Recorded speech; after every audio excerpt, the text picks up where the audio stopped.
Nightfall does show. Yep, they know he's in it. Dark Margo. Yeah, there he is. Able to get him with a jump. And of course, once they get that opening stun, so much follow-up to make sure there's more than enough time to keep them in position, allow Sacred to connect with the ultimate and get whatever pick-off they look for here. It's so fast the way they're moving. It feels like they're just constantly smoking and just swinging across the map. Good morning. Like welcome to TI. EG trying feels to good, man. Trying to find see what they can get underneath this tower. I mean, they know that there's no Dawnbreaker able to head over and help out Pakaz. But Panda, he walks in. He did see Oh, that. I need to BRB real quick. Second. They're gonna go for him. See if Thunder want to do anything about this. It will take a bit of time to take Panda down. He's still in fact, alive. if they can take him down at all, they can't. Panda able to walk away. Thunder, they'll happily take the fight that EG try and poke for us. Once again, EG attempting to make these moves, but just not quite able to get that catch onto Thunder as they wish for. Thunder is just, they're reading the map better, honestly. The macro play so far has been perfect. Just like last game too, the wards that they've set up, it seems to just be doing every little thing and just keeping Thunder in a perfect position, not even losing their 5. And we're seeing the skill build from Pakaz. This is Alright, I'm back. So much now from Yeah, it's 6 a.m. I got up pretty early for Your this. attribute shift. So he is very scary if he turns up and fights a ton of burst damage from waveform and from the adaptives early. The stuff. Does the mic sound weird? EG wants this BKB's done on Nightfall. Will they look to try and force a fight? It's like they have two microphones on at the same time or something. Getting gone on, but Pakaz is thinking about maybe trying to find something themselves out of this. Dark Margo's in with a jump. He's able to close the gap on Artini. He just burst straight through him. Able to jump straight over towards Artur at the back of the fight, throwing out the tips as well. No, that's all an echo. Massive cause for concern. I mean, he's able to just... that sounds like his voice is being picked up by two mics and being played twice. It's so much damage from the combo once he gets on top of them. And as we said, you know, the EG lineup, it's very fragile. Nightfall, as you mentioned, you know, the BKB, they're going to have to try to force something big with it. Some type of fights, because things, even though it's only a 1k gold lead for Thunder, it feels like it's starting to get... whatever. It's fine. It's fine. See here again. I'm here to watch my boy Bobiowski win some Dota too. Toss back into the hex. The fingers at the ready. Arbet gets burst. They are just the synergy on this team is insane right now. The toss every single time, toss back into like a follow-up stun from either the Dawn or the Lion. Oh, we don't have to watch in game. I think we can just watch the stream. According to Vlad, we can, and he's one of the casters for the Oyucast, I think. Might still be difficult. Arteezy's just dead. I came to the wrong match? God, no. I'm here to watch my boy Bobiowski win some games, man. With 3 heroes or 4 heroes and leave SF away, but I think going for a full team fight might be a disaster for Oh, I haven't seen the I haven't seen anything of TI yet. I've never been this out of the loop for TI before. Still a bit of time. And I've been following TI for like a good 11 or 12 years. Thunder, they're starting to feel very comfortable. You know, they made all these early moves. Now they're like, okay, I think we have a pretty damn good advantage right now. Sit back. Hey, is it just one game so far? Blink Dagger also done. It's the second game. They can even look to make these moves if and it's 6 a.m. I thought they were gonna start at 3. And they've got the global. Oh, then I didn't miss much. I thought they were gonna start at 3 a.m. and then I was gonna miss the first series. And they will actually also not too shabby. A carrier of that Wraith Pact, as we've seen Sacred do this in most of his games on his Dawn. He's got the Vlads. He's going to be going for that. EG, they do not have that this time around. Started at 4. Oh, 2 hours for a game. Take him a lot longer. Must be a long opening this time, this year. Will cause problems. Cause already a is it a delay? No, this is just the main stream. Very close to having the blink. Should have it ready for the next fight. So as far as I know, they didn't post any rules whatsoever for this year's TI stream. So able to walk the river. Now look at the pushback onto Sacred. Separated from the rest of us seen by the cogs. And Vlad said anything goes. So we'll see, I guess. Arteezy in the river. Arteezy not able to get off a single spell as the Shadow Fiend falls. See Nightfall have to just hope for a BKB TP out of it. Oh, and no fight to be had. This is around the Roshan Thunder. They can look for this. I mean, we were saying it. Arteezy, there's just no place for him around these points of the map. No he way. cannot turn up. Anybody feeling deja vu watching this? We've seen every single time. If Dark Margo even I watched the group stage results, and EG was like number 1 and number 2. That was like save your buddy syndrome. Let's see Arbet. And then playoffs happen. Roshan not and you see this, I bet. To finish off himself. He's going to have to go for the TP. Oh my god. During the Rolling Thunder, he'll be able to bail out in time, but not able to find the interruption around the pit that he hoped for. Thunder awaken, they get the kill, they get the Aegis on Pakaz. EG have to just have to get the SF BKB to have any type of I didn't even chance. check draft. I'm still What just was it astonished like? that he showed up there. As Nightfall, Holy fuck, dude. Thunder draft is fucking insane, isn't it? For laning phase, at least. It's completely insane laning phase. Finishes him off with the EG has good laning phase too. What the fuck? What happened this game? Like all over the place for the last 10 minutes. It's just been Thunder making every single move successfully. EG, now BKB still not finished up. And look at Thunder, they're ready to go for more. Into the triangle here, Crip. Tries to turn us down his ground with the ultimate. Won't be able to get him with the stun for the rebound. Matthew able to line up the two-man stun here. Return, catches both supports out. 2 more dead on EG. There's Sacred just runs in. Frost Shield drops Wraith Pact. He's good to go. EG fully crumbling right now. Thunder just taking advantage of every single one of these moves. And still looking to play aggressive. Look at Mago chilling in the enemy jungle. 6k is nothing. EG can still come back. It's so difficult for EG in this sort of position. I mean, this is the thing as well. Actually, 6k is not much at this point in the game. For Arteezy, with the kind of lineup that Thunder But usually when you look at gold advantage, you gotta look at heroes too. And you wonder to yourself like, how bad is 6k? Do you have better late game? Do you have better mid game? There's a very high chance. And at this point, even if he does get it off, now at this point, do they even have damage? Is their it's kind of equal, I'd say. It's not that big of an advantage or disadvantage. It's winnable. There we go. The BKB is there for Arteezy, but the same to be said for Dark Margo. He's going to have even less fear if that's even possible. What the fuck is wrong with Only Pixel's voice? Some of the jump, Nightfall immediately pops the BKB. They're just terrified of EG. There's the jump back you. He's able to find the Hex onto Arteezy. The stun follow-up. A perfect jump there from Thunder. Where the fuck is EG's damage? The death of Artor behind the tier 2s. Once again, Thunder's favorite place to fight. As Crip falls, 3 dead on EG. They're ready to go past the tier 4. Holy fuck, tier 4 dives at 20 minutes? On Evil Geniuses, as it's just too much for them, Fog. They are just feeling themselves fully. Last 13 minutes, it's all theirs. Even since the last game, it's been all theirs too. EG, it's starting to feel like they don't really have much gas left. I mean, Thunder, they're going to keep this going. They've still got... Where's Thunder from? South America? I mean, look at this. Like you said, they see Arteezy, they just immediately jump in. I mean, watch Matthew. See you later. He knows that's all he needs to do at this stage. He gets that opening Hex. And suddenly, there's supposed to be the first of every single South American team this far in. Usually they get fucking group stages, and then you get fucking lower bracket, and then it's GG. 9k lead versus this Morphling who nearly has the Ags done. Like you said, they've got the Blink, they've got the BKBs, but it feels like they've really lost too much. I mean, this is the only way that EG can take fights. Even with having the BKB, they have to do it off the back of the smoke. They cannot be the ones getting jumped, because we've seen every single team fight where Thunder's able to have some sort of information. They'll always find the opening that they need. But do they have the damage now at this point with this when they're this far behind? If Black is watching too, I'll watch it with him in a bit.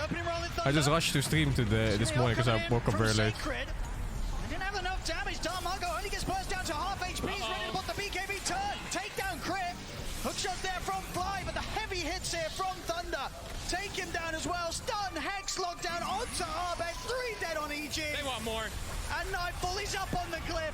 He'll opt for a TP out. Same to be said for Arteezy. The 2 cores will manage to escape here with a BKB TP. But again, they're just having to run. They're just having to back away. And this is not what they needed to be happening once they had these BKBs come out. They just came a little too late, and a few too many fights taken beforehand that just put EG too far behind. It's winnable. High ground defense is where the game starts. Yeah, that was them. Like, it's winnable. They're trying to take advantage of that. Sacred was dead. Maybe they can burst the hero, but he respawned right when they get the jump. Has the Solar Guardian. Oh yeah, just minus 20% of your stats on your carry, no biggie. And what is it, 80 attack speed or something? 70 attack speed. Yeah, no biggie, no biggie. That's a normal mechanic in the game. Gain 20, lose 20. You know, it's almost like minus a hero and plus a hero. You know how they're feeling right now on the side of EG. They're just like, wow, yeah, I don't know if we can ever take another fight. They're going to have to hope that Thunder really just oversteps their bounds and kind of throws this one away, because it's feeling completely impossible to ever kill this Morph, or pretty much anyone but Sacred, any of those cores except for that Dawnbreaker. Car's just so far ahead. It's same to be said for Dark Margo. Both of these cores easily 5k gold ahead of their counterparts at this stage, this early stage as well, just 25 minutes in. And sort of a period of the game that, in terms of the group stage performance, that's literally a name I've never seen before. Sacred? The earlier wins. But Thunder very much showing that they have the ability to shut down EG so early that EG just can't get that footing, can't get that momentum that's enabled them to pop off as they have been. I'm taking all the views on mainstream. Ah, shit, dude. Looking for, I think. I know in this game. Ah, shit. Bottom Matthew. He's gonna get the two-man setup here. Next is going to follow up on Nightfall. Sacred. It's pretty beefy, and with the finger burst onto Fly. He's gonna get taken out. Ahmed does over the side again. Nightfall and RTZ. All they can do with their BKBs is BKB and TP out. Is RTZ SF? They cannot fight His them. name is Now they can't even in kill Chinese or Sacred at something this right point. now. They've gotten him in the first few. Of Yeah, it one must of be. those fights, but yeah, Because he they wasn't dropped the Razor and he Ringcrackers, wasn't no damage. Tango.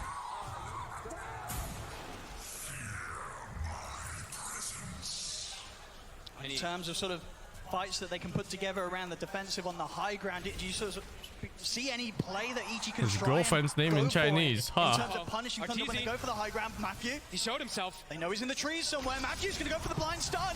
They're still just quite finishing fighting. him. Oh, was a nice try. Jukes are there from RTZ, but Matthew, he'll still be He didn't have able to chase BKB him ready? out. Oh, he didn't have BKB Hex is ready. there. They're on top of him with the combo. Tips once again being thrown the way of RTZ. It's winnable. They just have to hold 48 seconds. And to answer the question of the comeback on the high ground, they don't have the team with the tiny. They don't have these toss-back plays or anything. It's looking quite impossible. On to the next Rax. It's going to drop in seconds. 30 seconds without RTZ.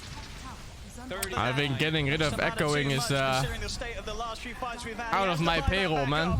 And besides, it's something physical they have to change in the venue, right? Even with RTZ. And I don't think it's actually echo.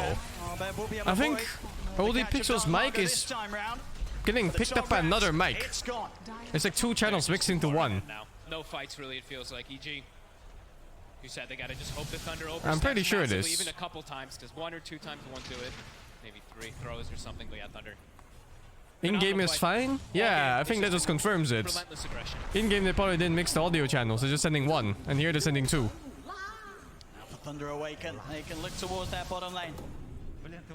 Push forward towards that final tier 2 standing. Yeah, they don't side of the map. They don't have to really go much of anywhere else now. I think the Scotty's about to be finished for Pakaz. It's not about the audience or not, dude. It's more about how they set it up. And all of EG. It feels like they haven't even hit a creep in these last, what, 5 minutes or something. Oh, in-game should have no delay. It's the main event, dude. Running out of fallback plans.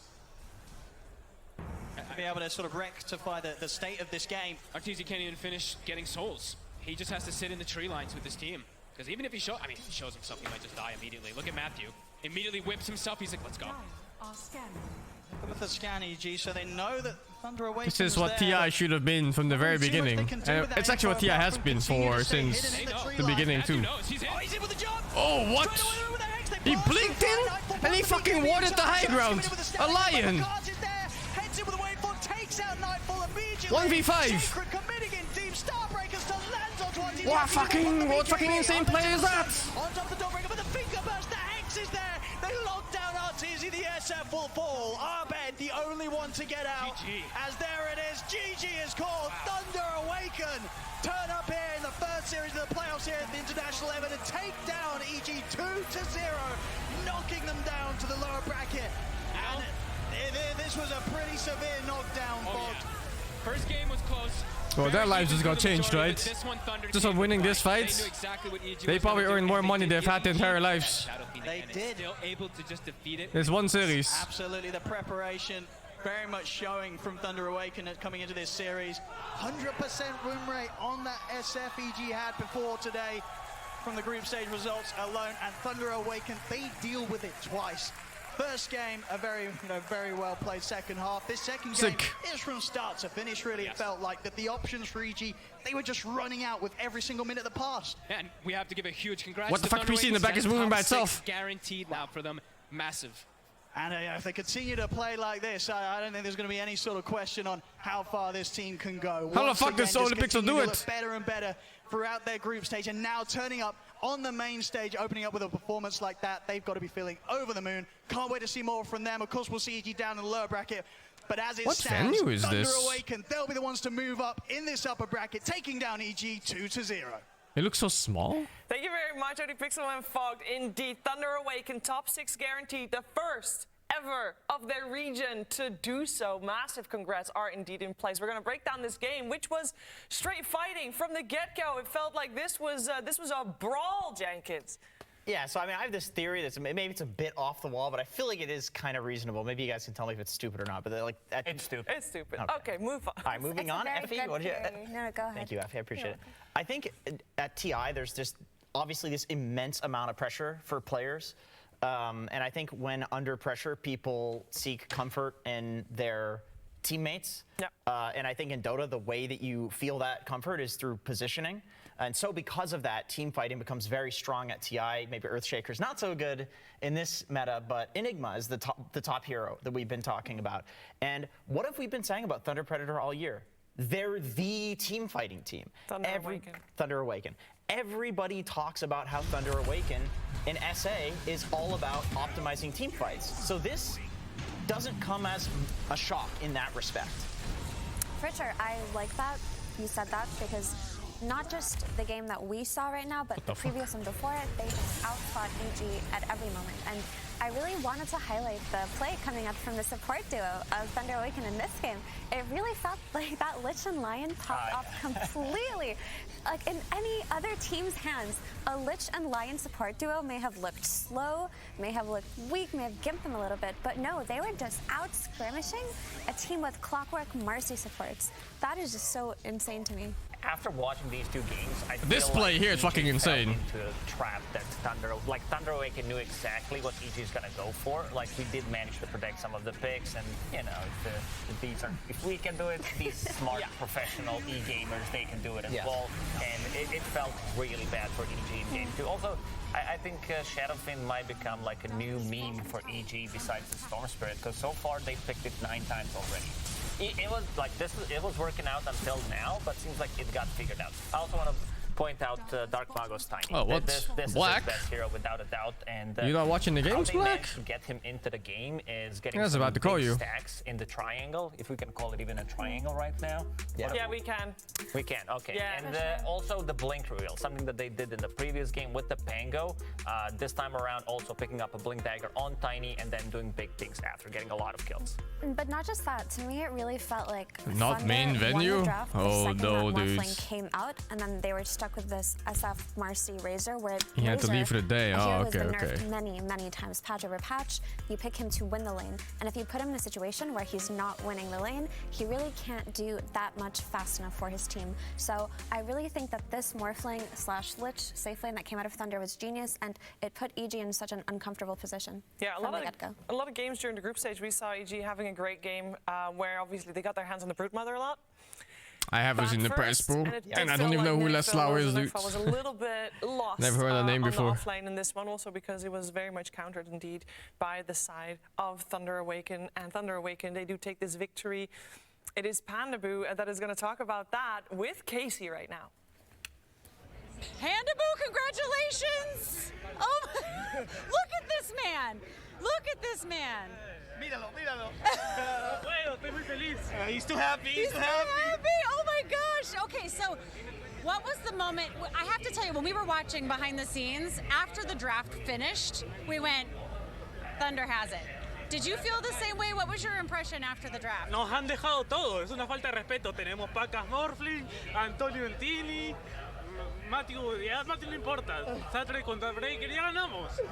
He says they gave us everything. It's a complete lack of respect towards us. They gave us Morphling Pacas. They had Tony Pepperoni, Antonio Entini, no sé, Anthony the Tiny. He said Matthew can play whatever. Doesn't matter. Sacred and Dawnbreaker. My God, yeah, you are radiating joy. It's like contagious. How do you say contagious? ¿Cómo se dice contagious in español? Contagioso. Contagioso. I knew that. Yes. Okay. Well, we're gonna send it back, but really quickly, Secret or PSG LGD? Who do you want to face next? PSG. PSG. There you have it. All right. Muchas gracias. Congratulations, felicidades. Back to you guys. Oh, I love the energy of that map for sure. Love the shaven head as well. And of course, Thunder Awaken moving forward in the upper bracket. They're going to have an opponent later down the line. This will be decided by our next series. And for that, let's welcome PSG LTD. Fucking Lacoste looks like a villain. He looks like a villain in a JRPG game. I'm one of those characters that shows up really early and then reveals mid-game that he was actually against the player all the time. PSGLGD. And here they are. They are your grand finalists of TI10, and they are looking to repeat with this time the championship. As a result, of course, they have a road to go here in this upper bracket. PSGLGD, their first opponent will be none other than Team Secret. Went the wrong way.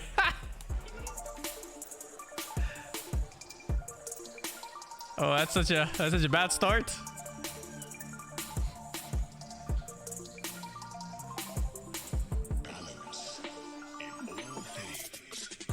What's in the paper book they're carrying? Probably just notes for strats.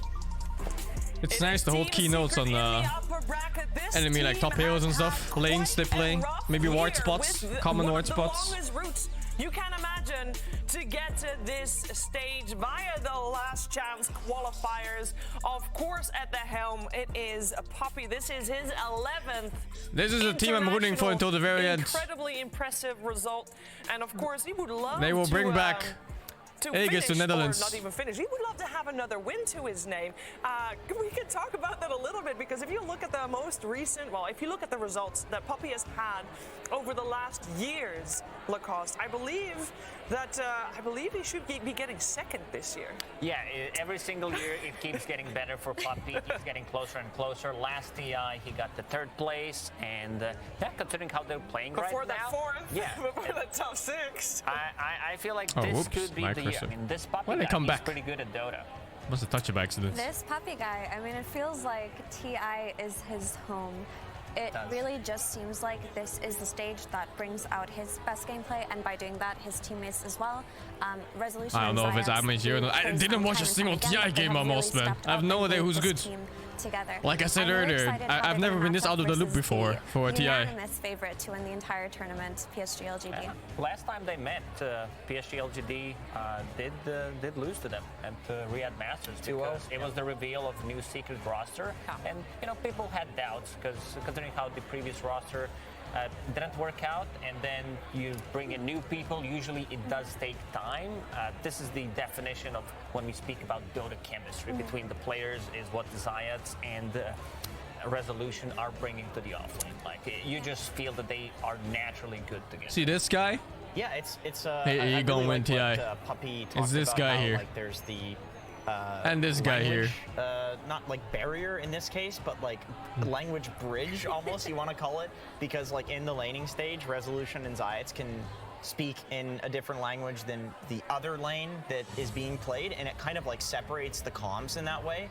And there's like, this if you fucking take boomer. any teams and you put them in lane practice, This and they're fucking just boomer here, sitting man. in voice together with just the lanes, they perform like 150% better in the lanes, because all you're focusing on is that. Hey, what's And that that's what they hat? get to do Looks in-game, interesting. which is really cool. Yeah, that's actually a really cool point that you bring up, because often comms can get very diluted. There can be a lot of talking going on, and it may get a little bit confusing, but just by having that language in common, it makes it easier. But also, outside of that, Oh, it's the head of his people. Oh, it's so cool that he brings it like that. I remember when Rezo tweeted out the best offlane duo in the world looking for a team, and people were like, huh, aren't you on vacation?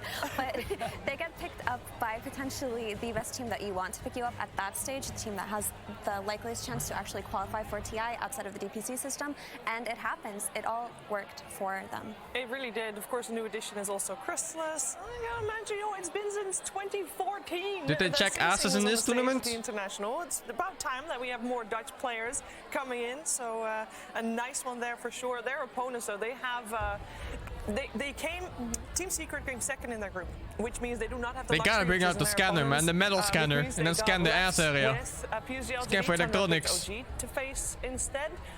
it's a tough opponent. This team, nobody wants to play against this team. Nobody wants to play Nobody against does. Except for Thunder. Except for Thunder. I mean, that's why Thunder is doing so well, because they want to prove everybody that they're the best. Like, if we can beat PSG LGD, we can beat anybody. Scan the hat too. And, yeah, I mean, the reason why PSG LGD is so strong is, like, they play variety of the heroes. You don't know, like, it's very difficult to guess what they're going to go for in terms of, like, counter picking. They're one of the best teams out there. And one more thing to notice is, like, we just have to enjoy seeing Ame and Fate Beyond play, because they're one of the greatest players that ever touched the game, and they could potentially retire. That's what they said. You never know with Dota players, but yeah, enjoy. So Faith Beyond for sure is retiring based on the video that he posted on Chinese social media. There have been rumors that Ame wants to take this win and just not touch Dota for a very long time. Now that one could still be up. That's fair. That's fair. That one could still be up in the air, but come on. For me personally, this is LGD's year. They have come so close so many times. Last year had to be painful, and they've also got the retirement story just like Liquid. I mean, they have to be itching for this win more so than any other team in this tournament. Yeah, and they have also had good results this year. Of course, they came first. Sound proof headsets actually work? 2 tours in a row. Not from my experience, no. Major, they came second, I've played in a lot of lands, like probably like 15 or 20 plus with no boosts, and you can always hear the caster in every single one of them. But then when it comes to hello?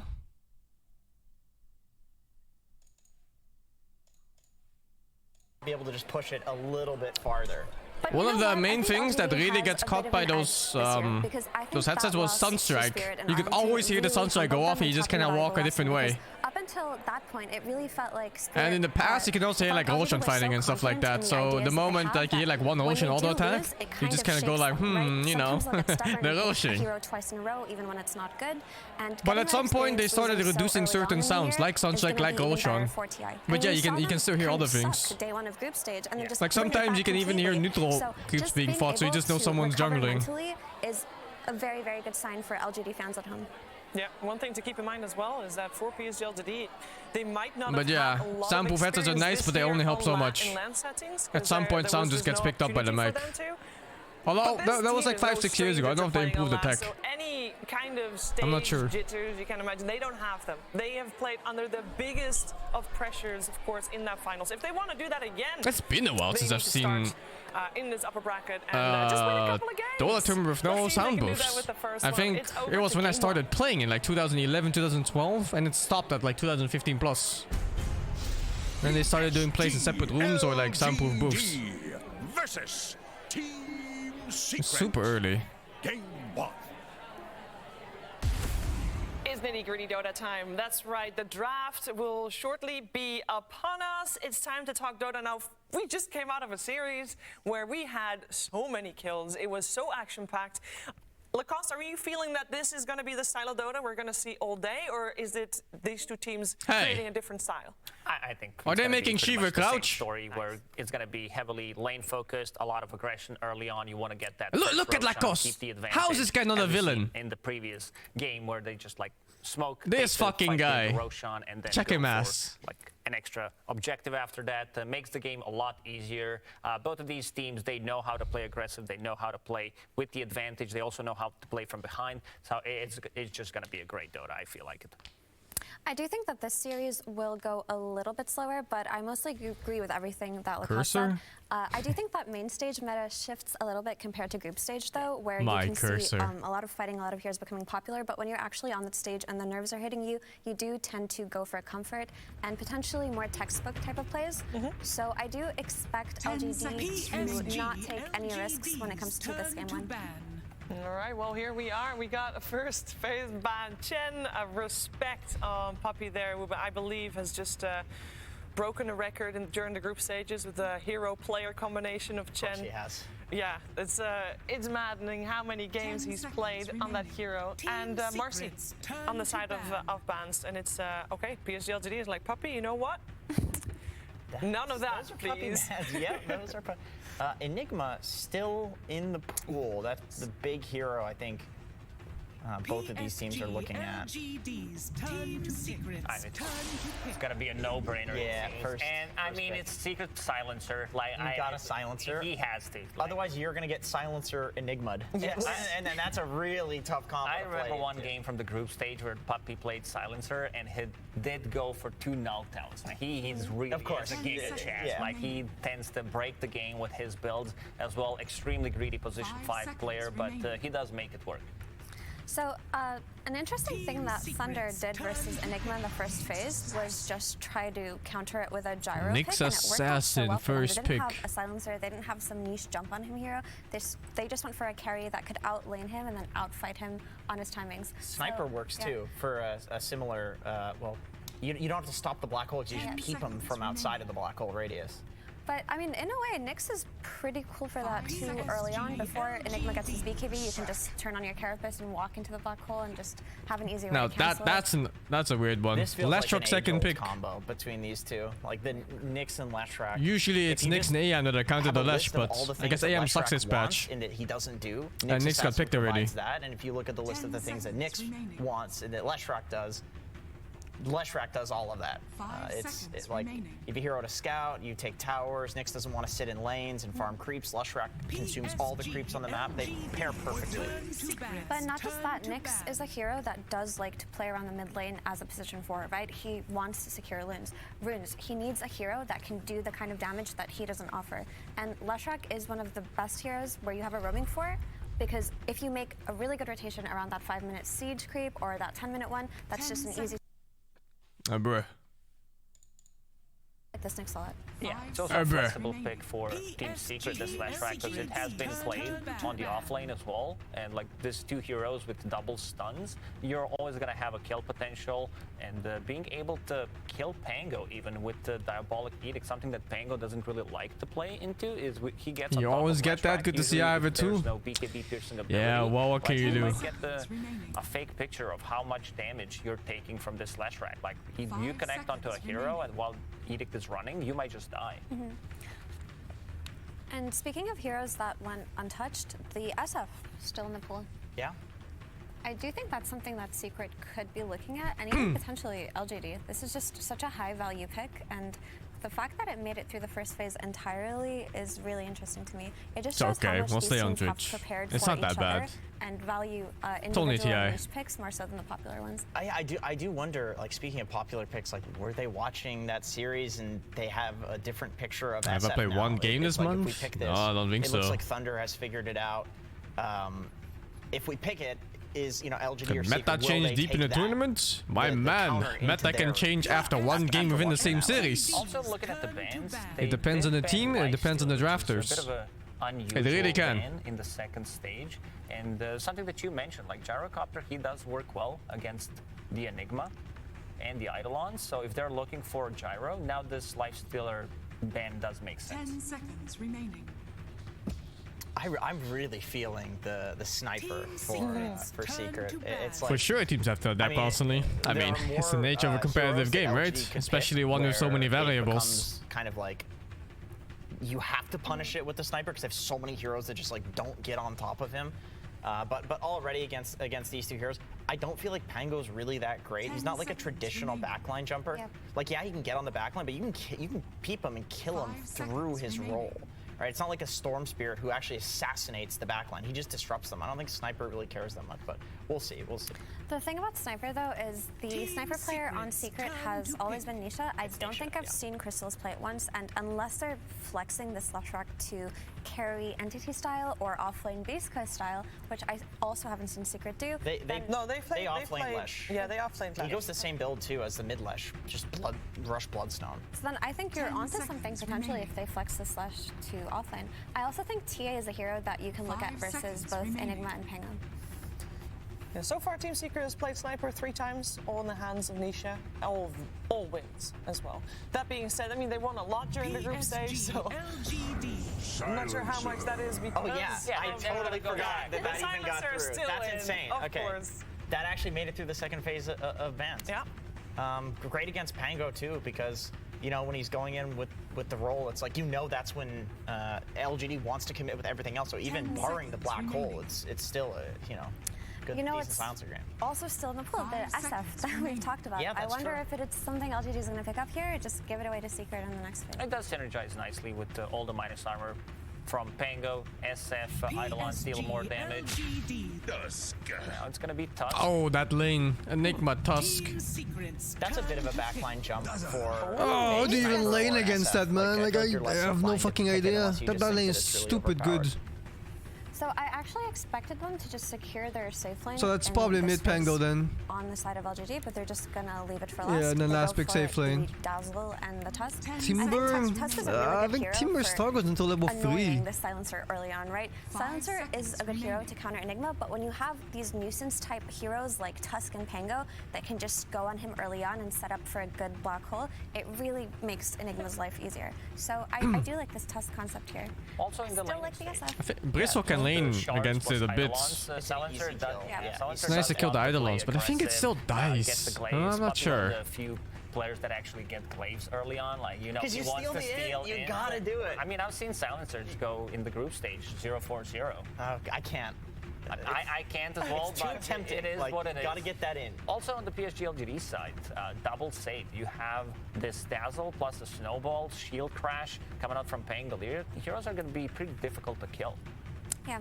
I didn't see the Also, first match, issue no. that LGD I watched are the concerned second right game now of the is just first this match, Lush and plus that's Nyx it. potential offlane duo, right? You can't really put a carry in there that's just going to get kicked out of the lane at minute 5. And if you do, it has to be a flash farming style of carry like Sven, which is maybe something that LGD don't want to do in this game.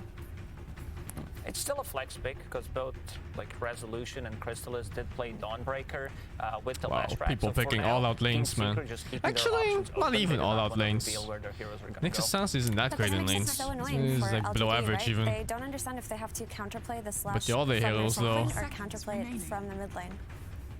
I feel like LGD doesn't actually feel that much pressure on them to counter anything right now, just because Secret has no backline jump.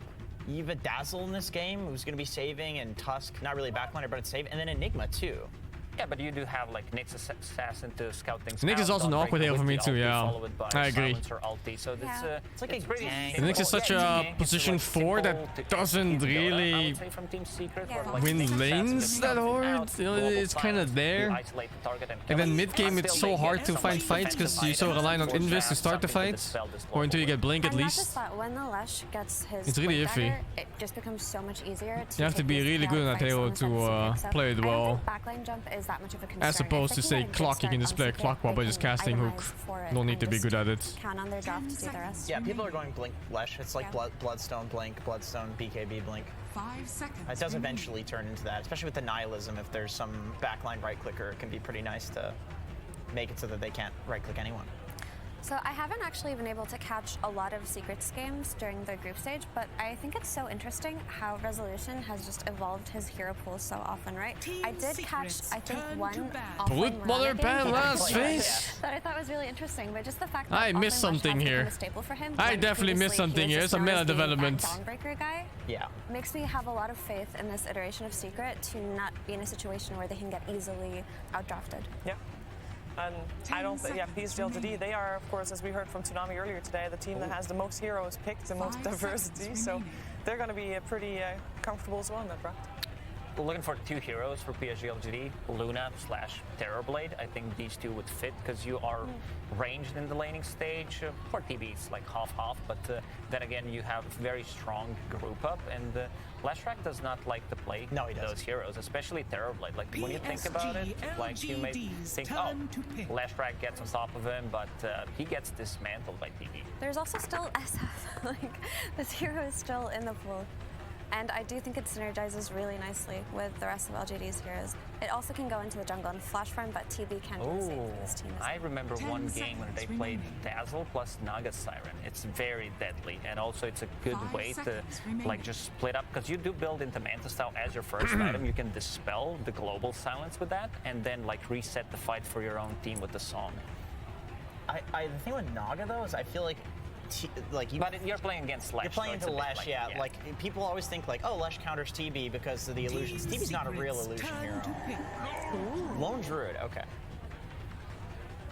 Yeah, I mean, there's really nothing to deal with the bear out of all of these heroes on Secret, and I feel like that's kind of this the situation in which you like to pick Lone Druid right now is just when there's just nothing to deal with it, and it's all of a sudden it's like now there's this thing that has to be answered by Secret in this next 5 pick. seconds remaining. Yeah, the thing with Lone Druid is early on, if you don't have a good way to stop the Lone Druid's That push pick once it gets fucks, the by the maximum way. accuracy, That doesn't, Lone you Druid just end up pick. losing so much on the They have map. no And single target range I think damage. Secret's lineup can kill the bear quite easily once they get some items up on the left and the Dawnbreaker, but before No, wait, then, they do you're have looking at single the same targets. Wraith Pack Right click timing, damage. the It's a Lone Druid fucking taking just a silencer couple core. What the items and, like, fuck? giving up too much on the map. That is a off-lane silencer, by the way. Oh my god. Oh, it's time. It's time to bring it And the out. core Alright, Dawnbreaker. cool. Is that normal? Also, Carry Crystal Maiden Dawnbreaker? last pick. Yeah. We saw Crystal Maiden the being first banned in the first phase. Yeah, I love it. This hero got a lot of love. So the Frostbite's going to be really value Oh, against the Lone Druid fuck. Bear, which we talked about, which is probably why they were looking at it. Also, just the freezing field as a means to fight early on is pretty cool. Ah, But GG, dude. we talked LGD about how won. important GG. it is for the silencer to get gone on first. So if Is this disables guy a are fucking used air on humping trying his to kill the table? silencer, your The support fuck? CM can actually do a lot for you if there's nothing to cancel her freezing field. So I think it's interesting, but I do like LGD's draft So do more. I. Yeah, so do I just think that this Lone Druid can do so much, and they got this Enigma. This Enigma's just been the hero of the last 2 Oh, or he's 3 jamming, tournaments. alright. It just seems so broken. It does. It just makes it so easy to group up and play for the objectives that you want. And I really don't feel like Secret are gonna stop. Empty seats at Maybe I'm too TI? focused on lanes. I but thought feel fucking like if your tickets were being silencer gets Lone scoped. Druid No down, way, you're people are leaving pretty jackets and sad. shit. Like that is a tough. They don't just steal jackets there in Sounds Singapore? very difficult to play this lane. It really does. It really does. All right. Well, it could be that we are missing something completely. Who knows how this first game is going to play itself out? We're going to find out together with Sunspan and Synderen.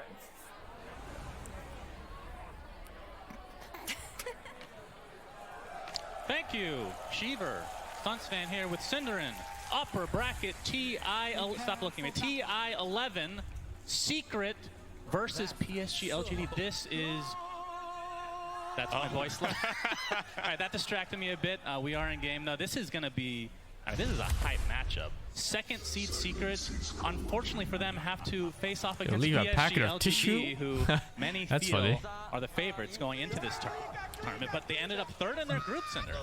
Yeah, they had a little bit of a slow start. I think LGD's day one was one of the weaker ones they've had in quite a while, but they picked up a lot of steam throughout the group. Oh god, I really I can't listen to this microphone. What did they do? In top form, and It's I a think double there's feedback a lot of good things microphone, to I be said think. about how LGD have developed throughout this tournament. So very curious to see this. Like you said, Secret definitely. Is it fair to call them an underdog in this? You probably always call teams underdogs against LGD, right? Just historically speaking. Especially you, yeah. Touch in game? Nah, it's fine. Lower volume is fine, I think. They've been top 3 at 5 TIs, is that Yeah, right? That is so- kind of insane. Obviously different rosters for a lot of those, but Yeah, they've regardless. played every TI since TI2. Yeah. And they've got 5 top 3s. Wow, this offlane Nyx Assassin Silencer? It looks like one of my fucking unranked matches line up. When I feel like playing Silencer for one game, and then, you know, that's the one Silencer game I play for like the rest of the year. Gonna take a little bit of damage here, which of course we are going to talk about Resolution a bit here, not just because he's awesome, Sinner, but he's playing a Silencer position 3. Oh, I thought it was because he's playing your voice line. Okay. I did tell him to do that, and he's been a very good boy so far. Thank you, Roman. Yeah, Silencer offlane, very unusual here from Secret. It is something that I think Is that my Puppy's teams cursor? historically have been really good That at. wasn't my cursor, what the fuck? It's kind of hit or miss sometimes, Look, but it's he's back. not afraid of doing It's not mine. uncharacteristic and creative approaches to laning stages to try to solve problems. I'm kind of with the panel though when they say I don't think Silencer fares well against Lone Druid Dazzle. I think this is going to be a tough task for Holy Resolution shit, to do a I lot can't with. see He's any of playing them. with a support Or the warrior skins. Nyx who It's too much. doesn't have the most My brain. impact compared to say something like I only have 2 RC. eyes, fuck. So I think they might have their work cut out for them down here. A little bit of a trade-off here between Nisha and Nothing to Say. I just wanted to wrap up the thing we talked about with LGD's TI attendances, right? Because something that's funny about Secret as well is that they've placed like every position at TI, more or less, in the last 6 years. The only ones that have eluded this roster, I think, are actually second and first Got it. place. Last year they got third, the year before they got fourth, and I think they had a 5th, 6th, 7th, 8th. You know, more or less gone up one placement per year. So is this the year that Secret reaches the final? I mean, as you know, I did pick these two teams to end up in the finals, which may be a little awkward since they are facing off so early in the upper bracket, but that doesn't Oh, they're getting... Oh, Dawnbreaker kills Eidolons, of course! Man, I forgot! how it's going to happen, obviously. The swings, they're just all physical damage. In the next Eidolons. Not as, I mean, they bled a little bit, Cinder. What do you think that is attributed to? Do you think they've been playing so much over the past, like, all these tournaments coming up into TI, maybe a lot of No wonder they went for carry Dawnbreaker. Or is a lot of it like Secret and teams like Liquid that have really gotten this ball rolling because of the last chance qualifier? Still though, Dawnbreaker carry means you put yourself on the timer. Raised their level in the last month and kind of. But it's not like they're that far behind in terms of late game. Like Lone Druid is king this game if it gets to super late game. But it's not even that bad still. Like Silencer and Lash and even Nyx Assassin, they do big damage. But Dawnbreaker will definitely fall off. The competitive field now is just so much assuming closer, so I think if you do run a lot of gold goes evenly past like 45 plus minutes. And also, like we said, just a little bit of a slow Lash is super good late. I mean, it's just good. I wouldn't say it's super good. Nice thing about Lash is that he farms super fast, so he reaches that critical status faster than other heroes. But if you want to compare to like, you know, like the super good late game heroes, like a Faceless Void or something, Lash is just so-so. He's just up there. But yeah, LGD doesn't quite have something like that either. Oh, they have Enigma, which is super good late game. But then he's hard counted by both Nyx Assassin and Soilensa. Why did you have to make that one? Yeah, there's a lot of things that kind of depend. No real king of late game in this. Oh, nice stun. Actually, gets off his shield crash, pops the fairy fire, will survive. But you can see the CS. I mean, no, that stun was bad. Nothing to say, just fucked up. He didn't leave the fog fast enough. Ultimately, slightly less rack favored because you have that range advantage and you're just going to spam out the harass. A lot of what this lane, what ends up happening. Yeah, that stun was super deep into the trees. Ensure that you get the 4-minute water rune on Tango. He might not even get the chance here. Nisha going back. Okay, that was a little bit too crazy. But he's really trying to bully NTS out of lane here and ensure that he gets the water runes. If there is I don't know how Dawnbreaker ulti works on Black Hole, but it's not good anyway because you can't react to it, right? Dawnbreaker channeling time is, I don't know, like 4 seconds or 3 seconds? Not really something to use against Black Hole. It's more about Carapace and Global Silence. GLGD will be the ones to ensure both water runes. Actually, a bit surprising that Puppey didn't come down here at all to try to help Nisha out, because I think now the mid lane is more or less going to equalize with the resources that Nothing to Say is going to have coming in now. There is still a bounty rune for Nisha to pick up right now as well, and it did cost them a little bit of rotation. I mean, they're rotating in to help him out, but I mean, like you said, frostbiting those creeps in the jungle. Yummy, yummy for Mr. Puppey. Yep. Closing in on level 3. Probably going to see him skill the Arcane Aura. I'm curious about his build. Oh, what's happening with Lone Druid CS? Players historically that's been the happiest about maxing out Aura just to try to dominate the side lanes by giving them that. Look at this fucking bullshit Enigma hero. Borderline hard counted in lane. 10 denies still. It's going to be this absolute piece of shit hero. Because I think there's also a lot of good things to be said about especially the Crystal Nova in this game. It's a good spell against the Lone Druid. It's a reliable, strong, slow. It's good against the Tusk. You know, you want to slow them down so they can't stay on top of targets with tag team. But maybe he still rates the aura higher. All right, gonna see a little bit of a poke down here on bottom. Yeah, poison touch slowing. Yeah, this lane sucks fucking dick, man. What am I looking at? They can't get the lane back either, huh? It's been there for like the whole game, I feel. Rezo has here. I think having 21 and 7 here is oh, pretty dude, respectable given the laning matchup that he has. It is a silencer off lane. It's silencer. Very odd. It's very. I think odd is a good word to describe it. I feel like Secret kind of. They put too much emphasis on the Enigma. I really get that feeling. And other lanes are suffering for it, and the mid game is suffering for it. I think Nyx is perhaps a little bit too much on the greedy side in terms of laning presence. Like, let's say you're playing with Clockwork or you're playing with Marcy or something. I think there's more potential to stand your ground and fight and hold the lane. But what's Zayat's going to do for you? He has one Impale, and the Lone Druid is just going to run at your silencer, and you have to yield every single time. But I don't know if they were surprised by a Lone Druid pick or something. I hope they weren't. I haven't watched all TI, and I wasn't surprised by that pick. And as we alluded to, Nisha still doing just fine in that. I'm worried for them. Both level 6 is now picked up in the mid lane. Wonder if we're going to see a potential rotation. LGD does have really bad teamfight pass laning phase. Like there's literally nothing. 2 stuns on Nyx to set up the lash. So Secret is gonna have like a good 10 minutes, maybe even 15-minute period before BKBs and like 1 or 2 damage items comes out. Crystal Maiden win rate was approaching 70% with actually a respectable amount of games If they don't played. close out the game around that time, it looks kind of iffy. So I haven't looked too much in detail except at which teams play it. 65.9. That is a very high win rate. I think part of it is what teams elect to pick it, right? Pango is good team fights. Lone Druid is not. Enigma is not. Not until he gets, you know, his core items. And even with his core items, this game maybe it won't be. Dazzle is not team fight. Tusk is not team fight.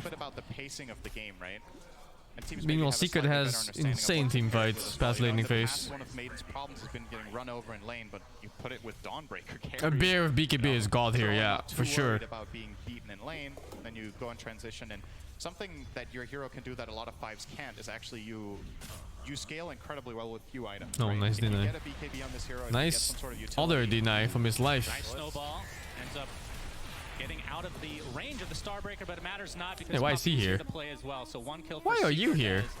Why? Approach the tier 1 tower will be fine. Resolution. Wait, mid. It's gonna lose. Nothing to say actually. It's solo killed mid? No, gank. So that was that mid Was it rotation gank? coming Yeah, in what from must have been Nyx, gank. Getting full value out of the 2-0-2 build. Very standard for Nyx to not get mana burn until later in the game. And what you do offer then is that if you connect that first stun on Pango, he can't really reset, right? You just stand in his path and, oh well, he can try to, he needs to be a little bit careful about how he jumps with Swashbuckle essentially, and you can maybe catch him with Carapace as he does that to hit the creep wave. Use that as a setup for a secondary stun, and then Leshrac with the third stun. I'm getting dizzy from this fucking camera switching. Oh yeah, the post laning phase team fights, man. LGD has nothing, just this fucking rolling idiot. Oh, avoid fights, LGD. This ain't it. Kill on the Tusk. This is something Secret's lineup has in spades, actually. They don't necessarily have the best setup. You only really have the Nyx that's going to initiate moves, but you have so much counter-engage. You have the Dawn ult, you have Global Silence, you have Spike Carapace. If the enemy team is the one making a move on you, and you have your spells ready, you got to be very wary as LGD about how you initiate moves, and yep, that was a nice punish there. It will, at the very least for LGD, it will give Faith beyond level 6 and a little bit of space in that top. Mask Command is first item. Have a little bit of space away. Man, I feel like playing Lone Druids. Zayat gets off the impale, but Fear him away? Is it fear? Lone Druid is Oh, it's not skilled. Gets up a nice poison touch. Grave won't save him here. Oh, does it? Oh, it did fucking save him! Holy shit! And they fucking get the Nisha kill too, maybe. Maybe. Only hits on 1. Oh, Pango! Too far! That fucking LGD team fight, man. What are you chasing? Fucking Dazzle. Chasing a fucking Dazzle support. Perfect timing. I love that movement from Nisha in that moment, by the way. It's one of those situations where Pango has an expectation of, okay, Lesh is going to retreat in this angle. Nisha just ran into them, and he took some of the swashbuckle damage, but Pango couldn't connect afterwards because he jumped across to the other side, expecting Nisha to be running away. And that means they don't have that damage in the tank to finish him off, and he will in turn FPS drop in game. I believe it was the Tusk, and then, you know, Pango finds himself in a very compromised position as well afterwards. Worth noting, by the way, Resolution is not going global yet. He's level 7. He's 4-1-2 build, so I thought we were going to see the global silence as a solution to some of this aggressive movement that LGD can make. But Ever get nervous doing my run at TI? No. Yeah, very interesting. No. As the runes have I went in stone cold at TI. No cares. Mr. Nisha for quite a while. He's guessed bottom like 3 times in a row. Has not been there, but still, both him and felt like I was playing from home. Net worth at the moment for the entire game, but overall the game feel like. In terms of the actual, like, the feel of the game right now, who do you think this favors? Because we have Faith Beyond getting quite a bit of farm now into that triangle. It's kind of hard to say. I feel like a lot of the time when Secret gets to these super late game situations with Dawnbreaker, it falls a little bit flat a lot of the time when they play it as carry. It has its limitations. The level 25 talent, though, is amazing, but you need to get there. I'm watching at 1080p, yeah. I think. Double check it real quick. With that said, though, they have come off to a pretty good mid-game situation Yeah. now. No, that was definitely in-game FPS dog. Into the Solar Guardian. Ame gets off his ult again. Very Not tanky even boy. remotely close to being enough damage when he gets the true form off. And it might cost Oh, Crystal. you sure about this, LGD? Connect. You can see the lone Druid Bear going pretty ham here, but Puppy's there with the Yeah, slow. I'm not sure about this, LGD. With the help of Resolution. You're So fighting into a lineup where you have no damage. despite being the ones falling back initially in this fight. That was a good time to find that skill up point into Global Silence. I don't understand LGD's game plan. Like, you pick this lineup and you're taking early game fights. Like, what the fuck are you doing? Yeah, good movement. You from can't Secret win so these far. They're doing skirmishes. A really good job at connecting heroes, and wow, would you have a look at the CS right now? It's just such a draft disadvantage for them at this point of the game. Just gonna hold out like 15 more minutes. Get that BKB out and get like 1 damage out of them out. So again, the big winner on LGD and all of this is Faith Beyond, who gets the space, but he has a lot of ground to cover. If Secret can keep up Overconfidence? this No, I think pace, it's poorly thought out we're looking strat. at a potential kind of formidable mid game where, yeah, you have this Enigma. They you have just this don't have the Teamfight, damage but you really don't game to need kill work anything. around Global Silence, you know you need to work around Spike Carapace, and even Solar Guardian. So until you get BKB on Enigma, I feel like Black Hole is kind of a pipe dream. You're not Yeah, just really buy 4 likely to Ridleys. get Fuck on. it, They dude. look at the top Who was tower, that the even? rotation now from Is it Hospital Disha? Connect on the Ah, lone fuck it, Druid. dude. 4 Ridleys. Last hit for his Enigma. And Great Nisha. Impact maybe is a time for them to try to do something. I think they're just probably in conceding this tower. Glyph forced. Nice And they're D-ward gonna there. D-ward as well. Whoa, whoa. That D-ward. Check fucking, check ass. Check ass right now. What is that D-ward? Do you want to talk Did you see him place it? the Roche potential from each side? Because I feel like PSG LGD That is not a normal really D-ward. good Roche fighting in that area, and Secret not nearly as much. Yeah, that's fair, and not just the Hit fight, by also tower? killing Roche himself, I thought it right? was the shard that made him get hit by tower. Job at killing Roche. They don't have meaningful physical damage except Dawn, who is Yeah, rushing second a time Deso, now. which will help, but it's gonna be a while before Secret likely do that unless they win a big team fight beforehand, because LGD can relatively easily go and contest the area. Check him ass anyway. Oh, nothing to say. He gets stunned right out of the gates. They don't even need the Solar Guardian. There's Nisha, nets the kill with the Split Earth. Okay, Secret. You got the post-lating phase stage under control. Away with it, as you see, Puppy's ult come How are you out gonna after the transition this frostbite. into Roshan though? Another Impale Starbreaker to finish off Jin Q. You were late on the grave there from Y. Kind of uncommon that he doesn't get that off in time. Yeah, Secret are crushing them right now. Just move after move. That's something that this Radiant lineup struggles with. If Pango is not having a good game, their ways of initiation, what do you have? They have Tusk, okay maybe Roshan set up. damage. He just reached level 6. It's not too The bad. supports of LGD have been massively underleveled this game. But You're they're finding gonna have to folks start that looking find for their that sixes too. at like 13 minutes. Compare that to Secrets, right? Zayat is now level 8. Puppy's level 7 and a bit. So way ahead from these early successful moves. And I think it's just too integral for Both LGD's teams lineup do that Roshan Q okay, was but the thing able to is, do some of these rotations Secret from has the early game cases 1 advantage, and 5 and connected I really think they need to find a way to get towers and Roshan Secret fast. just keep building on this lead as they will be getting more and more map control. On top of that, LGD building damage is off the fucking charts with Lone Druid, of course, in Enigma. There's Lash on Secrets, it's okay. Makes it very, very difficult to really pick your. It's kind of like pick your poison, right? You're not going to get a free fight at any point. I think it's. Yep, definitely not at this How long do you pace. need to farm? It's tricky. Nothing to say. Still working on his diffusal. Looks blade. good though. And we talked about 5k Crystallis. advantage at 50 minutes already. Finish his Deso, just needs the last component with the Blightstone. And Nisha, how fast? Oh, he already has Bloodstone. Okay, that was pretty fast. Yep.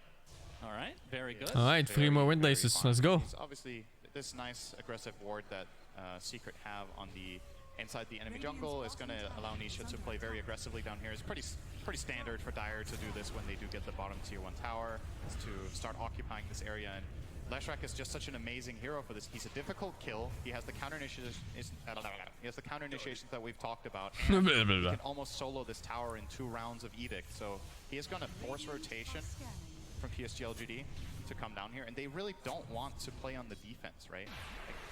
Like, LGD's lineup is kind of crafted to hit a timing right now and go and force your towers. So if you're the one setting the agenda, you already Fucking Poppy canceled the smoke. Looking to tank the gank. Wait, they're taking the fight too? It wasn't just a smoke break. Why are you taking fights before you fucking... As they just shut that smoke gank down immediately. They just keep looking for fights.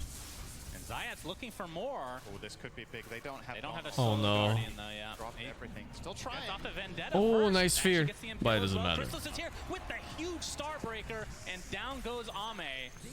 And Secret starting to really run away with this. You're gonna have to have a word with Resolution after this game. This is getting out of I'm hand. gonna have to give him some more money, I think. Yeah, he's doing a great job. Yeah. Speaking of Resolution, he has the Falcon Blade. How much? Force staff is going to see a They just killed Starbreaker mid. again How come much? out. Faith Beyond caught out. Actually. Stuck inside the ice shards, nothing to say. He's going to be blocked up by ice shards. And the force staff that we just talked about from Resolution coming into play already. 7K lead for Secret. Things are looking very good for them. And I mean, if you have a big enough lead, then taking Roche isn't that hard, considering like you just get a pick off or two and then you can just take it. But I feel like I'm that's sure the that best Daz was a opportunity for LGD mispick. to get back into this game. I think that Dazzle cocks their team fight too I much. think ideally what they want They can't do is anything once with this, Global and they didn't win the lane Towns hard enough with the you wanna Dazzle. Smoke and make your own move, right? Because that's one moment in time where you can initiate something without the fear of just getting immediately globally countered. But they're not managing to do that right now. They have about 30 seconds to go if they did want to make a rotation, but Secret are very firmly planted in the bottom half of the map while LGD are in the top, so they're not going to find anything, and that just means that come minute 18, Secret are just ready to rock and roll again. And it's hard to see the path for LGD to initiate fights, so maybe you just need to, again, slow things down, farm it up. But what's the exact timing you're playing for? So your Lone Druid has Maelstrom and he's going towards the Mjolnir. Your Enigma is not going BKB because he's going to be scared about global the whole game and maybe he will just never get to use Black Hole, more or less. So he's going for the Greaves. Alright, they're going to try to turn this in. We did this a little bit earlier. It would have been a higher impact play because actually the Global and the Donald are now online again. So might have missed the timing if Secret find this opportunity to get in there with Zayat. Yep, Roche Thinking going about it. down slowly. The Wraith packed inside as Nisha seems to have a decent idea that this is happening. He's just going to walk right in with the Split Art. Gets off the Pulse Nova and the Bloodstone ahead of him. His Soul Guardian on the outskirts as Zayat gets stunned, but nothing to say. Already gets off his Rolling Thunder, but a huge Starbreaker Crystallis deletes Faith Beyond. Jin-Q starting to get quite low as Puppy's the first to fall for Secret, so it's a 1-for-1. He's going to buy back into the game though. Double kill from Crystallis coming out as well, and Nisha pretty Why much do out of you mana, take but it's fight just at enough to Secret's take out peak? Ame. And now I will Wyatt never and LGD understand. have to get the hell out of here as Secret will likely get the road. This is literally where Secret is the strongest. Maybe This is Secret 15 to 25 minute markish. Thanks for the damage. do the hard work for us. You know, we can't really kill Roche ourselves that quickly, so if you guys would please get him to a quarter health, we'll just show up with our spells and clean you out. They didn't even use Global. Like, Rezo actually doesn't have the mana for it right now. It was not necessary in that fight. They had a No, that's not Drax with tier 3. It's too early. I love the way Also, approached Secret this building fight by damage is setting not in left back first. He fantastic. knows he has so Say much this, defensive cover Edicts plus the and Bloodstone that's that it. He's not worried. And they find this connection on the left-hand side. This pretty much ends the fight. They kill off the Enigma with the Nyx as well as the Dawnbreaker ult. Connect that. And Ame, sure, you find the Crystal Maiden. I have Deso too, I guess, now. You're in the middle of It's the not fight too bad against anymore. Flesh, and you're not getting out of there afterwards. So easy cleanup for Secret. And man, going into the series today, I was not expecting that any game would be this one-sided as this is looking right now. Are LGD adopting some sort of new strategy? You know, start out slow in groups, then you pick up some steam. You go into the playoffs, you start off slow in game number 1, you pick up your steam. That's maybe the question, because this one is it's not looking healthy right now. So if I'm not mistaken, at the Arlington Major, I was casting a game of PSG LGD. We're down by like 20 plus K at the, like it was a top hat shellacking level. And they brought it back, so this is the one team I would not be comfortable with a lead, no matter how much. As we see mass TPs now from PSG LGD. Are you committing on this, Nisha? Some cover. Nisha really wants to finish. Holy up. fuck! Not going to be able to do so. Now completely out of mana, but remember, does have the Aegis still. Nisha, what? Oh, wait, hold up. Hold it. Hold it. On any stuns, though. As Secret looking to potentially reset, but no kills come out from PSG Dudes. LGD. See the freezing field in the meantime, yeah. I guess he said Aegis. Even so, though. I think that is bear That's scary stuff. Yeah. Oh, 50-second cooldown. Could have been a 5 versus 2 or 5 versus 3, I guess, Somebody if they has had Dominic experience ulti playing ready. creeps with freezing field, it is Puppy, so feels really good about that. That's a very big creep there. A so-called creep hero, if you will. It's very. If you're new to Dota, Lone Druid is complicated. It's Yeah, that's true. That's its Facebook status. It's complicated. All right. Nice Oh, carapace. beautiful setup. Split Earth to follow, and the Impale again. Nothing to say is dead. And that's Secret, man. Fuck it, high ground attempt. So careful about this as Pango. You kind of need to weigh the pros and cons of using Swashbuckle like this, because you could obviously Swashbuckle toward your own base with the damage, right? But he wanted to get a little bit of value poke out of it. Gets No, Carapace tier and 2. gets killed. Okay. So It's fine too though. LG stuck in base. Only lone dude is farming right now. when you are playing against this hero and it's missing, because you never know when you're going to connect on that Carapace and you're just getting killed off by that. Just kill better, just kill better. Come on. It's okay, they're all dead. I can kiss them. Yeah, Let's check rush. Yeah, let's go rush, bro. I might just farm it. They're gonna run bottom to our outpost. We can smoke into them. I can smoke mango. We don't have actually. Yeah, I will swap. Not global, but we can fight easy. Let's try 15 seconds though. Oh yeah, the classic wrestler, no global, we can fight easy. Well, he didn't have mana. Oh, Impale set up onto Faith Beyond with the Solar Guardian, but a nice Tusk Snowball mitigates a lot of it as Crystals pops the BKB a little bit prematurely. Starbreak doesn't really connect very well, but they still have the damage, it looks like, to take out Faith Beyond. And Jin-Q is next on the list. Let's So keep despite the fighting Secret Secret at their not going as peak. planned, I mean, with this kind of a What lead, could it doesn't ever really go matter wrong? sometimes. It's just such a strong position for their lineup to play Let's. this high ground, right? And you're seeing again Faith Beyond. He's just holding Black Hole. He can't use it. So the impact of this hero very, very minimal so far in this game, considering what we've seen from Enigma earlier in the tournament. Secret seems to have a very good understanding of how to solve it. And this looks like Y will also finding a quick way back to base. Has Grave. Yeah, Okay. He kind of juked them by running in a line. Sometimes it's the hardest path to follow. What? Oh, wow. It's really impressive that he found a way out. That was on Kistis, right? For some reason he didn't see him walk up. Already has his shard as Zayats gets off the Impale. The signs are even, so. Walk his way around, but looks like Jin-Q is likely to fall. He's getting healed up though. 50 seconds for Aegis. Aegis in line for Nisha, so he is not scared. Eventually, Bloodstone, by the way.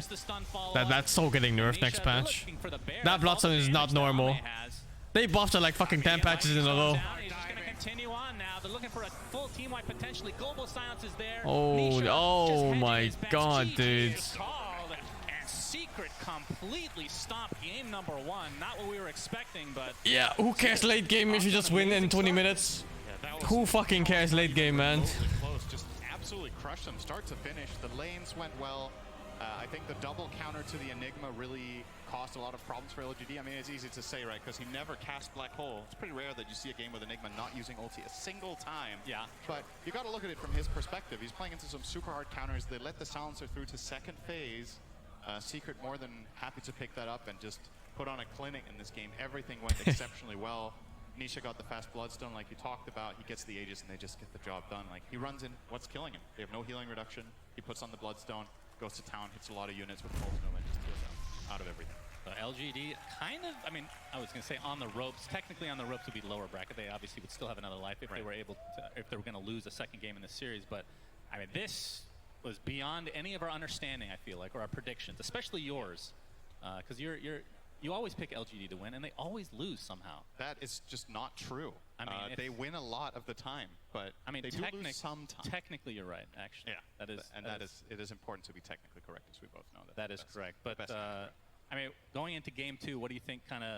What does LGD need to do? Was this a draft thing? Was this a laning stage thing? I think part of it was definitely the draft. I think I'm gonna had get a some drink. problems with how the lanes went. I BRB. think that's where you want to start, and then go from there. Build yourself a game so that you can be competitive in the mid game. All right, well, with that, let's see what the panel has to say, and we'll see if Jenkins has gotten a haircut in the last 10 minutes. He did not get a haircut in the last 10 minutes. And to be honest, didn't have time for it. We were watching Dota. Come on, we want to listen to your beautiful voices the whole time, not miss a single second. And that was tough to do because blink and you miss it. This game was very fast here, joined by Effie, Lacoste, and of course Jenkins, indeed, still with his long hair. Jenkins, breaking this game down, it went a little bit different than what you were expecting. Jenkins. Jenkins. I will say, I'm very surprised that Suns fan was the one casting that. He didn't say what level of shellacking that was, because that was a very high tier shellacking. Obviously, with him being the leader of the council, I can't say it was definitely Gaben level shellacking. And LGD, nonetheless, like that's insane.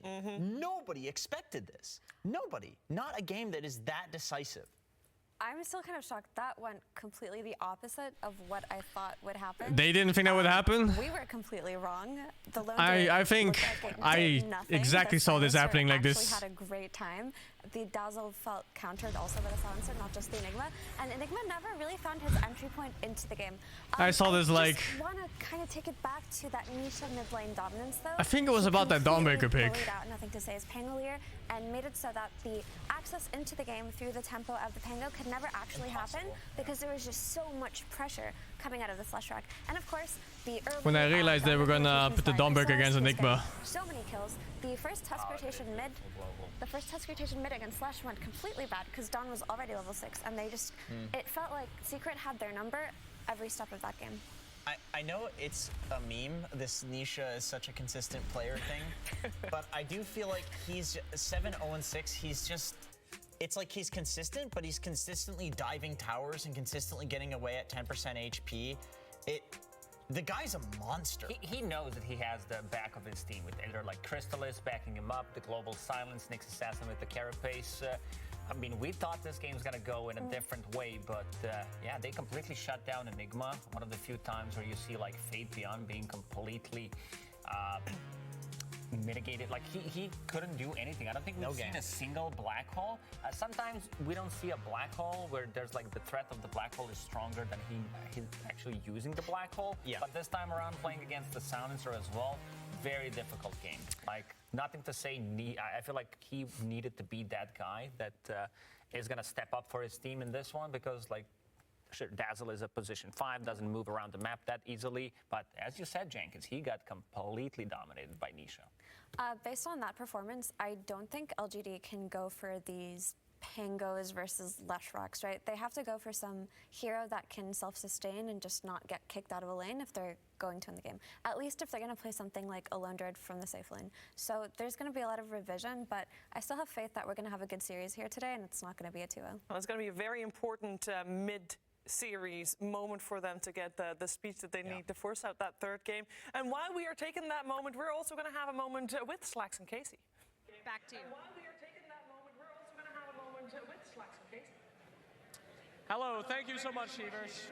Casey, one of the greatest things about Dota, about the International, is one of my favorite things in general.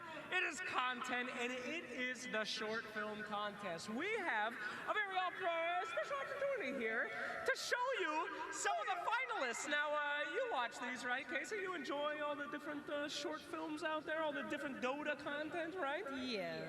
Well, we have 3 of the best ones coming up here. We have one that was hand-drawn in anime style. We have a live-action one, and we have one made with some source filmmaker and other stuff. So the Dota community gets so creative with these things. I'm sorry I'm monologuing, but we got a chance. So go ahead, Casey, if you can, please take a break from that LGD game, wash your face a little bit, take a breather, and get ready to watch some short films. Let's take a look.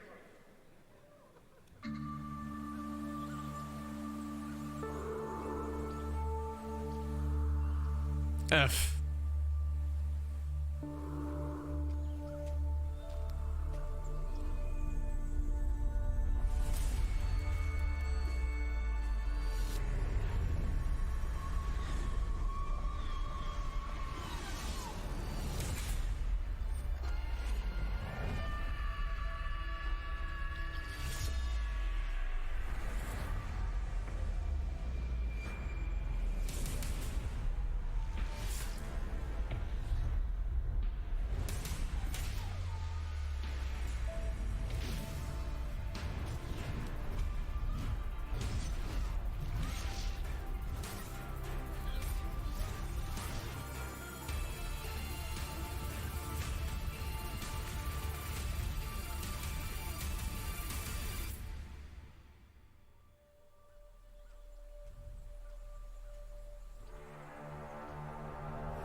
Whoa, was that really BKB?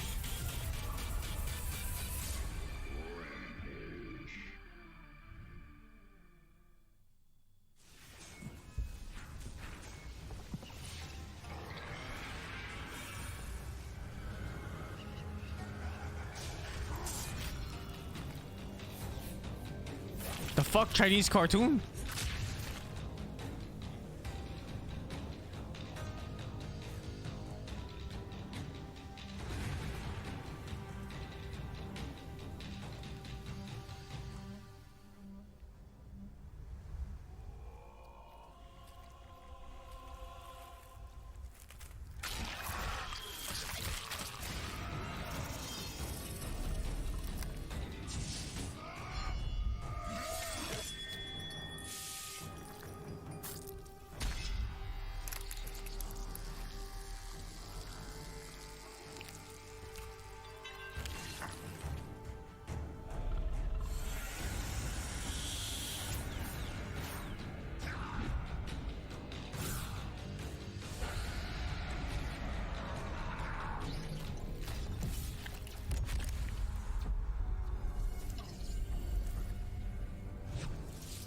This one feels like The Witcher.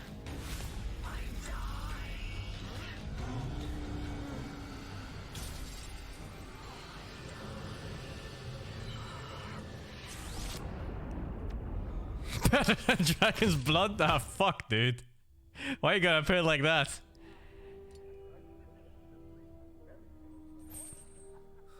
What the fuck? The graphics! Holy shit!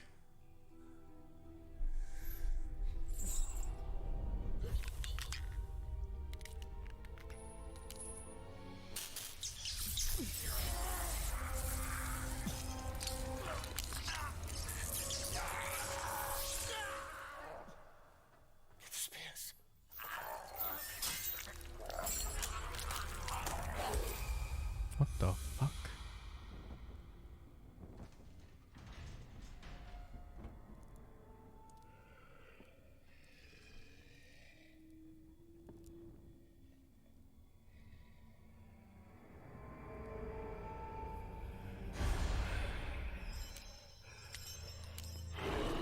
My precious.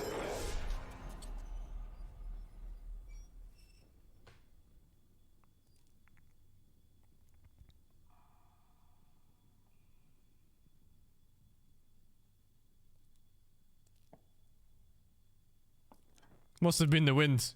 I think he's gone.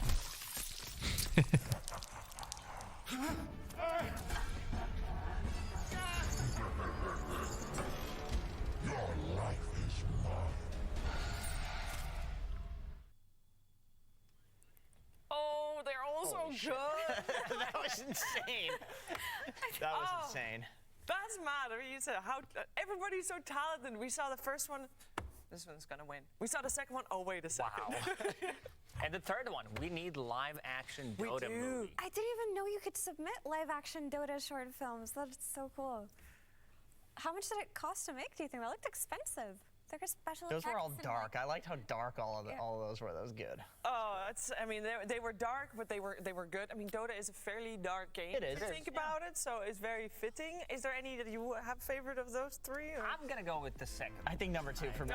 Number two was good. For me, the third one, because I haven't seen someone submit a live action. Are we gonna expect an Effie live action short film? Oh yes, please Dota live action movie. Please. How about you, Jenkins? I'll be the one. Oh yeah, I'm ready for it, man. Nobody's winning.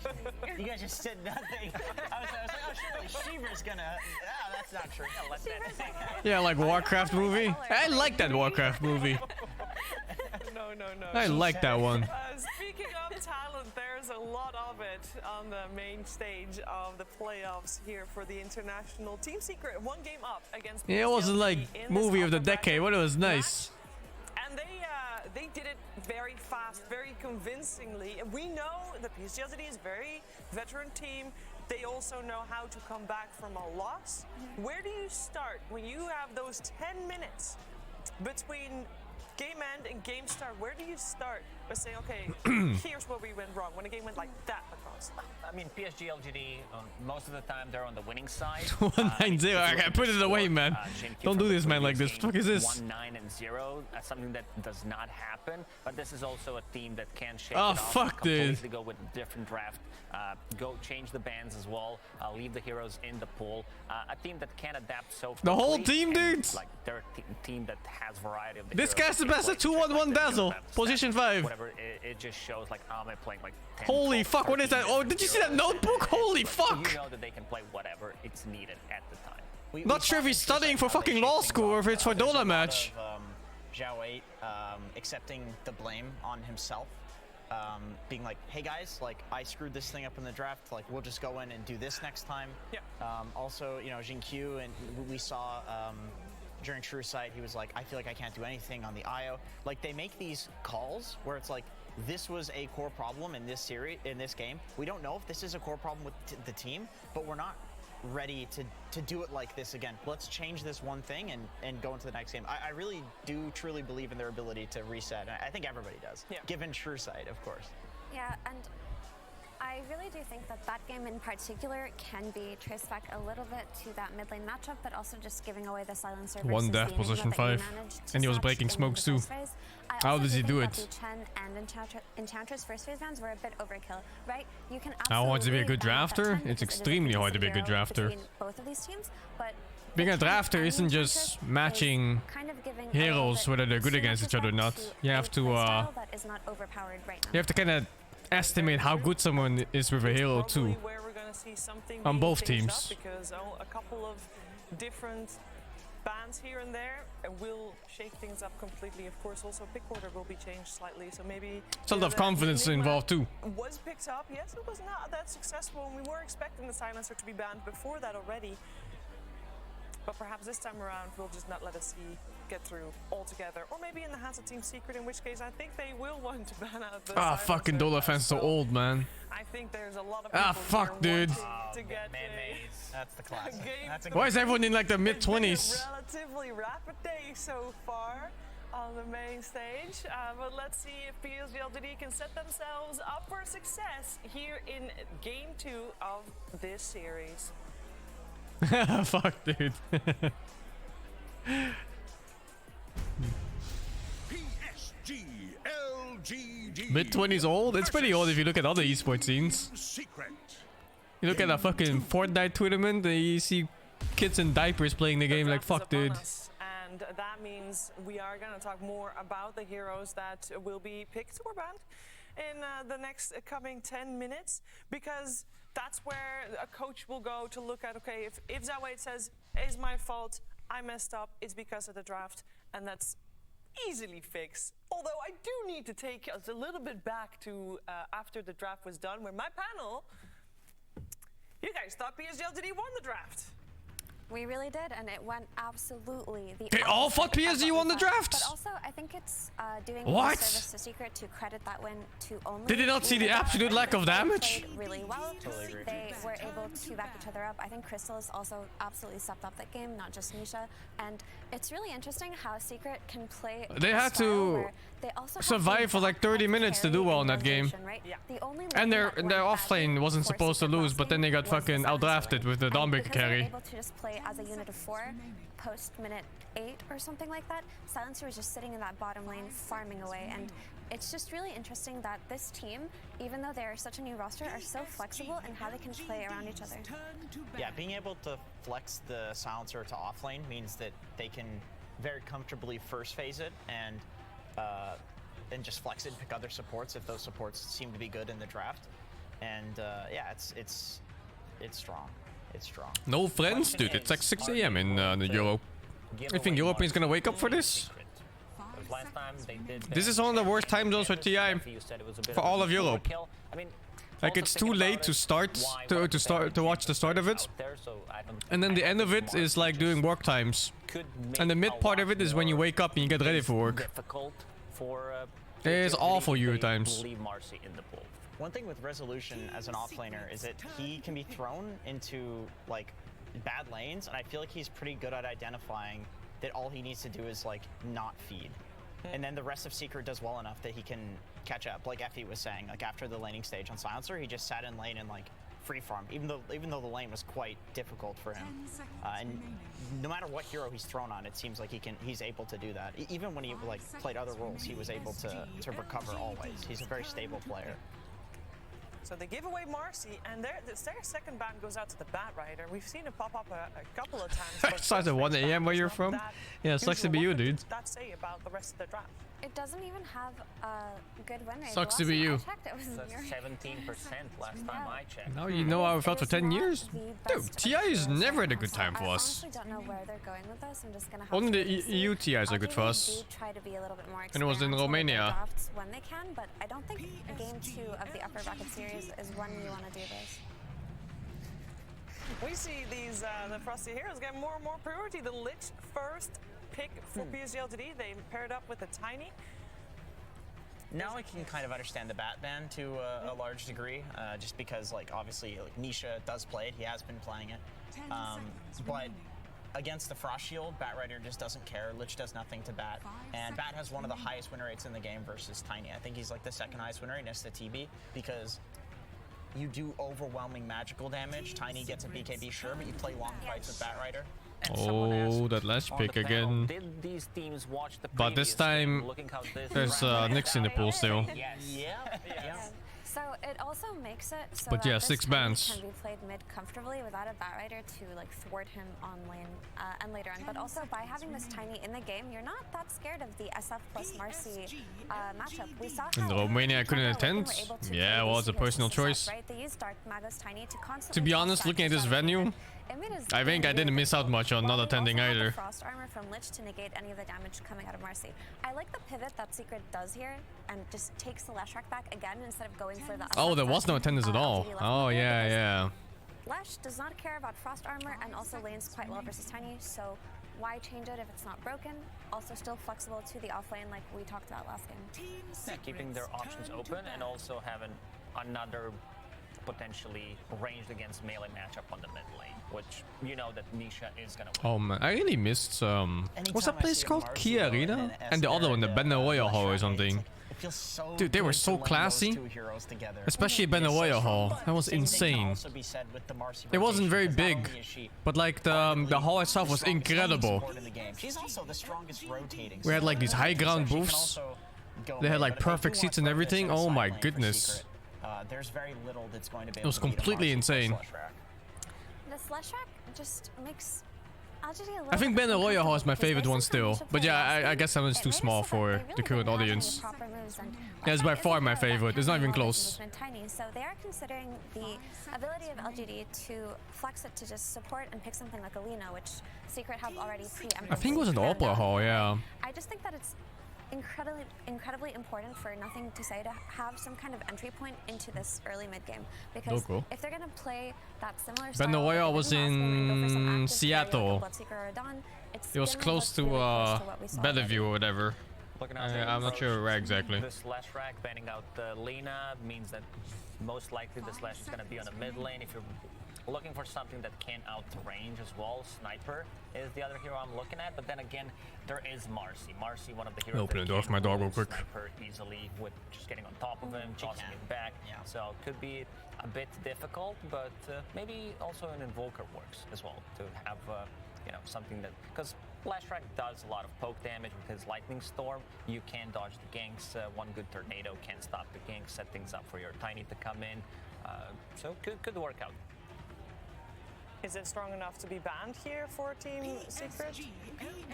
We're gonna get a Ursa banned out first. Very and quick bans and picks coming through. Ursa banned, Alright, I'm back. Beastmaster banned, Let's see what do I have here. Why? What's Is this big? Oh. LGD is done with that fucking early game bullshit.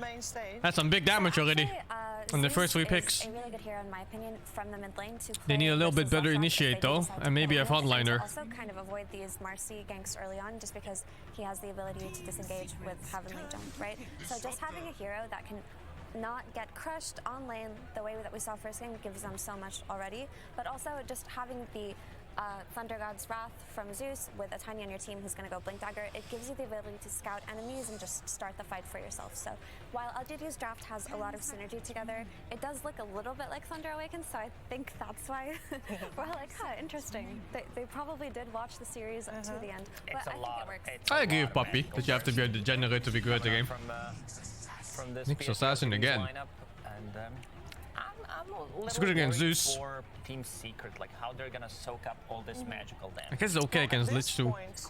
Not so much against Tiny, it's whatever. That plays it on the side of Team Secret. Is it Rezo? Because I think I've seen Rezo play Marcy. Yes. Oh. Rezo plays core Marcy. The thing is, I was looking at Secret and I was hoping that they would go for Wait, some where hero does this that can Marcy be go the then? early pipe in this game. Core just like Marcy? We saw EG pick that Tide Hunter into Thunder Awakened Zeus, and by that pipe, you kind of need something like that if you're going to play. I against don't a think draft it's gonna be like carry, this, no? but you Should can be also off just lane. have a hero that But then you buys have the off PK early lane and goes on Marcy the Nyx boost, right? So against Marcy Monkey can King. also do that for your team. Together with Lich, I'm pretty sure as long as you time the shields on the stuns, Monkey wins that trade. You know, they go on Monkey, Lich puts the shield, and then he just turns after. and most successful one. I wonder. with that I as wonder. well. I think Monkey What wins heroes are that. still left in the pool for him? Bloodseeker and Razor obviously come to mind. Morphling is too, but Morphling against Zeus means you can never morph low. He can just Thunder God's Wrath you. He did play Slardar. He did. In one game. Okay, so I think that LGD have only played Monkey King once. Am I You wrong? can't just Do you drop have the static stats? storm on his But ass, when they man. did play It's a it different was lane, their and you carry don't pick. start level 6. Yeah, I So, think they played it yeah. a couple times on Ame. So it seems like they just secured their carry pick now before they go for some gotcha or it gets banned out. But It was only once, you were right, okay, by the way. yeah. So also they just have the vision game secure with this Monkey King, right? It's a hero that can play the tree lines. You also have the Thunder God's Wrath from Zeus, and you have the Initiator in Tiny. So while the draft is synergetic together, I don't know if they use I am Discord a for little this. bit concerned When I that played in Monkey King 2014, can die early I think on, they set up especially if he's Ventrilo playing servers of all a things. Leshrac from the mid lane who's just going to rotate on him. But hopefully the Lich will be enough to secure this Monkey King's early game. Yeah, late game, I think that matchup tends to go the other I wouldn't way, be where, surprised if they kept the same. Slash wants to play into a Monkey ult, Monkey just shreds Slash. I think through Discord one doesn't style, have everything. offline But early like game, local yeah, it's servers, like armor and for it's what, right? You know, Leshrac just there's pure more damage, delay. damage. Pretty much, but once you get that BKB or Diffuse Obliter Echo Saver, I think whatever it is Ventrilo that and you TeamSpeak want they to do, and you can there's cycle less the delay. refresh. You can also just eat this Disruptor, it's food, once you get a BKB as Monkey King, and then you can ignore the Nyx for the duration of it. I think PSG LGD lacks a little bit of tower damage because like Zeus, Lich, Tiny 4, they don't deal as much. So and they also need to pick it blindly. So something that Fade Beyond does. I think the well local to play, server thing is especially paired up with the main this issue. position for Tiny is Death Prophet, where you know it deals damage. Picking it blindly, it's still a strong lane, and yeah, look at the bans, Bloodseeker, Razor, these are Crystal's most played heroes, and they're gonna get rid of that. I really like the idea of Death Prophet because I feel like Death Prophet heals through the Disruptor, harass in lane. It's a hero that really likes heroes that play into you. Lesh likes to run into you, Marcy jumps on you, and you can just siphon these heroes and they die to the ghosts. That'd be a really solid pick. I can't believe Brood's made it through this far. Yeah. First phase ban, both games in the previous series. Yeah. So this is very likely Crystallis's hero, which a lot of his heroes are banned out right now.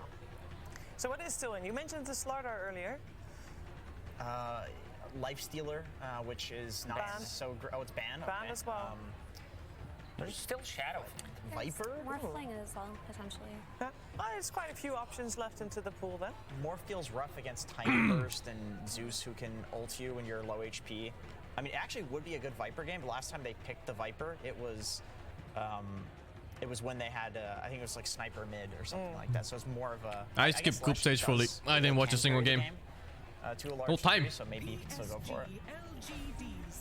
They go for the Dons. Dawnbreaker again. Hey, I've seen this draft before. Game one.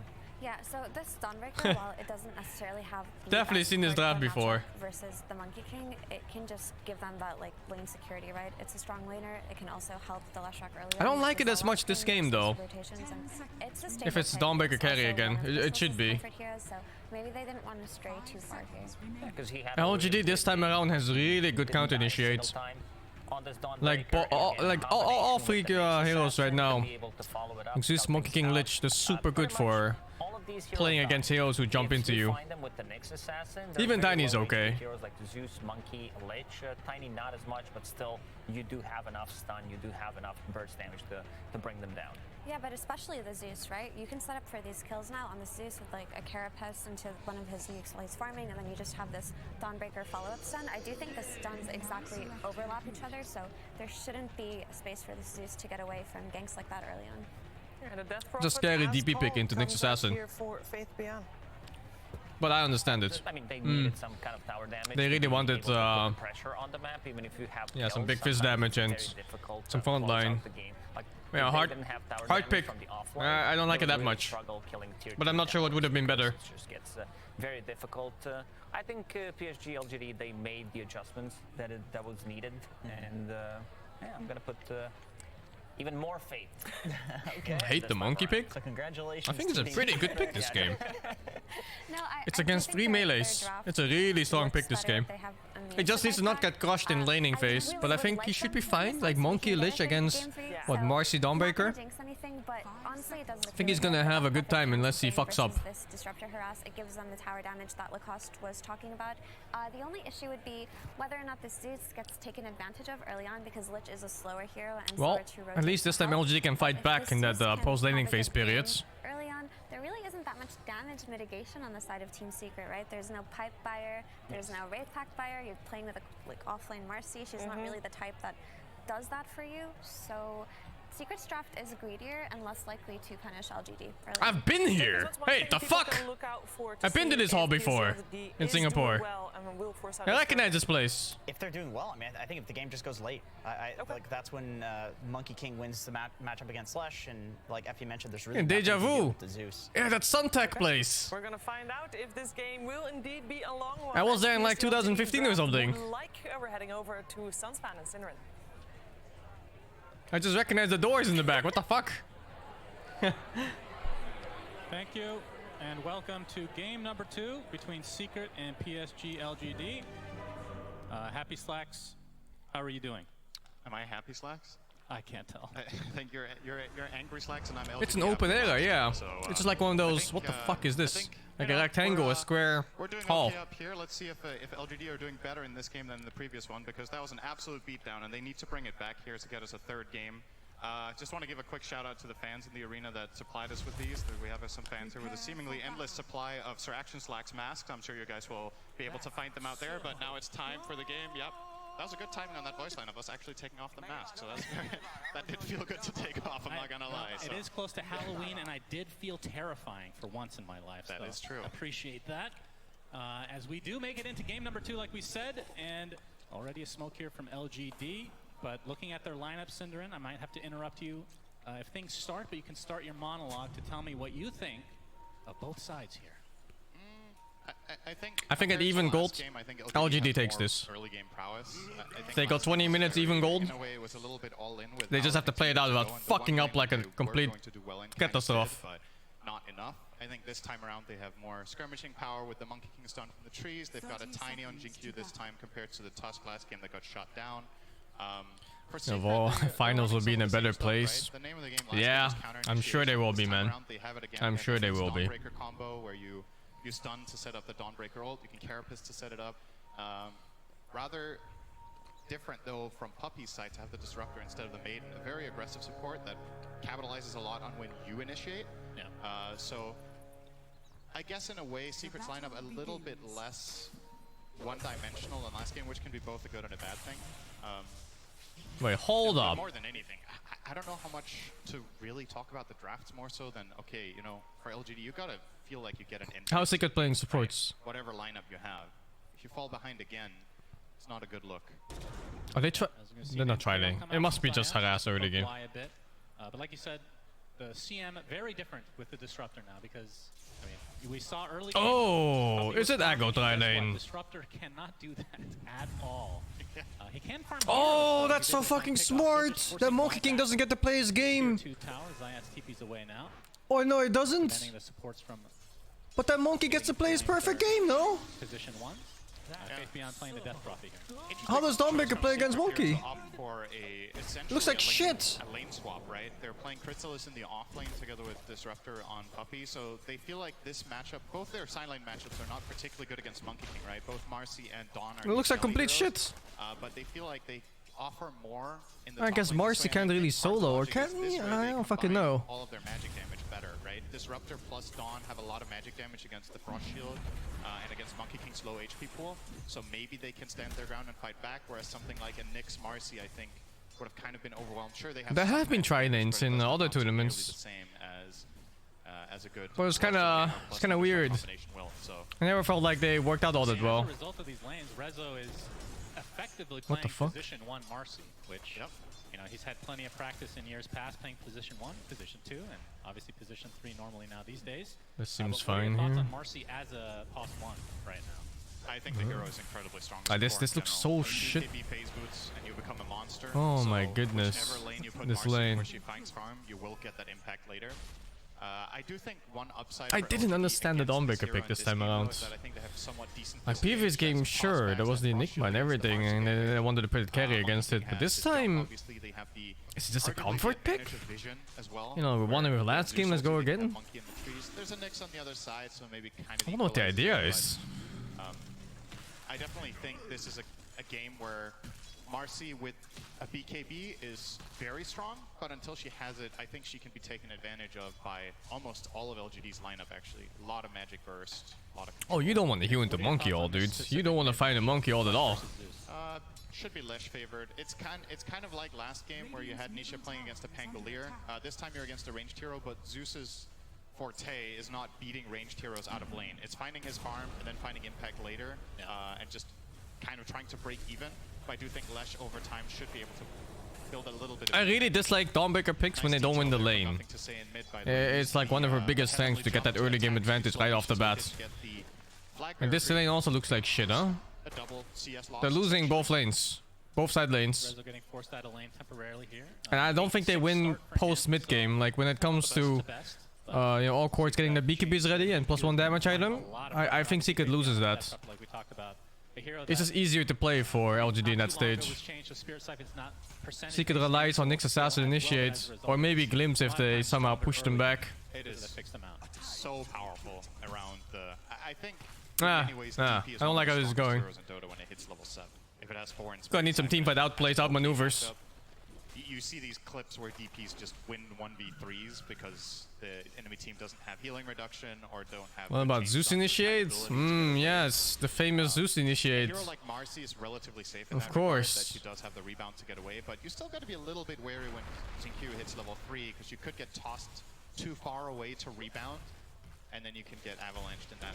First Q in, yeah, fuck it, dude.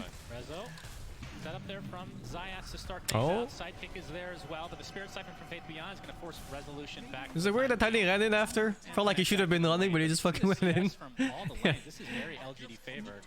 Mid lane is kind of a wash, but the other two very LGD favored, like I said. So how important is that for Secret, or sorry, for LGD to get off to this good start in the laning stage? I mean, it's huge. Especially, I think that one of the biggest differences between this game and the last is just polar opposite game. Holy fuck, what is DP auto attack damage this patch? Dawnbreaker against Enigma, which is just you just coasting to a free lane. Yeah. This one, you have one of your worst matchups, which again, kind of Secret saving draft, no thing. You think Secret is saving draft in upper bracket? Bro. I feel like it was What kind of bread of copium do you fucking huff in? What would have been so bad about Marcy in this lane? Because she has a way to get away from. She does have a way to get away as well. Yeah. What brand is that? Back Starbreaker, but a lot of it's mitigated thanks to Frost Shield coming out from Y. And it's not gonna, I was gonna say it's not gonna lead to kill, but that is Oh, more damage nice. than I thought. First blood. Oh, they get the kill in the lane where they're losing. Look, he's like half CS of the Monkey King when he gets the kill. A big fucker by Lich. He's playing a bit too aggro. I understand him though. Like he feels like he wants to dominate that lane since he's stronger in it. JinQ gets credit for it. Yeah, I think the mindset for Secret in this bottom lane should Oh, just man. be we can't kill and we shouldn't go for aggressive moves because I think the punish is just too strong, right? Even Rezo with a running sidekick on both of them, Faith Beyond is Oh, dude, that buffed drain is insane now. to manage that until you have maybe level 6 on Marcy. Perhaps there's an opportunity to find a kill there. But yeah, the top lane, nice. Such an early game powerhouse compared to before. Before it was like, you know, anti-high HP hero, but now it's just win lane button. Why saying I'm fine, don't worry. Speaking of Y, take some heavy damage here, but here comes the pounce from Ame. Chrysalis. It's going to be another Jingu stack coming out for Ame. And Puppy basically. Oh no, the stack stuns. Yeah, but a Starbreaker coming It's out. fine, I think. Onto the Lich, but the Thunder God's Wrath finishes off two Oh, the heroes. Lich doesn't die. So nothing to say, despite being kind of a wash in the mid lane. Now has 2 kills to his name. Wait, did I kill 2? Oh, it killed 2. It was for bottom lane too. That's his ult. Ah, fuck, we missed the bottom fight. 500 gold advantage for him there. Had the Arcane Rune as well for that Thunder God, so it feels really good to use. It's a relatively long cooldown. Oh no! One, but Oh, how's that balanced? How is that I balanced? wasn't expecting the jump to come that early from MTS, but yeah, I dare say already that the conditions LGD have in this game are going to make it a closer game than the last one. Like, this is already so much better when you He doesn't even consider how care, the dude. lineup He's is just gonna CSing fare while Marcy's in the beating his next stages face. of this game. Oh, CS by the way. And I think the challenge here for Secret is going to be bringing Nisha into the game. Zeus is a better Mirana. Yeah, well, you know. Against the Frost Shield, he's one of the heroes that you know. Right now, which, as what can you do? There are two side lane melee cores don't do the best job at. But the way you bring the Lesh into the game here is usually through the Nyx, but he's level 2. We're 7 minutes in. Zayats is having a totally different game than the first one. Really suffering down here. They're obviously going to use that to give Rezo the priority of finding a fast 6, and now he's going to leech some XP off of Nisha climbing that stack in the jungle, but it's a long ways away. I think Zayats has to take a lane away now. What you see, I said. Oh, he's poor, but he's the richest one. The monk is pretty poor too. Surprising. I thought he'd do better in that lane. Supports need to be unlocked. But I suppose the big part is that he shut down the Dawnbreaker's laning phase. Not allowing that snowball to happen. Creeps up, but Avalanche is there. Toss back into the exorcism from Faith. How's that balance?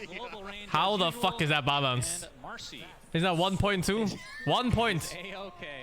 Jumps the entire map. No Sinister Gaze there, I believe, from Y. That is true. I think no way that's not getting nerfed next patch. Didn't expect Marcy to be in range for the jump on the Nyx there, so I think it is one of those moments where you need to time it perfectly, because if you use it instantly, I don't think you have enough damage for Rezo anyway. So you need it's a Marcy better Mirana. Oh, they have ulti Marcy now. I'm trying to time that perfectly. Rezo's going to show himself though. Fortification was already popped to Jin Q. Ghosts are out, but still pretty scared to fight, I think. Zeus? Oh, huge kill. Oh my god, we missed all of that? Wait, what? Which helps the unleash a little bit here. Impale's going to connect onto one, but now Resolution has to be a little bit careful. Gets off the dispose, and there's the Sinister Gaze you were talking about from Y. They do find the kill on the support, but Resolution falls in the end. Oh my god, that was close. And Nisha, like the hair in his ass got stunned. Millimeter, not inch. All right, well, it was a millimeter. Inch is bigger than a millimeter. I don't know if you know that, Cinderin. Oh, you don't know what a millimeter is. Trivia time for you as Chrysalis hammers to the low ground. Looks like he's fine. Yeah. That was a sick toss from ZQ, by the way. During, I think it was mid-air. It was mid-rebound, so he didn't get stunned, and actually made a pretty big difference there that he finds that toss. Oh man, how did the Zeus die? That was huge. Huge play from Nisha there, the rotation, finding the Zeus solo kill, finding the regen rune and converting that into additional kill at bot has essentially equalized. Hey, you fuck up his jump? Yeah, well, we don't know. They didn't see. You know, if you're a Secret fan, you might not find this net worth split too healthy. The Lesh way at the top of the board, but then you gotta look quite far down to find the next hero. It doesn't matter. Side lanes don't matter. Nisha just wins mid. It doesn't matter. This game. Oh, we have the Impale. Nice setup from Resolution as well. Chrysalis with a huge kill. Huge. Big kill. Nice pick off, and they've obviously practiced this combo a lot. Yep. I mean, last game they didn't have the Marcy to help out on top of that initiation. It was just the Nyx, but it still proved to be quite potent. Now Nisha and company look to find Jin Q, but the Avalanche nicely placed from him. Spike Carapace a little bit too late. Yeah, to quote a wise philosopher, it really does feel so good to play with multiple setup stuns as Dawn. Thank you. And yeah, I will never follow that again, trust. All right, Zayats. He's going to be spotted. Okay. Sinister Gaze is there. Resolution gets a nice stun off with his rebound. Looks like Y is mega dead as Faith Beyond coming from the low ground with that exorcism. Holy fuck, this DP just walked in. Storm inside that kinetic field. They're going to try to focus down the DP, but she's healing and so much. owns? How is that link balanced? There's no way that link is balanced. Little damage proc there from the exorcism, and Faith Beyond gets credit for that. Glimpse? As well no glimpse. Into a vessel. So this time around, he has jump in 2 seconds. Nothing to say. He's going to do a nice job at dodging, but it doesn't matter. Chrysalis still has the damage. Boundless Strike connects onto 2. Nice fights going out by Secret. But there is the glimpse. But the advantage isn't there yet, huh? So, despite losing there. Well, not on gold anyway. Maybe on XP. Position 3 technically. And this is the only reason why they're not behind right now. I mean, at this point, gold-wise. and Dawn are kind of position 3.5 when you look at the net worth. So. I mean, we've seen a lot of games. Still looks kind of good for LGD, I'd say. Kind of rely on Nisha to absolutely take over, and I want to say of all the people that is good at carrying on their back, he is probably #1 on my list if I had to make one. As LGD just gotta avoid the Nisha fights. Very good. Yeah. Just a little bit. That's a longer horsey. Yeah, that's a monkey. Spring. Monkey over horse apparently. Zayats will proc down. That was almost the name of your 2 cats. That's right. Thank you, Sindra. You're welcome. 1% of the audience. Monkey network is kind of low, but you also gotta look at it like this, right? He completely stopped Dawnbreaker from snowballing in laning phase, whereas Dawnbreaker is one of the stronger laning phase heroes in the whole game. What name's their cat Bucket? All right, never mind. Don't talk about my dog's name, okay? We're good. Onion. Yeah, that's not what his name is. It basically is. As Nisha makes his way to the top lane with Resolution's help, and then looking to get the trade a little bit late here, but I doubt LGD will try to defend, just using the fortification. Bloodstone, not too far away for Nisha, just the recipe away, I believe. Yeah, the big difference between this game and the last one is they have the Vessel, right? So there is a path to killing Lesh for Faith Beyond here on the DP.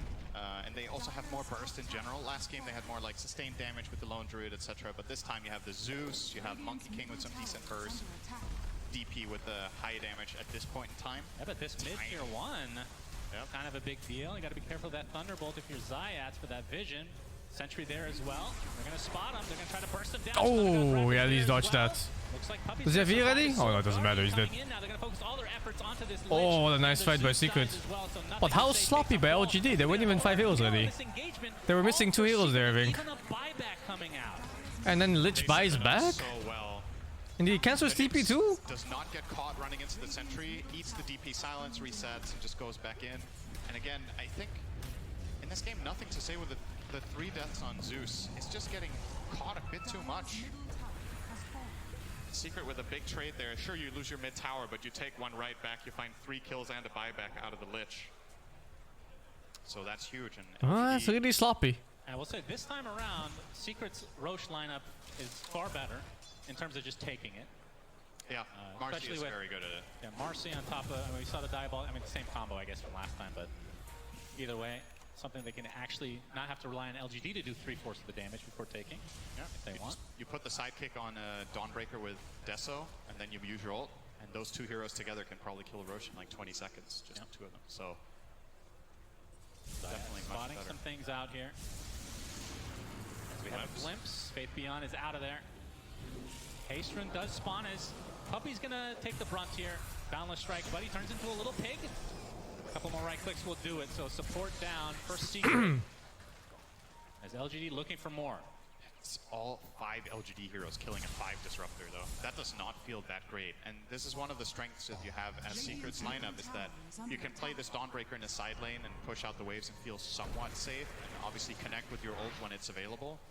On the other side, Marcy, also a kind of tricky hero for LGD's heroes to kill, so you need to rotate the right amount of numbers. They will do a big move here once again. This time as 4, though. Trying to not break the smoke onto the Nyx. This would be a huge pick if they found Nisha, but reading this like a book and not getting caught. Getting away with that ward. He might be the one that suffers, but again, I don't even think they read that. I think it was just pure luck. Exorcism is Looking for wards or anything, but I think it was just pure luck. Finding Chrysalis, slowing him down to Spirit Siphon, but the kinetic field blocks him off. And that might be all PSG LGD get, and that's a big cooldown that they have to take into account now. Oh, they might even lose their Tiny, too. Earth Hammer's there as well. Down goes Tiny. Faith Beyond. He's here as well, but the Exorcism is running out. Resolution forced to fight despite the Spirit. Oh, the DP doesn't take damage. Fucking HP's going up. LGD, despite being down in numbers at the start. Oh, this is some shit. Now LGD gets to play mid game with no goal disadvantage. And I don't know how Secret's gonna play against BKBs. They don't have much against BKBs. It has to be Nyx as initiation. Maybe kill him before BKB goes off. Honestly, that looked like a really good counterplay from Secret jumping on the Tiny, but I think Resolution maybe bit over a little bit more than he could chew there. I think they have the kill without the rebound. He doesn't Oh, nice freebie. And that did set them up Place for the a return. Sentry there. He's gonna get the toss off, and that. Holy fuck, that Sentry timing. Another ward. The ward battles have come in. Yep. Looks like Secret to get a bit of that engagement. There's nothing to say now with the Arcane Rune. That's a big one. So we're gonna another see replay here. Yeah. I thought this fight was. So this is really good, this glimpse that comes out here. So they're going to glimpse back Q into a Lesh stun. And I think this is a kill without Marcy connecting here. And now Resso is out of position. Chain Frost starts bouncing. He carries that one. Wait, didn't it continue? Oh, right here. It was on the creep camp. Oh, it came back from the fucking neutral camp. I was wondering where the Chain Force went. All right, that's just flat out really unfortunate. That's so fucking lucky for LGD. That's pure luck. There's no skill in that involved at all. That was pure luck. Just giving LGD a little bit of a freebie there. I thought it ended too. I thought it ended on Lesh. Not neutral. So then instead of 2 hits from Chain Force, it was like 4 or 5. Well, 1K Easy, extra 500 damage. As Faith Beyond working on a BKB. And we've already seen the Spirit Vessel being applied. Very strong item. Zayats continuing on with the Vendetta. Oh, they know. It's going to be seen why. It's going to take the Vendetta. You can suck him. Start, but like you said, the silence coming out. Hammer. Chrysalis Suck him for what? And he will. Find the support. Making progress toward that Deso. He did go for the shard first. I think that's a good choice in this game as Dawn. You're up against too many problems that prevent you from using Starbreaker, so... And it feels bad to rush BKB, so getting this as a kind of a gapping item for your damage item is solid here. Still have to be very careful when you're out of Starbreaker though. I think this is once again a lineup that LGD are running that are very, very good at punishing melee heroes. It's a pretty good match, yeah. So, it is a very balanced match. And we've seen that in the previous fight, right? If you're just a little bit out of position on the It still looks really good for LGD as well. Is pretty severe, Like once this BKB comes out for Monkey, and once this BKB comes out for DP, Secret has almost no damage output for them. It comes out to Marcy auto-attacking, or maybe like Addict from Lash and maybe Dawnbreaker hitting, but they're all so-so.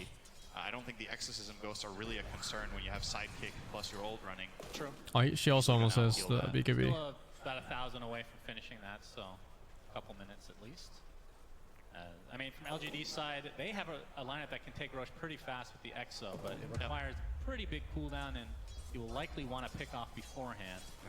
They're going to look for the said pick off. Wonder if they will try to get this as a level 12 gap for Faith Beyond to then go Roche. Tiny close to Dagger, by the way. ZQ went phase boots and has just been quietly farming in the top lane for the last 4 or 5 waves. LGD, Avalanche clips Resolution, toss back into the Sinister Gaze, but Nisha's coming with the hell's that move speed? Resolution ticking out very slowly. Looks like he will oh my god. There's no way, right? There's no way. Oh my god, dude. Oh, if he got that kill. Also, DP died and Lich. So a little bit of a backwards engagement, but I think Secret will be okay with this. 2 for 1. I wonder if we get that in a replay. I wonder if ZQ actually needed to go for that. Because what he did, he gave Resso something to hit with his lifesteal. Obviously, Unleash would not have been able to remove that Vessel charge. It doesn't do that anymore unless you have, I believe it's the Shard, right? Where you get the Oh, the hell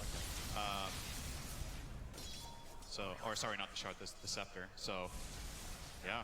That got a lot better for Secret than it looked like it would. And again, that counter initiation potential with the Dawn really coming into play there to find a return. So we're going to see the replay here. So look, this is a really good initiation from SingQ into the silence. Just good execution overall. I think he ticks down to this Vessel, but now ZQ is going to walk in and give him lifesteal. And he will outlast this for so long. And the thing about no this Monkey is, in this you fight. can just kill him in the end, right? But this means Tiny's not participating in the side fight, where that Avalanche could have made a huge difference. Resso all smiles. No, I'm not sure, but the toss, I think it was bringing him closer, but the Sinister Gaze actually stopped him. Yeah, it stopped him midair. Yeah. We're going to see a fight here, Faith Beyond. Oh, Monkey ulti, that's a really good one. Nisha's fucking stuck in it. Any stuns for him? No, he just walks away? No way. No, he's not walking away. Oh, the BKBs, man. Oh, when the BKBs come out, he's looking for a toss target. Oh, he fucked up! Has to walk away the old-fashioned way. Gets off the Starbreaker. How long for Monkey stun? Like 4 seconds? 2 seconds. For Secret as PSG LGD win a big fight here in the mid game. Huge for them. Monkey King unlocked. He gets involved with that BKB and finds the kill on the big game on the other side. The Lash has the Bloodstone and Yules, but no BKB, and does just end up getting kind of... I wouldn't even say he got chain stun, but just like a little bit here and there. It just builds up enough time for Ame to finish the job. In the end, with a Frost Shield slow, does really benefit Monkey King. Falling behind against better late game. Oh, here comes the Dawnbreaker carry. The Dawnbreaker carry that doesn't scale so well. Look at that Wukong's command, beautifully placed. Nisha in a really awkward position in the center of it. Almost escaped, but not quite. And I feel like when the Leshrac dies, Secret's teamfight just is over, right? Like, it just falls so incredibly flat. Not just because of the way their lineup is structured, but because of how much of the net worth they're sitting on is on this hero. He just really has to be protected at all costs and get his stuff out. And that time, Nisha... Fuck, even Zeus made it. Just snowballs the fight in LGD's favor, no problem. Secret smoking up to the enemy jungle.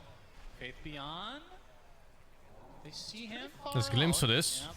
Moving himself to the other side. Might be too slow though. Oh my god, they're going. Oh my god, they're going for this. Is it BKB on DP? Avalanche mitigating a lot of this right now. It's cooldown, I guess. Down Jin Q for the time being. His Faith Beyond looks to be dead. Just one more right click to go. So nice pick off for Secret. The monkey also BKB cooldown. Oh, they has it now. All for monkey ulti. Oh, get out of the ring and TP. Trying to continue on here once the BKB ends up running out. Why is going to take the brunt of the damage now? Oh, I can jump away now. Should be safe. Everything they want. Ame, the only one left in this area, looks like he sick does catch get away there. Safely. That would have been just a disaster. That's fucking insane, actually. Still, Secret going to be extremely happy with what happened here. That looked like a really ambitious dive, but it works out very well. It's force shoot inbound? That's pretty good. For this to happen. Like the way their DP gets jumped. I think the just snap reaction there from Jinkyu on the Tiny was really impressive. He finds the blink into a good avalanche, but did not buy enough space. No BKB yet on the DP. Couldn't get away from. Oh, she doesn't have BKB? Down by Resso. And they found, I believe they cut the trees of Ame as well. I thought it was a cooldown. She was 2 parts BKB like 5 minutes back. I believe we're going to see that potentially in the replay. So oh, she doesn't have BKB. No wonder. If she had BKB here, the game was over, I think. They would have turned that. That Resso BKB coming into play, how much that can do. Does finish off that kill. And on the left side, yeah, Ame gets cut out of the trees there. Stunned for a really long time. Fortunately for him, has BKB ult, or he would have died too. And this could have been tragic for LGD. Now it's just, now it's only bad. I tried clicking on heroes before to check items, but then one time I did it, it gave me something else. Oh, it works now. Like one time I clicked on a hero, like whatever DP, and it showed me like fucking Tiny from in a game where there was no Tiny. I was like, what the fuck is this? I never tried it again. He is about to pick up his BKB. That is going to be pretty massive. That's huge, and it's worth noting as well what Ame went for. I don't think we've highlighted the Mage Slayer, but obviously an amazing item against Lash, right? I think it's part of the reason that Ame doesn't die in that situation when he gets cut out of the trees. Having that magic resistance really helps, and obviously when you do hit the Lash, getting that magic damage reduction as well. But that said, Nisha popping, or rather revealing a BKB in the coming fight could become massive for Secret here. You have to refresh every game. Oh, I see. Exorcism already popped. Oh, there's a... There's BKB on... Oh, they're getting kills before BKBs go off, man. Oh, that's so good. The question is how the Nyx Assassin just walk in and do that? Avalanche is there as well. Resolution gets deleted, so maybe not with the numbers. Buyback now onto the Lich. Need to see a replay on that. How did Nyx Assassin just walk in and do that? Pretty damn impressive that LGD managed to salvage that. Like, consider how that fight began. They sent in the 4 Nyx, they immediately killed the enemy carry.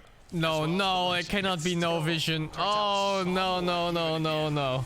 I refuse to believe it. I refuse to believe it that they sent in the fucking Roche. A really crucial moment there that LGD could have converted into something big, but... Oh, that shameful sentry placement. For them with how that started, things could have gone way worse. So look inside. I mean, also kind of a blunder. Where's Wait, was he bashed too? You're playing against Nyx and you're taking Roche. This is, I would say for LGD, maybe a little bit disappointing considering the level this team usually plays at. Just a little bit cocky, really going for that without putting a sentry ward down. It doesn't matter if he's right between sentries, dude. You need a sentry on top of the Roche pit in case they're smoked. It is ready against Zayats. Of course you do it. It's a no-brainer. Imagine that exact situation with the sentry. I actually think they just get the Roche. Yeah, we got another toss back. This time it's onto Puppy. It's going to be canceled a bit here. That's the Starbreaker, so it's a 1-for-1 on the supports. I mean, Exo's still down for a minute. Not sure if Secret will have time to try to take advantage. As we can see a blink now onto Nisha. That's a dieback on GQ, by the way. That's true, a full minute. And Secret are getting insane value out of Zayats on the Nyx, just like in the first game. I'm still holding up against the BKB. It's actually not that bad. Still, I think the longer the game goes, the better it gets for LGD. Countered very quickly. Zayats in the right place at the right time. Like you're just comparing scaling between Monkey and Dawnbreaker at this point. And Zeus too. Zeus versus Lash. Zeus is just king of late game as well. Preventing Monkey King from playing the game, right? Oh, I like this play. Wukong's command down. Marcy can beat Monkey. Oh, they just fucking take it. Huge for Secret though. Don't think. I mean, do LGD even try this? Is up in 5. It's too late. Oh, that's so good by Secret. What is this? This fucking play just to go random Roche. Can he BKB? BKB suck? Quad suck? 4 dicks at the same time. Oh my god, the technique. applied to Resolution now, but the rebound onto the other side of the river. He'll be fine, but Nisha looks like he wants to try to fight. Gets off the Yule. Faithion now on the outskirts of this fight. It's Aegis, right? Yeah, it's Aegis. That is just the Aegis. Exorcism still going. Zayats gets the impale onto one, but now they're going to try to turn this around. Oh, huge! There's the Starbreaker from Chrysalis, and that is the death of Ame. 50 seconds on the deck. And PSG LGD, they get the Aegis technically out of the hands of Secret, but it does cost them. Yeah, it's almost a repeat of the previous moment, right? Where a bad start gets turned into something salvageable. Oh my god, how is that not a gold advantage for Secret yet? How is that not plus 5k?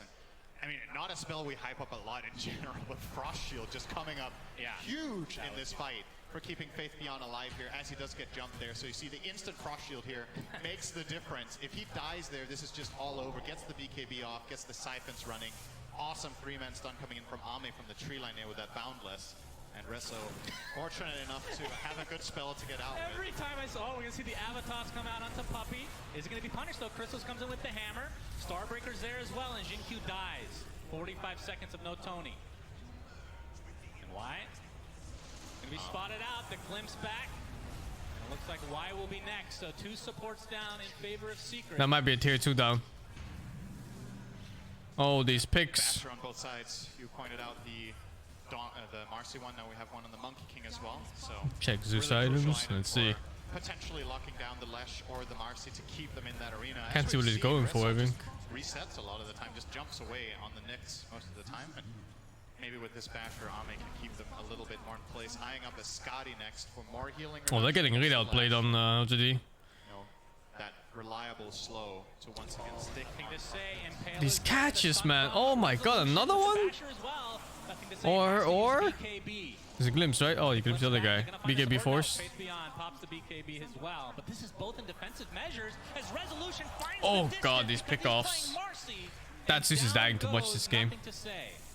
3k lead now for Secret. He's dying way too much in this game. And Nisha working on the Shivas next. Is going to get outpost control in the PSG LGD jungle. 4k advantage now. Looking for the support, but Zayats is there to try to counteract this. Solar Guardian coming in as well. Ame pops the BKB along with Chrysalis, but Starbreaker deletes Y from the face of the map, and now they're inside Wukong's command. No bash. Have to get the hell out of there as Resolution looks like he's going to live. Uses the rebound to get a little bit extra distance. Zayats and company now focusing down. How do they do it? How do they do it? Another valuable kill and another valuable fight for Secret. Yeah, they're going to turn this into mid-tier 2 as well, so yeah, huge that they managed to find the fight with Zeus dead, right? What is wrong with PSG? For some reason, they're unable to fight as 5. Just get the initiation and don't have to worry too much about that counterplay, so they're so busy getting caught non-stop. So quick reactions on the Dawn and the Nyx. Again, Like the fighting without Zeus here, for example. Monkey gets caught. Game 2 now is really paying off, and crucial for Resso that he doesn't get bashed. Any bash in that Monkey King. I look, if Zeus was alive here, this is -2 arrows, right? Marcy dies and Disruptor dies. All of a sudden, man, this game has swung around in a big way. I feel like it's 5 minutes ago that LGD were ahead by 5k, and now they're down by 8. No, it's not just because Secret has a good catch. They're just getting caught out of position in general. They're getting punished for walking weird paths. And look at that line, that green line. The win probability was like fucking 70% for LGD at some point. You pointed out in the last game, LGD is a team that plays really, really well from behind. One of the best in the world at that.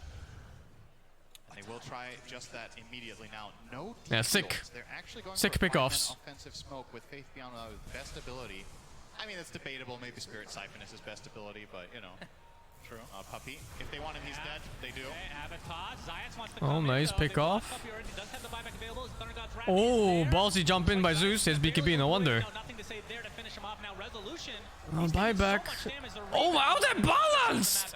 He just jumped fucking 1800 range! How the fuck is that balanced? What's his dieback by Puppey? Where's his dieback? Yeah, his dieback. Very cocky play from Puppey, but it kind of works out. But again, if they get the kill, this will technically be a dieback for him. Boundless strike, and it looks like it will be just that. But there's no Roche to get. There's that glimpse buff. That's not a kill without the damage. That is a good point. He killed Tiny with glimpse there, so yeah, it's not great. to get a dieback just to kill off Jinkyu. I mean, his net worth in this game is not particularly impressive on that. Tiny has had a lot of deaths in these fights, 2 and 8 currently. Like how do they approach this with LGD? More than anything for LGD, they made a smoke without EXO. They finally win a fight. And It's gotta be Tiny Blink into Monkey ulti on someone big, right? Yeah, it's gotta be like that. They just get initiated on. They keep losing too much HP before BKBs go off from the Nyx Assassin stun. Is Dawnbreaker carry that bad? It's not terrible. It's just worse than almost every other traditional carry when you get to the point where you have same or less gold, you know? To look out for these key levels coming both sides. Wait. But Dawnbreaker has a really good mid game. Like until like armor levels stack up, you get the Qs and stuff like that. Dawnbreaker fucking kills entire support in 1 Q. Oh, this catch! There's BKB maybe. No? Oh, it's BKB. Yeah, BKB by the way. Dude, these catches are so... Okay, that's not even a good secret play. That's LGD fucking throwing the game. Fucking Zeus nuking the wave with no vision of Nyx and no sentry. That's a throw. That is a fucking throw by Zeus. Gonna go there and use Heart Lightning, right? So he can get that Carapace stun off, and then they use that immediately to chain. Just very, very nicely played by Secret. Pretty much perfect layering of the stuns too. Just a little bit of a mistake there. Maybe you get BKB off and jump away on the Zeus, but none of that out of the way of Secret. So yeah, they've really had his number this game. I mean, it's not like it's an awful scoreline to be 9-5 and 8 on Zeus, but it doesn't matter if it's a blink in from Nyx Assassin. It could have also just been Invis. Could have been anything. The guy's just nuking without a single teammate behind him. Who fucking cares? Double-edged matchup, right? Zeus also has the obviously the true sight coming out from Lightning Bolt can be handy, and the ult to find the Nyx, but he makes the first move. And that hasn't really come into play. I think I've seen one time that it's actually come into play in this game. Zayas has been playing an outstanding series. Absolutely. This is one of the greatest Nyx performances I've seen in a long time. This hero was kind of just not in play from, I want to say, like previous TIs. It feels like it's just fallen off the map, but this year it's kind of come back with a vengeance. Oh, 10k advantage now. That Roshan should be respawning soon too. And that's gonna be the next game-winning scenario for Secret, I hope. If they get that Roche. Should be one-side barracks. LGD would love to not fight for the next 300 golden army. Just get that Scotty. It's a really big game changer for them to get that unlocking. It's going to help them so much against the Lesh as long as he gets to play the fight on the MK. Look how much they're covering him. It's like Resolution with the double. This fucking Zeus, dude! Oh, the Zeus! To just start out the fight, another Starbreaker, but now Crystallis and company outside the Wukong's command. The glimpse back onto Faith Beyond, and he is dead. Triple kill for Resolution. There are all buybacks available for LGD, so Secret have to be a bit careful with this. And why? He's going to die inside his own base. He is the one lone member of LGD without the buyback at the moment. So hesitant on LGD. But they want to move out the ward for the Roche, but they're all like kind of walking weird back and forth. Did they set up that fight with a Reso jump? Was he just jumped on the Zeus, right? His rebound, I don't know about the initial one. I think he blinked with ult on and just instantly bashed the Zeus and basically killed him 100 to 0 with a DD. I think that's what happened, right? I was like, okay, he just disappeared on the Zeus. He has no armor. Actually, he has negative armor because he's the Nether Shaw. That's true. We're going to see the replay. Okay, this is the tail end of it. I believe it was Reso setting it up himself that time, but either way, just it's extremely explosive, the Secret lineup, when they get the jump. You have to be so quick as LGD to counteract it with Glimmer Cape, with Frost Shield, or the hero just disappears. Yeah. One of Marcy's biggest strengths in Pro Holy fuck. The damage comes out so quickly that it's almost inhuman to react to it in key moments. Right there, the Zeus just didn't get to play. Nothing to say. Part of me feels like you should buy Aeon Disc here. I think going Octarine is maybe, like it's a glass half full kind of, or glass half empty kind of approach. Like, how are you thinking about this? Is it, okay, I'm not going to get caught and I will have maximum impact, or is it, all right, I kind of have to cover my bases? It doesn't feel good to buy BKB and Disc, but I mean, look at how the fights are going, right? I think technically, if you think you're going to survive, that's considered glass half full. Yeah, but that's not really what's happening. So I think that's what I'm saying. The Octarine is a glass half full approach, but that's not what's been happening, right? So I think you have to. Why? Out. No, he's toast. We're going to see him unleash, and a couple right clicks from Resolution. Okay. Will do the job. He has a Crystallis right now. not his teammate. Oh, these freebie He's kills. actually pretty well into the data list, so I think just the LGD gave away way too much. Obviously, buyback is going to be kind of paramount for every secret, or every hero in this game at this stage. 17k lead now for Secret. Aegis advantage. We didn't talk about the shard, but it was taken by Nisha, which one of those weird shard, obviously very powerful. The splitters being, I mean, a lot of time we think about like high ground defense, but when you're going high ground yourself, it's actually not too shabby as well. What the fuck? He finished that TP. Command expended. Is it just for Puppy though? Looks like it is for now as Nisha. He's perfectly fine to try to fight this out on the other side of the Wukong's command. Here comes a Solar Guardian as well. Faith Beyond is dead. Oh, into the monkey hole then. Where's the damage? Wukong's command is down. The BKB finally activate for Ami. Gets a big boundless strike. A lot of damage coming out from Nothing to Say. So they get the two supports in the end, but now Nothing to Say, he's the one getting pursued by Nisha. Split Earth connects. Pulse Nova continuing to go in again. The Aegis still intact for Secret. Frost Shield not going to mitigate any of that magic damage, and the Starbreaker is enough. Another death for Nothing to Say, and 2 cores dead for LGD with no buybacks. Yeah, he actually finally got to play a fight on the Zeus, so we got to see something come out of him in the way of damage there. But again, Secret just nice bait by Puppy. So strongly in these fights now. And that one felt like a net worth lead win, right? If they don't have a big advantage here, this fight is going to go LGD's way. But Secret have built themselves such a fundamental lead now that they can even make a couple of mistakes here or there if necessary, but they're not really doing that. It still feels very, very clean. I love the confidence from Nisha too. I mean, sure, he has Aegis. I think he would have done that anyway, honestly. He's like, oh, Wukong's command is down and I'm not in it. I'm invincible. I can do whatever I want. And he just runs outside it and starts chasing heroes down. Now looking for the first lane of barracks here. Overwhelming blink, Secret building damage though. What is this? To, first of all, be it's pathetic. And also set up his own stun. And Nisha, I mean, he's level 25. Toss back. Toss back. That's something you have to be a little bit careful with. He pops a BKB, and Jin Q is punished really hard. Splitter's gonna not connect thanks to BKB from Faith Beyond. That's the buyback now to Jin Q. Yes, Aegis, do you want to commit to this? To fight. They're gonna try to turn this around as Resolution jumps in with his BKB, focusing down Ame, but the Wukong's command. Oh, bash! So much armor as Resolution gets destroyed. Nixa tossed in. Of no mercy. Another pulse for Secret as PSG LGD showing some life. Oh, okay. Okay. With no reciprocation. Toss MVP. What is there? Random brace on the ground? Yeah, I don't know. I mean, okay, no more. Q deletes it. Very nice. Would have been funny if that gave someone buyback, but not the case. Yeah, toss is everything there. They can't get Nisha into a bad position in any other way. And you saw he was expecting the play too. He was like, I'm gonna get tossed here. I'm gonna BKB. I'm gonna kill Tiny, which is what they did. But it set up enough time for LGD to connect, and maybe his teammates a little bit too eager to help here. I think he's actually fine. Yeah, he's definitely. And he can reset out of this.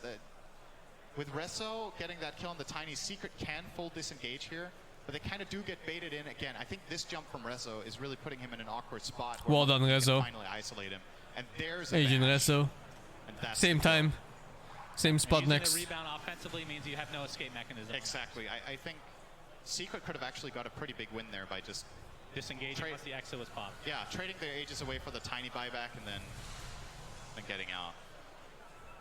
So LGD winning a very important fight, and the Aegis was never used, so it's going to expire on its own accord here in 20 seconds. Question is, what is the next item for Nisha? He has the overwhelming blink. Wind Waker queued up. Okay. I guess it's really nice to save his teammates out of Wukong's, right? He can get Rezo out of trouble. He's probably the primary hero that will be in jeopardized positions.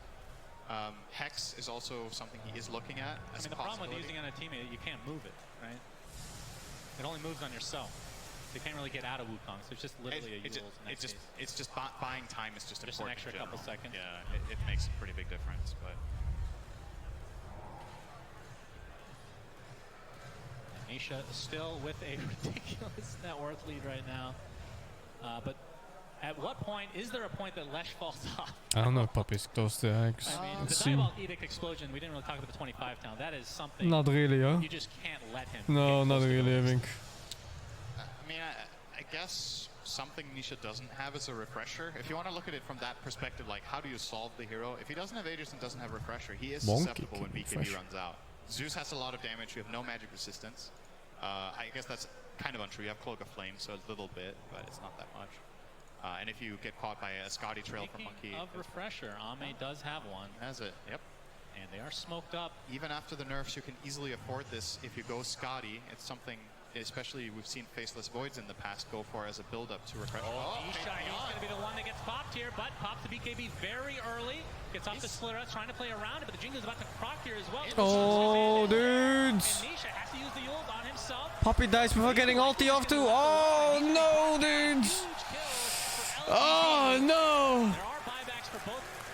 You know the 12k advantage, by the way? That's all on Nisha. Like, you have a big lead, sure, but like, literally, can't happen for Secret is that holy fuck, China fans. Like, if anyone Suddenly all awake. in that line of fire, it's not that bad. Like, you could have lost a Nyx there, you could have lost a Marcy, you could have lost a Disruptor, but Nisha cannot get out once he gets slowed down by that Scotty. He has no...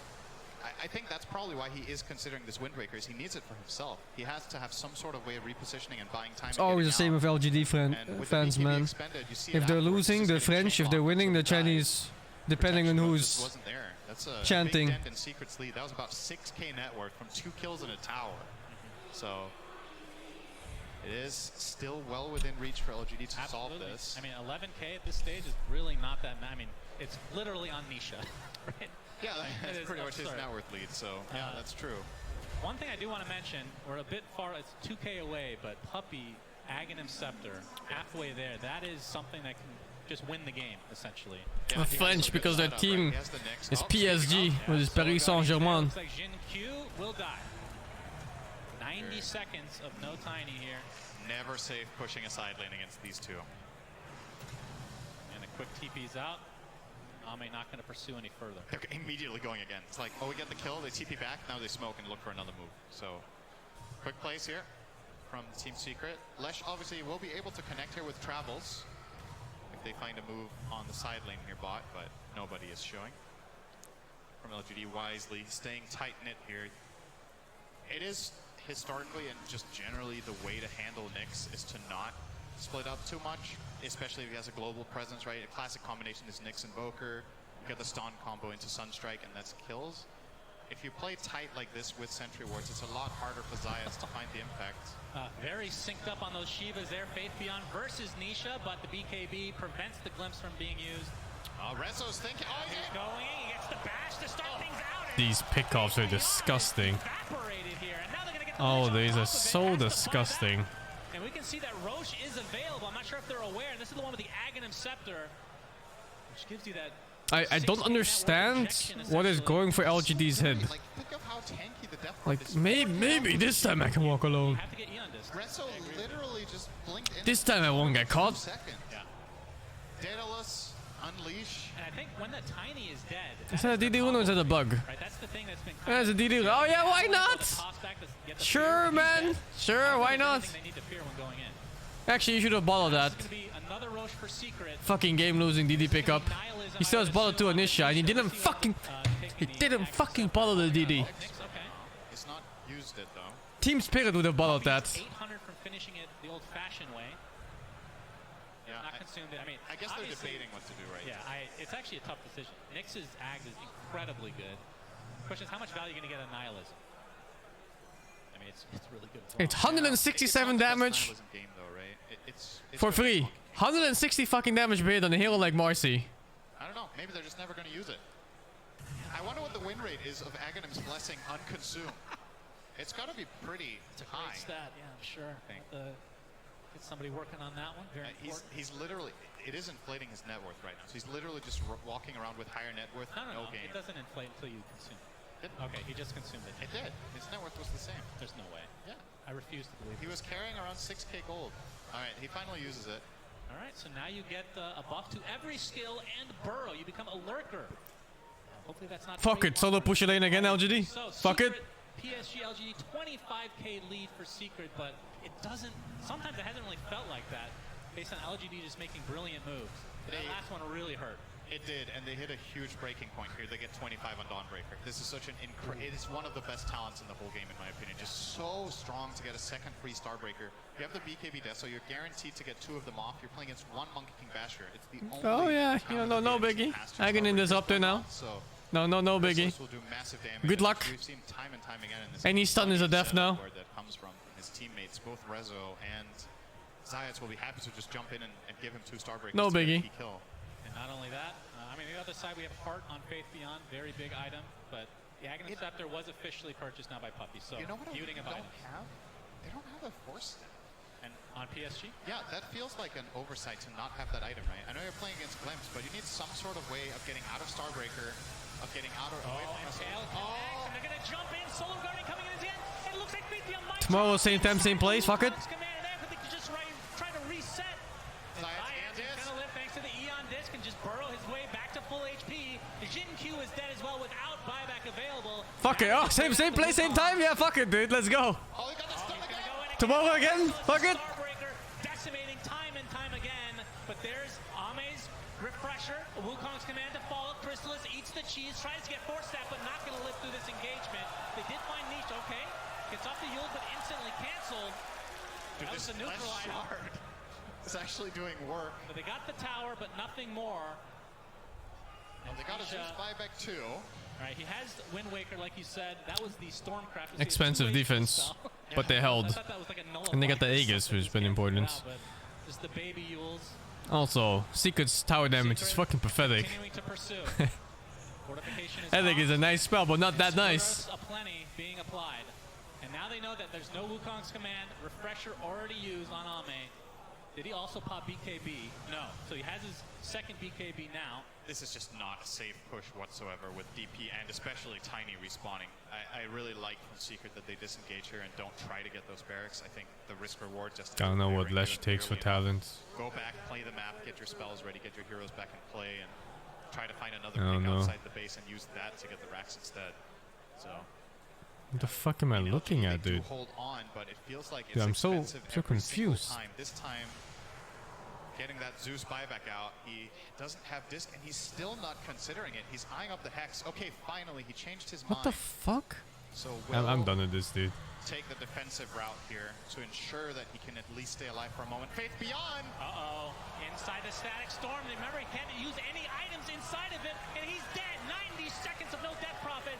Ame trying to get some revenge, but Resolution ends up using Rebound to the other side. Only one inside Wukong's command right now, but 3 dead for PSG LGD. And now Ame looks to be next. The Starbreaker is coming just Fuck it, dude. Same place again? Yeah, right there, right there. Yeah, perfect, right there. Oh, hell yeah. Himself, but this looks like it might be the beginning of the end for LGD in this upper bracket. Rebound not there, but again, Chrysalis with the Starbreaker. And this is going to be several sets of racks, if not potentially GG. Faith Beyond just disappears. It's like LGD want to access this high ground. They're like, what hero can we send in first that can possibly survive? And he should be the choice, right? You have Heart, Shiva, BKB. He dies before he gets BKB off. He literally just gets killed 100-0. Even with Lich's protection, it wasn't enough. Oh, Zayats finds Ame. This is going to be a dieback for him potentially. And it will. Double Starbreaker. I don't know how Secret does it. No, wait. I know exactly what's wrong. It was that one fucking Roshan where they didn't put down the sentry. If there was a sentry on that Roche, the Nyx just dies without casting a single spell and they get the Roche. That was a fucking turning point right there. That Nyx should have been insta-killed. I mean, I'm not going to say it's a shocker. I don't feel like LGD going into today was like a massive favorite, especially when you saw in the group stage. Secret's been playing some really solid Dota, but I love the strategy they brought to the table today. I think the way they combined their Nyx Dawnbreaker really stifled LGD's moves that they wanted to make, and yeah, I'm just really impressed with Cyborg Matt. So, gonna be an interesting match in the upper bracket next. Cyborg Matt, very happy. Love that guy, one of the best people in Dota for sure. But Jenkins not so much. Let's go to him and the rest of the great panel we have over in Norway. Who that? He's one of the OGs in Dota too, man.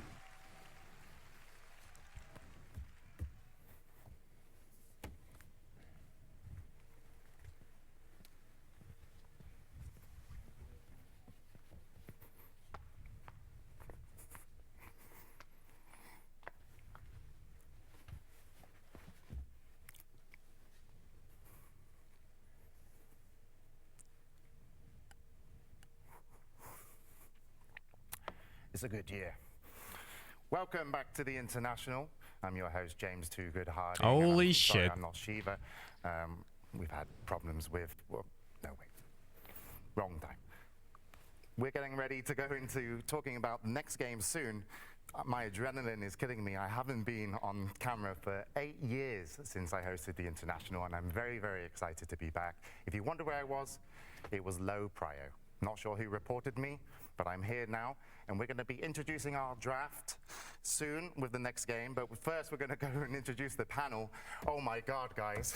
I can't believe I'm back. I'm so... Welcome back. But introducing you in Governor. order of popularity, undisclosed, next to me, T Governor. Welcome to the panel. Welcome to TI. How are you? It's great. It's so good to be back at TI. The excitement that previous game, I don't know. It's same as you. It's just like, woo. Yeah, I mean, that game was amazing. Having to walk on and do a little bit, even though it was a short bit, I was like, oh my God, am I actually here? And I think a lot of the players as well are super excited to be here. And, you know, Team Secret done amazing to come from the last chance qualifiers. Also welcoming to the panel, uncontested, you're here just because of your energy, your enthusiasm. It's Lizard. Hello. Yes. Brilliant. Thank you very much. And rounding out the panel. So good. Rounding out the panel. Your bit was way better than mine. Rounding out the panel, our encyclopedia. I've been chatting with you a little bit about all the teams. You've given me so much knowledge already. Hopefully I get to use a little bit of it if I make it into day 2, which we'll be focusing on. That's why he was spamming Dola. Oh, no wonder. It's Sheepstick. Welcome to the panel at TI. You've been spamming Dola for like a few I'm weeks. so excited. I mean, I was happy to talk your ear off the entirety of yesterday, just about, yeah, this team's cool, this team's cool. They said this and this and this, and you're just like, yeah, that's great. Yeah, I haven't been here in 8 years, so. Well, I've got a lot of catching up to do, and actually that's okay because some of the members who join us in this stage, this is the main stage, right? Not everybody got to see the group stages. You know, you come in for the main stage, and you know that's really where the stories kind of get told. But to learn, from the pre-stories of the group stages, how they've played, and also the 3 seasons that they had to play to get into this tournament, it's been a hell of a year for some of these players. And unironically. We will just wrap up this secret game in a moment, but I want to say, unironically, Bruno, yes, you put me on the elimination matches. Very funny, but I do have a lot of empathy for those teams that are fighting for day 2, as you can imagine. But let's go into the highlights and kind of talk a little bit about Secret versus LGD. Did people predict that Secret should come out 2-0 going into this? Because PSG LGD looked fantastic. I know Secret had a great group as well, though. I don't think anyone predicted this game to go as easily for Secret as it went, right? Yeah, 100%. Like, this is the first time in the last 4 years that the PSG LGD organization hasn't made it to the round 2 of upper bracket. They've always been that kind of staple in recent TI history, and now they're in the lower bracket trying to get armory that TI win. It's honestly like super rough to see them drop this far. I think most people would have predicted them to go further, but Secret, I mean, if there's a team that was going to take them out this early, I think Secret is that team. They've been really exciting coming up and running through the open quals the way they did. Yeah, even though they went through the qualifiers, they actually have taken a series off of the team that's kind of the GOAT, right? The PSG LGD, they're the team that everyone is looking for the grand finals. They're the ones that should be winning the upper bracket, but Secret came in, said no, pretty much. Yeah, and one of the members of Secret that's been playing so well is Chrysalis. He came out with a Dawnbreaker twice here, but we're going to go over and actually have a chat with him as Casey has a winner's interview. We're here with Chrysalis. Chrysalis, congratulations. Thank you, thank you. So exciting to watch, and I know that you guys came in from Last Chance Qualifier after a pretty tough season. When you joined, when Puppy asked you to join, did you anticipate this would be the road to TI, and why do you think you guys have been able to turn things around so easily? I mean, when Puppy invited me, I think TI was definitely still the main goal, right? We wanted to come here to win TI. That's why I joined. That was our plan from the beginning. And although DPC went kind of bad, we did in the end, I think sort everything out. And now that we're at TI, we're feeling very, very good. And 2 of the shortest games ever, I swear.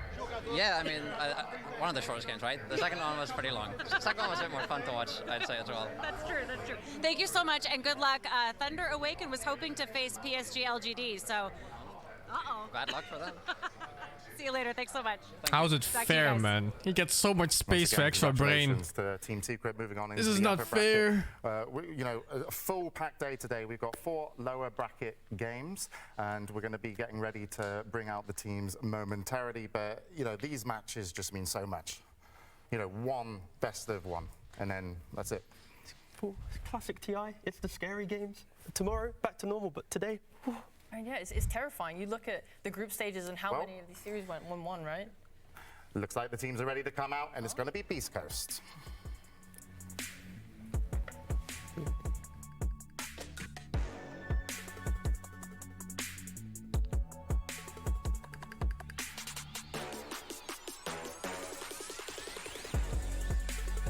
Beastcoast. Beastcoast making their way onto the stage the first time. What nationality is this? TI. South America again? Fantastic team representing South America. K1, Chris Luck, Whisper, Peru. Schofield, and Stinger. And, you know, South how many America people looking know kind of about strong this year, huh? Beastcoast? Just probably not you, Sheepstar. How odd. Usually, they're the punching bags in group stage, and then, you know, it just moves on. No, they're doing good this year. It's good to see.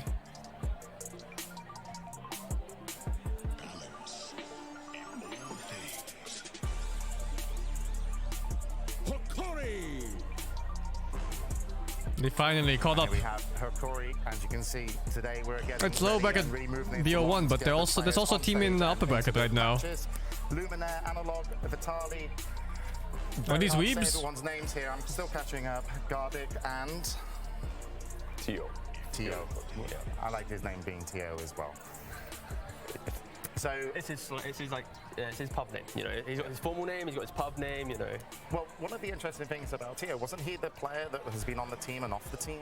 So Hokori's had some changes for sure. I think the main ones that carry at least was Lumiere. He wasn't playing in the final season DPC. That was actually Yuma, who's a Belgian/South American player, really cool. But yeah, they're a team that made roster changes coming into last chance qualifier. They didn't have any real good results in throughout DPC, and then suddenly they just make this undefeated lower bracket run, and here they are. Yeah, and it's really good that you do mention Tio because he's the only one in this team that has been around pretty much forever in SA. He's young, he's 23, but still has been around for 6-7 years. It's amazing. I feel so bad to say he's been around forever and he's 23 years old. Thank you, Lizard. In the Dota world, man, 8 You years. just added a couple more gray 8 hairs. years, that's a century, you know. Luminaire, you know, the carry for Hokori. A lot of people saying, like, you know, South America just bring out these amazing carry players, and is he someone to watch? Is that, you know, in this best of one, is his performance going to, you know, really matter, so to speak? Yeah, he is a very, very improved player. In the past, he was very much this 4P1 Ricer type carry, and since then he's expanded his playstyle incredibly. It was even in sort of the span of like 4 months. He's very like dedicated, hard worker, trying to get to this point, and I think he's showing it off really hard here on this TI stage. Yeah, there he is. Only 21 years of age, and it's interesting to see. Can you use how personal they settings evolve, for stage PC? playing behind a team and It that depends on 4v1 what you kind mean of with position personal as a carry, settings. and now having to get more and more involved. But is that what In-game you setting, see? yes, you can Is it have all meant of to them. Kind of like this big team fight. You can't really protect a, you know, If it anti-mage comes for a to long like time, or a console PA. commands, I'm Is not it sure if they allow really them just anymore. like we need to, you know, we all have to participate if we're going to push, you know, the other team to their limits. I think it's about finding that balance where you can go for these carries that are more scaling, but they need to be ready to join that 15-minute fight, to have like an earlier timing. So that's why you're seeing, like, for example, anti-mage is non-existent, because you see him at 30, 45 minutes in the game, right? But these other kind of harder carries, they do have like avenues to get into the game, be it the Morphlings, the Svens, these more kind of greedier cores. And just look at the group stages, look at the games that they've played so far. They won versus OG, versus LGD, versus RNG. They 2-0. The notes, RNG, man, the so notes. Hokori, they're definitely a team that has adjusted to the meta. I hope they're using I good just want to say PCs. for Hokori, though, they're the only team now with Brazilian players on it. With Sonnets going out, that was one Brazilian The player casters gone. have a Now they scuffed have PC, two one of players them with is. Analog and Fiolico, if this team gets eliminated, then Brazil, a historical, very prominent, nation to bring Dota players into, TI and DPC, they're going to be completely out. So, a whole nation now is going to be watching this game, trying to support Hokori through the lower bracket. A Dragon Ball Z tattoo on that guy's right arm? In the group stages, their opponents, Beastcoast, we're going to spend a little time introducing them. They went 2-4-3. Wins, the only wins they got were over TSM and Talon, which were both eliminated teams from the group. So they haven't kind of been able to that guy's a giga weeb yet over maybe an opponent that pushes them to their limits. So, Sheeps, you're looking at me like, something. Go on. All right, Sheeps, let's go. Just saying, weebs won TI before. They talked about it. They've been like, okay, at the beginning of this tournament, first Arab weebs. They feel to themselves. They felt like, and then now fucking South American weebs. They all have different ideas. This is a team that's very feeling based. They all, really feel their Dota. It's not so much methodically planned out. We're going to do this and this. So they felt that in the group stage at the beginning, we have different ideas. They're clashing with each other. They're not in cohesion and sync together, and as a result, they really struggled. They had disagreements. What kind of clashes? I mean, we Some don't wanted have to win privy and to others that. It's the sort of idea of like we see teams coming in with this Lashrak and they think this is the best thing ever with Bloodstone, and then other teams are like, we want to prioritize stuff like Sniper, and when you have a clash of ideas like that, it kind of results in. That's one of the scary things about group stages is like there's two kind of meta shifts I always find at TI, and it's fascinating to watch. And when I go back and play pubs, it's normally decided what I'm playing from TI. But group stages, people kind of figure each other out, and then younger teams or teams that aren't so confident start trying to copy some of the teams in groups, but it's not necessarily their play style. So some are like, yeah, we should be doing what they're doing. Look, they're winning games, and then that meta gets challenged during the main event. So do you think they, Beastcoast, kind of tried to look at other teams too much rather than, what got them to TI in the first place? I think it's hard to say for them specifically, just because in the past they're a team that's quite stubborn in terms of their drafting. You compare them to another South American team like Thunder Awaken, they are much more malleable to the meta, whereas Beastcoast are like, we're still going to play our Luna, we're still going to play our Bat if it's, even if it's not good. Hey, mention some Raid King, right? Raid King, right, exactly, yeah. Yeah, but James, things have changed a little bit when it comes to Dota, and teams aren't necessarily looking at these old giants any longer. Like the new blood, the newcomers, they're actually the ones that it's very patronizing, by the way. Please. Hey, old man. Get with the times. I'm really happy to be up to date. You guys are the experts, and that's what you hit. Okay, keep going. Yes. But no, seriously, like the young blood, they're the ones everyone is looking at right now. Yeah. Like the pop stars, they're the ones. Like Chrysalis, look at him in the last game. Like he's the one that came up like a few years ago, pretty much, just spamming his Monkey King, and everyone is looking at him and what hero he's playing to copy. Yeah, we saw Bloodseeker come out after, from other teams, I believe it was, after he had great success on it as well, Chrysalis. But who from Beastcoast, should, we kind of look at in a best of one? Where's the kind of rock, who's the person that you expect for Beastcoast to kind of be like, this is who you're going to see perform, but if they don't perform, who's the backup? Because a lot of times, you're not always going to get the perfect game. So when it comes to answer that question outside of the game, to refer to the same interview that Sheeple was talking about. Sorry, I'm going to have to interrupt you, Lizard. We're ready to go into the game. Pick and bans are coming up. I get told. Beastcoast versus Hokori. Game 1.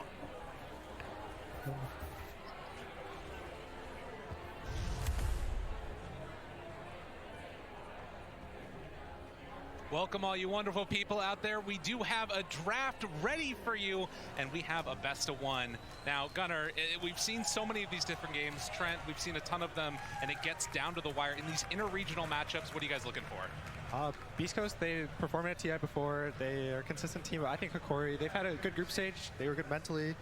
I've talked to a lot of players. They feel good, so it should be a good match. It's a long road, They are a DPC story, as it were, right? This idea of starting at the very beginning, way back then. That Mike. It's that one. At the bottom of a closed qualifier to start in exactly Division 2. that one. Right. And since then, it's been that steady rise and hard work with some of the same players being there the entire time. They're Div 2 right now. Yeah, there you go. Yeah. Well, it's an up and down road. There's a lot of bumps along the way. Yeah. But I think that this is the type of dynamic too, where you see these interregional See, this is fine. matchups. Things might get a little bit crazy. You know, they flew the entire other side of the world, and they're still just going to end up playing against each other again in this matchup. And so many times we've seen Hokori get taken down by Beastcoast. There's something there as well when we think about the pressure that TI puts on people. It's kind of similar to what we had last year with Virtus Pro and Spirit. How many games in a row, and then they were able to take it down? Like We'll 30, see what happens here. Yeah. Hokori picked this matchup, so they kind of were confident going into this game, I believe. So picking an SA team, making another SA team be eliminated. Okay, all right. if this is you, all right, if you're the, would you pick another NA team? Would you do this? Yeah. Yeah. If it was for my chance of winning, yes. So is that because you think it's like we know them that much better, and you'd rather have that idea? It's just confidence. Yeah. It's also, I mean, confidence bites you, right? No. You pick a team, you lose to that team, you're gonna always think. Well, at least if you lose here, it doesn't really matter because you don't have to keep that motivation going, right? You lose here, the end of the road is already there, so you might as well try and get your big win to gas out the rest of your run. My God. Sorry, I've never done best of ones at TI. We have to be a little nice here. Oh, okay, my bad. Well, we are into the draft now and getting it underway already with the Lesh Undying. Now, there's been so many different things going on in the group stages, and now we're kind of getting a meeting of these two separate groups together. Gunnar, is there anything that you've seen that's been standing out? Anything in these initial bans that really speaks to you from these teams? Primal Beast is out. Kind of surprising. Leshrac as well. In the last series, Leshrac looked really strong, so they probably, you watch the games, you get worried about a hero, they play. Yeah. I think Primal Beast is probably going to be contested. I don't know how much these teams value it, but even versus Enigma. Yeah, I was thinking that Beastcoast, they played quite a bit. I feel like, I've seen a lot in pubs from their players as well, so I kind of expected it to be addressed here because Hokori, from what I've seen, have not been playing the hero.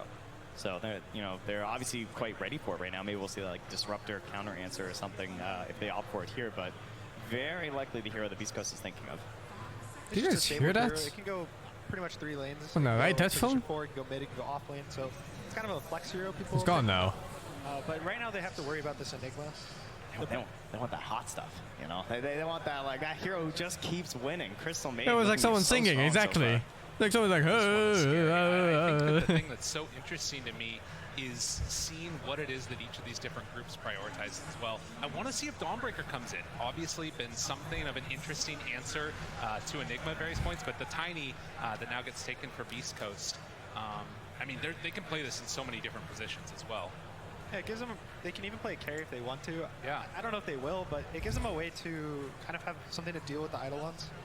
Enigma's just a Zoo hero. Zoos are pretty strong right now, Visage, Enigma. And being able to deal with it kind of fixes your draft. So right now they already have 2 supports. If you're going to assume these are supports, they can deal with lanes, they can shove lanes. So it's kind of going to counter push that. And then the Hokori Shadow Fiend. I think this is elimination, yeah. BO1 the Shadow Fiend elimination match. Was something that EG had been leaning on pretty hard throughout the group stage, took them to the top. I think a lot of teams have actually been leaning on this hero a lot. It gets picked early. And it's I never liked that format at TI, but it's always been like this. Where it's most successful. For some reason, it's like 2 or 4 matches, something that are BO1. Clockwork as well. I think You just kind of lose and it's over. So they're going to aim for one of these heroes, and again, to prep for that, they're probably going to ban these Visages, the Zoos, because that's generally what beats the Clockworks of the world. Yeah, Hokori only having dropped 2 games so far with the Shadow Fiend. As I said, almost always taking it in the first phase. In fact, they're taking every single time in the first phase, and they've already found themselves 5 wins, so looking pretty good. I mean, that does also give a certain amount of confidence, right? If you are Beastcoast here, you're saying, we're going to let you have what you want, and we're That's a good chance for hyper cheese strats. Maybe not Meepo, if Meepo's not good in this patch. But you could expect, like, say, a Huskar or something, some bullshit. Gunnar, you're something of a Morphling player yourself. Thoughts on that matchup? So we've seen the Morph versus Enigma. That lane, I've actually seen it go pretty heavy both ways. So you fight for your spots. I just think it's better though to have a BO3. I think an 18 Morph could be a little. There's a lot more things going on in a BO3 compared to BO1.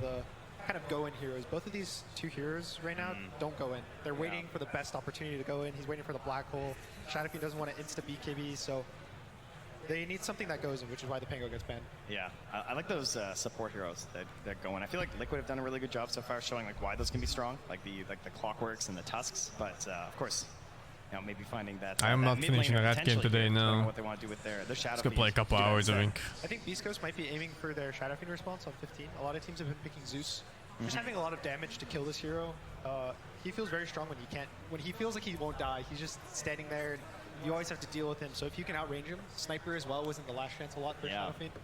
Still in the pool. Check out so Dome I would see Keeper. some long-range heroes probably come out for I'll Beastcoast, see. which is, again, the tiny sets Too up many for it. games to play. No The time. other thing that we always have to think about in these best of ones is those cheese picks. Those picks that can come out and just ruin your game. That's something to watch for. I haven't really seen anything banned out that sort of speaks to that yet, but it probably would come later in the draft. I have been hearing Tales of the Beastcoast Brood. Oh. Tales Hubs recently, so maybe a Whisper Brood might be coming There out. it is, and it's banned immediately. Well, I feel like, Whisper also seeing all these off-lane silencers and just like, I was there. He's like, I made that.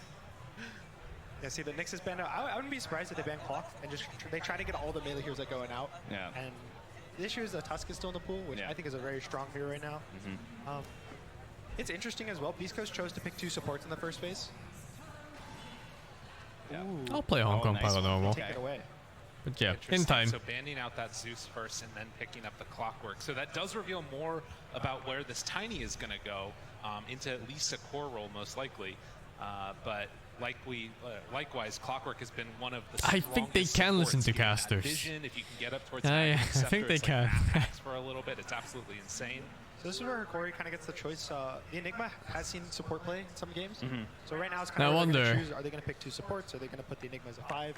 They could pick a carry, but he doesn't see much. So this is kind of going to be showing all their cards. And the 23 pick is just going to be like the final, we're going to win the game with this hero. Curious what their response is to the Tiny as well. And so yeah, they will just grab the Tusk. Noise cancelling headsets only do so much. Leave the Tusk in instead. Some noises still get through. It just has to be picked up by one of the any 5 mics Something to just that are connected to enable, them. Their heroes, another go-in support. I know that they have a Tusk, but you always need more. Yeah, you have these it's always ranged nice. cores. Cookie out of the cogs as well. Always some helpful stuff to aid your teams. There is still also that silencer that you're talking about from Beastcoast if they wanted to run that against the Enigma. Obviously, Enigma nowadays not just a black hole bot at this point, but has a lot more utility there, whether you get a Wraith Pack or whatever the option is for them. Yeah, Wraith Pack it's actually very TI has never been like this for main stage. Normally they have that one specific buff that Valve brings everywhere.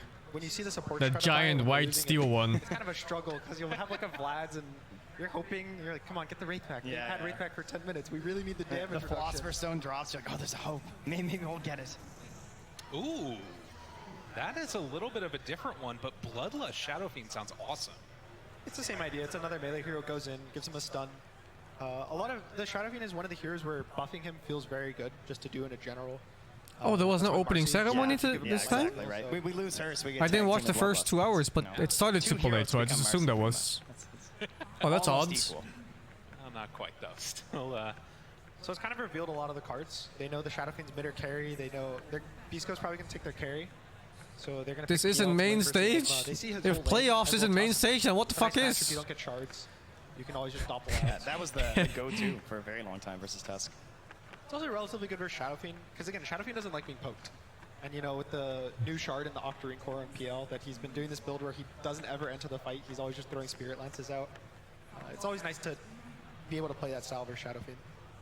well, I will say, PL just as a hero, this event has not felt Oh, that combo super again, good the to Dig by me. Tusk. Maybe it's just the games that I've been watching that have been going on here, but this hero always feels very frail. Doesn't PL get fucking smashed in this lane, or am I seeing this wrong? Through the surviving the bursts and everything else, but very risky. You're picture like for fucking Beastcoast. Sonic and Knuckles. You like hard carries? I think in this meta right now where he hits a very strong timing, but getting to that timing is pretty scary right now, especially with Shadow Fiend. This level 15 timing, you hit the tires. It's just kind of every game Shadow Fiend's pick, it's a Shadow Fiend game for both teams. They have to deal with the 15 push or I wonder. In my head, when I think about the lane playing out, I think he's just gonna get smashed. Kind of stall the game out, But maybe, a lot of stuns catch. maybe there's a So, strat. I think they're trying to hope to survive this early game pressure. Just need that last Whisper hero here to try and find what that'll be, but they'll have a chance to see what Hokori want for their last pick here as well. Very likely the position 1, or the mid perhaps, depending on what they want to do with the Shadow Fiend. But some hero who may be in the safe lane, but is definitely going to be someone who's He's being a little okay with active on the map, CM? like I gives some don't space for think Shadow so. Fiend. I think Enigma's gonna have 20 denies by like 5 minutes, and PL's gonna be CSing with his fucking He lance. doesn't get to late game. If he does get a heart, which isn't unrealistic, you do need something to deal with the illusions. So they banned the Pudge. I think that's a really nice ban. The Leshrac was also banned first phase. These are the very classic counters. If they want to go in the very opposite direction, I could see oh, Naga's actually banned. Oh, Puck is still in.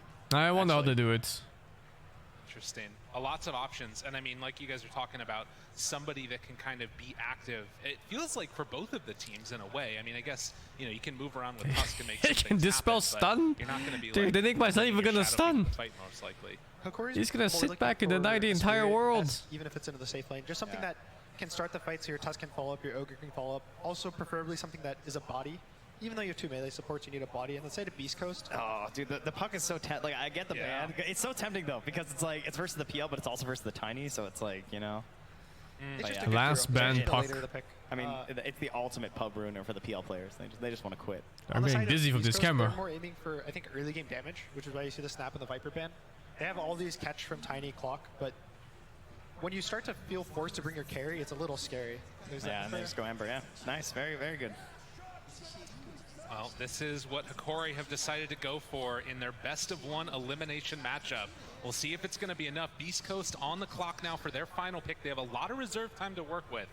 What is it that they really need with the thought that Tiny could also still be a little bit flex if they wanted it? Yeah, there's a couple directions. The Tiny could go offlane. Oh, with the why we clock. get the morph mid? Huh? Morph Gunner? or something. Yeah. It's a little questionable with the Phantom Lancer. Got to be a really active morph. Why I can print see maybe notes a in Monkey black and King if they wanted to white? go that route of destroying mid. They couldn't But afford Monkey's not color. even the best Ink versus is heroes. expensive They these can days, shoot man. down. Yeah. Shadowfiend can just kind of outfight him in his arena. Well, Ember used to have all those crazy counter picks like the Necrophos or like Yes, the the Huskar. Earthshaker, the Huskar. Like he's iconic of having these ones that really punish you in the mid lane since you tend to see him sort of stuck there. But I guess in this situation they could theoretically also move the SF, right? I think if they're going to pick a Draft mid, all like more. I'd be surprised if it's Kunkka. I've seen I that hero kind of think double right tier in a lot side. of the lanes this tournament.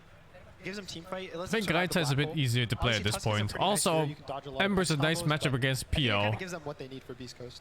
And so is SF in this patch. Really spending the time going through it. Beastcoast talking it out amongst each other. And with 40 seconds left, They're also much this is better those late game moments on where it's like it can make or with break your Enigma. entire run, your entire year, it feels like. And it's all down to one last pick. There's also just the Death Prophet, just some stable laner. No, there's one more pick. Safe answer, you know. Yeah, it's kind of the safe answer. You just pick you have a Clockwork, pick a ranged hero, you'll go 50-50 in the lane. Oh, is this the hero with still 0% No, rate? he's got one win. He's gotten. I'm pretty sure he has one win. They didn't bet that to get super Out nerfed. on the last pick, Whisper believes in it, and Whisper, one of the best players, one of the best offlaners in the world right now. Everybody loves this guy. If he thinks it's a good Batrider game, what is Isn't he SF seeing just here? a better Batrider? It's good versus Tusk, it's good versus Shadowfiend. The BKB disables are very good versus hero. He probably also thinks the lane is going to be very favored. I've seen bad offlane have mixed success. I've seen some people still do the cutting from a long time ago where they get Firefly level 1, they go to the trees, get the cut level 1. He's got a couple wins. It's single digits. But What- there's how many wins, how many picks? Oh, I see OG had it in a win versus GG. Okay. Gladiators. RNG had a win over Sonics, and Enely had a win over Aster. And then there's a lot of in the L category. A few more. Perhaps double digits. Well, an impressive last pick here. We'll see if it works out for them or not. But again, the inter-regional matchup going on here. Hokori facing off against Beastcoast. One of these teams is going home. Hokori picked them, said, we want to play against you in this elimination match. See if they got what it takes. So we get ready to go into game number 1, the only game for them. Actually feels like such a betrayal. To fight your own region like this. Yeah, and maybe it's not betrayal. Maybe it's just like guaranteeing that one of us makes it through, right? It was the friendly maneuver there as well. It goes. Someone's going to win. Yeah, exactly. Guaranteed. Yeah. Very smart. Well, as we head into this one, Beastcoast, see if they decide to smoke out, look for a first blood. Hokori already heading across the map. And the drawing is made. We'll see if it looks like they're set to run right into each other. Level 1 potential. We've seen some of those level 1 raises get some early kills here. We got stuff on both sides. We got shards, right? Got a little bit of ogre just getting in there. We got Crystal Maiden. Yeah, this is pretty scary. Yeah. For, I think Beastcoast, the Dire jungle is really scary to walk into. There's so many of these high grounds that you just have 3 different hills looking at you, but they kind of just pass each other. Yeah, they're looking for that safe lane right now on Beastcoast. Get a ward back behind the tower. We'll go for some courier snipes. And it looks like the battle might be up on the top side of the map. They did catch a quick little sight there. It looks like the PL. Yeah, I see Hector. He's just checking the ward, but he doesn't know too much. Yeah. This could be scary for Hokori. They might drop their guard, assume everyone's in the bottom jungle, which is usually what the raiding teams do. They'll sit in their own jungle, hold hands, wait for the bounty together, get 2, walk away. So the Shadowfiend might walk up alone. Very last second. We will see. And heading down to the rune spot, they will show C Smile. Air throws out a raise. They're on to 1, hits a second, in some trouble. The shards pushes them to the side. Everybody getting hit. A really good avalanche from C Smile, and he gets a little bit of separation. The clockwork, body blocking, finding the kill. First blood taken by Whisper. Oh, C-Smile's still running. He's still getting chased and will go down. Yeah. Alka's Tusk fucked up. Also chased back behind the tower. 5 stacks, 6 stacks, and it will be enough. So C-Smile denied for nothing. Oh, well, that was close. Well, Gojira also grabbing the bounty rune right there as well, and got that battery sawed off too. So. Oh, SF safe lane. Oh, okay. Could be worse. Lumiere died at least, so we got the mana back from the raises. Oh, interesting. It's always rough when you fight the bounty runes. You lose a kill or 2. You don't have mana. With raise level 1 SF safe lane. The lane's kind of reset. The bat is very high net worth though. Yeah, if there's a way that you wanted to start off the game, it's, particularly with the bat riders, heroes that's been so I up can't and down. see. Getting first blood helps a lot. I'm trying to look at all 3 and they're missing all 3 at the same time. Lanes. We'll also probably want to keep an eye on this bottom lane, how Vitali deals with K1. They just get everything denied out from him or not. So the scary thing That's right why now fucking is primal Beastcoast, split. in their minds, they counter pick 2 lanes. They got to pick the PL into the Enigma. They got to pick the bat into the Shadowfiend. So the side lane should be draft-wise Beastcoast favored, but again, Hokori picks these heroes just because they're stable. You pick them, you always go even, you always have a good lane. And then, like, on top of that as well, I feel like mirroring in terms of, like, the game plans, there's a lot of very similar things happening here. We have, like, Ember and Tiny. They have a similar idea and concept of how they want to play, but everything's just, like, a little bit faster on Hokori's side. If all things go even. I mean, I'm seeing Shadowfiend right now with more last hits than the entire Beastcoast team for a second. That's a pretty good way to start the game for him. SF is clapping safely. A lot of the, at least mid and top are pretty good for Hokori. The Ember versus Tiny matchup's pretty nice for the Ember. The Tiny doesn't have any armor. The Shadowfiend is generally just a good hero right now. The slow on the raises, especially with this Ogre stun, just lets him kind of build up at least 2 raises, if not 3 every time. Of course, does need to be careful, like you said, with that Bat Rider. If you can start stacking up that sticky napalm, that's when things can go south very quickly. I'm also surprised to see what Whisper does with skill build. We've seen some bats start experimenting with going for Flame Break early. I've seen some 4-2-0 skill builds on bat where they don't even get Firefly. Oh yeah. I think Hokori gets destroyed this game. Because it makes it so he doesn't have to On the way you his say hero. that. When you have to commit your hero on Shadowfiend, I think that's when that it gets draft is sketchy, really good. slow, and Top tier one draft. of you is dying. So at least if They you go lack a Flame bit Break, in initiate, and I think. you can be happy. Oh, if sorry, either not of him. you die. Beastcoast lacks a bit in initiate. And then you have an Ogre just sitting there the entire not- time what with the a fuck am I stick saying? as well. So unless Gojira gets like the full lockdown, a very They're lacking a bit in frustrating laning hero to deal phase. with when Like it this costs you this all your lane mana is pool. As you can see, fucking at least iffy, at I this think. early going, K1 getting a lot He's of already his streaks struggling. denied out by the Enigma. Okay, look at that. Enigma 8 denies. While up here, At they're 3 able minutes. to do some pretty good zoning. Lumiere, the lane in a very nice spot as they're And just Beastcoast has Giga forced back initiates. and off the lane Clock and here. Bat Rider. We'll see if they can maintain that equilibrium. As Down bottom. Stinger caught in the shards. Like, how's and his a couple balance? Punches. That's going to be. How is that his for the balance? CM. That is the Crystal Maiden experience right there. Like, she throws out a Crystal Nova on the Eidolons, things start whittling them down, and Theolacor just sees that one moment where she's too close to the trees, you're just dead.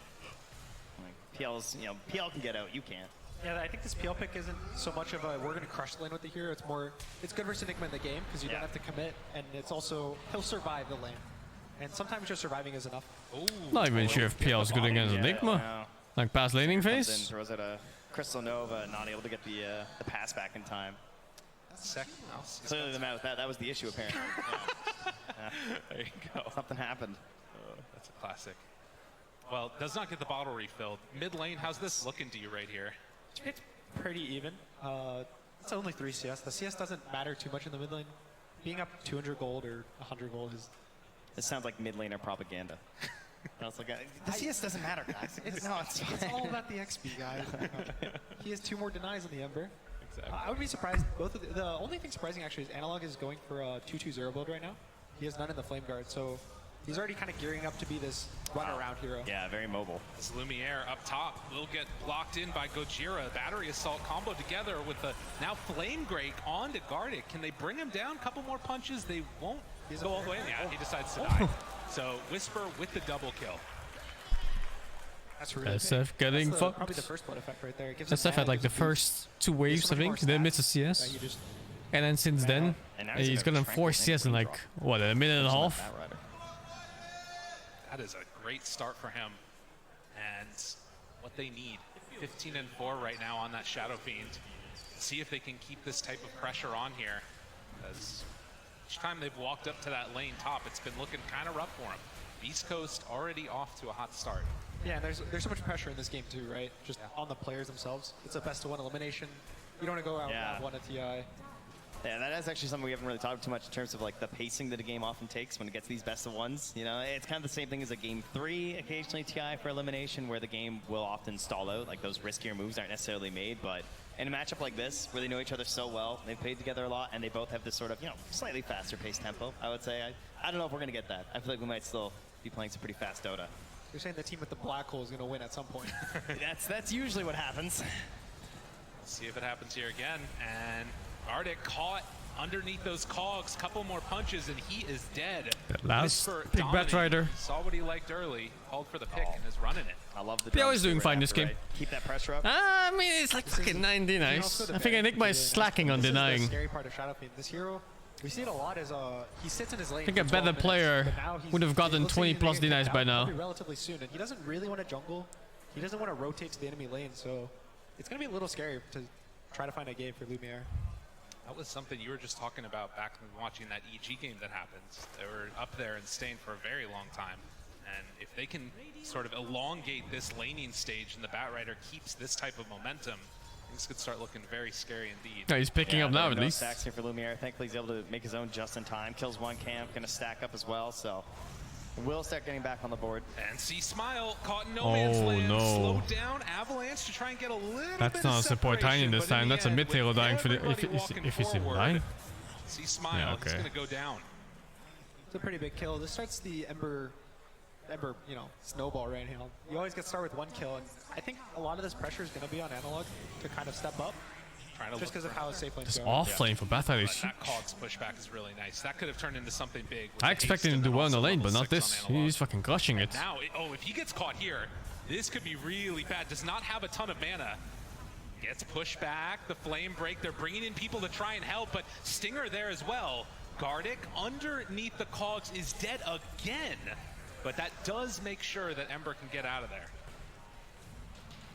Beats his ogre a little. Yeah, this bat is 1k ahead of the second place guy in net He doesn't worth. want to stick because he's full health, but his stick is full. Best game of his life. What a good time to have it. They might be feeling a little pressure right now. They probably want to start playing to the Enigma bot and try to pressure this tower, because if they don't kick the PL out, he's going to be comfortably sitting in a safe lane where the Shadow Fiend's already kicked out, and you kind of want to break up this lane as fast as possible for Hokori.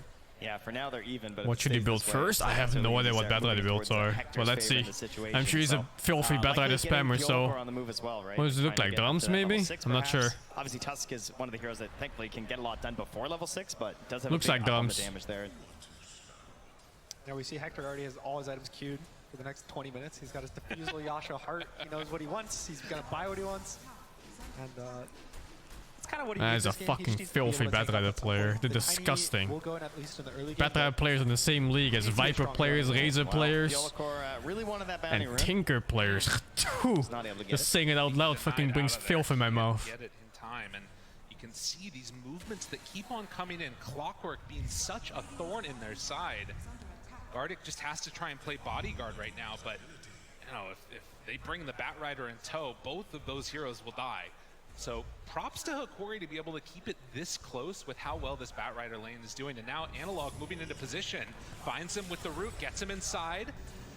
The Sperm making the move over, wants to try and play aggro here. The root, the lasso, okay, dude. Take him down and now chase for more. That was not the thing that they were hoping to happen with that Invis rune.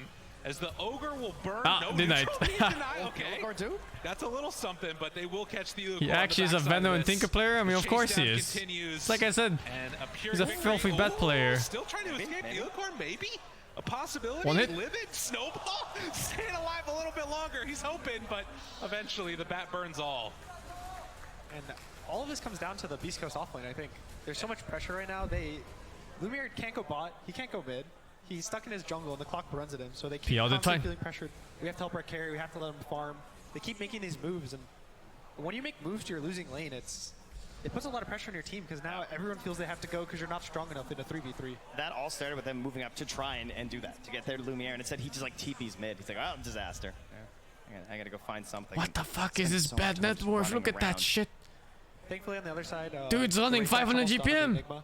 So they will have a timing to actually kind of stop the damage because Beastcoast doesn't have a Wraithback fire on their team. The Bat Rider's going for Drums BKB, it looks like.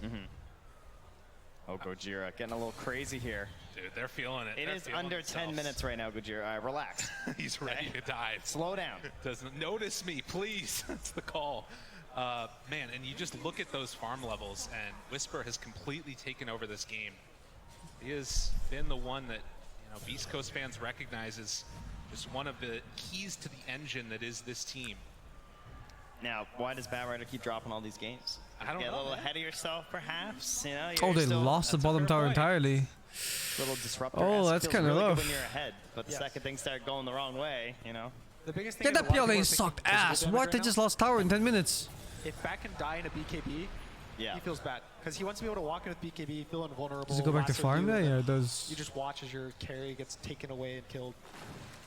And in this game, if he takes the Shadow Fiend, I don't really see much. They have the Black Hole him. No, I didn't go like I said. I thought it would be way worse. I thought PL should be like 1k behind even on gold as he is now. But he did decent. But that tower really died too fast, I think. We'll have to see. Not quite level 6 yet on Gojira.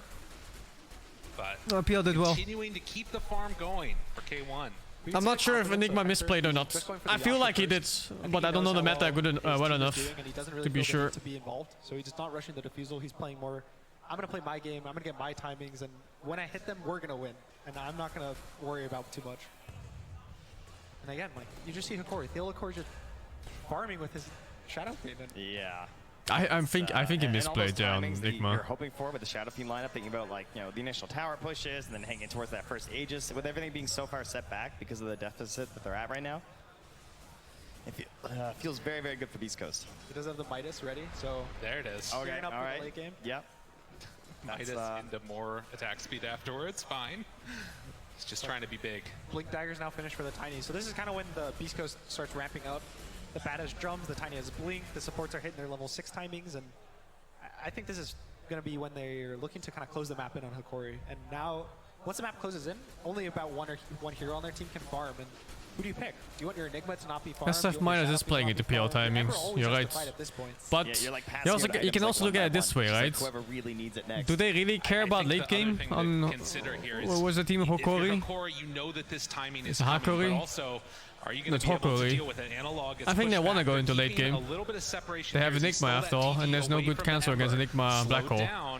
Still chasing. They're throwing out the Avalanche, trying to elongate this fight a little bit longer. Stinger up on the nice CM ult. Throwing out the Huge. CM ulti, not doing that much damage. And Gojira is just going to be the one that ends up going nice down. Nice zoning off it, but it just fucking dies off it, baby. On Hokori. But Whisper moves in, and that stops the aggression. Wraithback putting in work. Bat Rider's net worth gap is kind of closing in. Percentage-wise, anyway. To the tower. And you probably can't go to the tower. Even Hector's going to show. You played this matchup many times. You don't feel the pressure. But have you played against a TI level Enigma? Someone saw the inventory. Against you. You're not talking about some random pubbers. TI level Enigma should be able to not get the Eidolons killed while denying every single creep. Because you're fighting against at least 3 Eidolons that do 29 damage each, right? Let's say 30 damage, so that's 90 plus Enigma damage. That's 150 damage all attacks for every single deny. PL should not be getting a single fucking lasted whenever there's Eidolons up. Players that haven't had that type of and that's with 3 Eidolons. Could be 6. How they react to that pressure. Can they deal with this sort of strong timing that's going to come out with Beast Coast? You see the Beast Coast doing another back-to-back smoke. That's why I think he misplayed on Enigma. They're trying to find the Shadow Fiend. That's the big goal, but yeah. And this is all while showing Bat up top, right? Toss. See Smile controlling. Still has Snowball. Gets it out there. Vitaly moves into position. See Smile, he's in pretty far. Still holding on to that black hole, but with Analog in the air, they don't even need it. That was a really nice tumbler toy. Gets up the hill right before the Tiny catches him. I think it's a little forcing of the play. He feels a little bad that the Tusk survives, so he blinks on the high ground. And anytime you commit a little too far, especially versus the Ember and the Enigma, it's just so much damage when you know, provide them a body. And I mean, Analog now sitting still with 2 more remnants as well as they pressure this tower, so very hard to grab. Oh, wow. They only have to really watch for the Gojira angles, but he gets right in there instead. Interrupts, nicely played. Connection for the kill, and Hokori, all of a sudden, they are looking at like a crisp team. You know what those Clockworks want to do, right? If like you're approaching a tower, they want to find this like little angle in behind or from the side. Start off that a one nice support. Fight. Yeah. It's probably the Enigma that he's looking for. Yep. At this point, taking that mid tower. I don't think Clock gets a safe hook for Enigma Black Hole. The Midas is working. It's happening. Clock probably has to initiate in this game. He's a Batrider, but I don't know if you want to have your Batrider initiate at this point. He's a big part of the damage output. They're playing for their timings, it looks like on Beastcoast, at least on the I'm Whisper unsure. Hector. He's going for the Diffusal Heart. It looks like that's probably his big timing. That's his GG timing. Yeah. Whisper, I think he just wants his BKB. He's probably just saying, let me get BKB. They don't have much. It forces a black hole pretty much every time he presses BKB. Yeah, he's trying not to be like the other Bat Riders, right? He does not want to start beating ways lead. Yeah, exactly. My God, look at this man's farm. Who has better late game? It's Dyer. Dyer has better late game here. It's not a contest. Bringing over the Maelstrom right now for Analog. But that's assuming they reach late game, right? With not being like 20k gold behind or whatever. Against the push that will be coming their direction. Or just the team fight. If it ever gets to the point where it's just like a fresher Enigma playing the game, it's just there's nothing I can do. Less than 1,000 separating these two teams at 15 minutes in, but a very farm. They would have to outposition, outplay, outsmoke people like crazy. Kind of similar in what they want to do. It's not too much about, you know, oh, we're up 1,000 gold, up 2,000 gold. It's who's hitting the timings, because they both want the same timings. Both these offlaners want their BKBs or blinks. Both the mids kind of want these items that let you fight the Maelstrom, the blink on the PL timing is not soon. PL timing is about 10 minutes from now, when he gets his +1 damage item on 1 utility. Now we're gonna look for a big fight. Like HP / utility. I'm not sure what he gets this game. Running around with his haste rune. You know what I mean? Like what is he even getting? Fresh Maelstrom, and he's just like, yeah, we gotta farm. Like. Diffusal Blade into Mantis though. They do get the 60-minute rune though, which is really nice. Found him right away. Catch, Abba, toss, dead, Gardic. Trying to salvage something here, running in brazenly. That's a juicy shards though. Can they do this? Shards, block, Stinger there, control, a lot of damage. They do manage to take off that freezing field. Analog hoping to get something done. A double kill from Whisper with that BKB. Huge. But can they get out after? Will Analog keep chasing this? Aren't you casting right now, Aga? Did they send you to Singapore? Whisper still in the area. Vitaly has that black hole ready to go. Push back onto 2 and see Smile in some trouble. Gojira's off to the side. They don't even need it still. You're not casting main event. Oh, okay. K1, he's decided to show up. A couple quick punches. Can they clean him up? It looks like they will. So another trade, 2 apiece. They feel so strong. They're like, oh, we can't die. We can kill them. And it's not wrong, but sometimes when you chase a little too far, that's when the other team turns it around again. Hector even shows up, so Beastcoast 5 heroes together, 1 lane. Yeah. Hokori loses 1. They can't be 5. Their Shadowfiend died instantly. And it wasn't company. Sure, man. Let me call you real quick on Discord. Take a look at the replay here. Just immediate jump, and they were ready.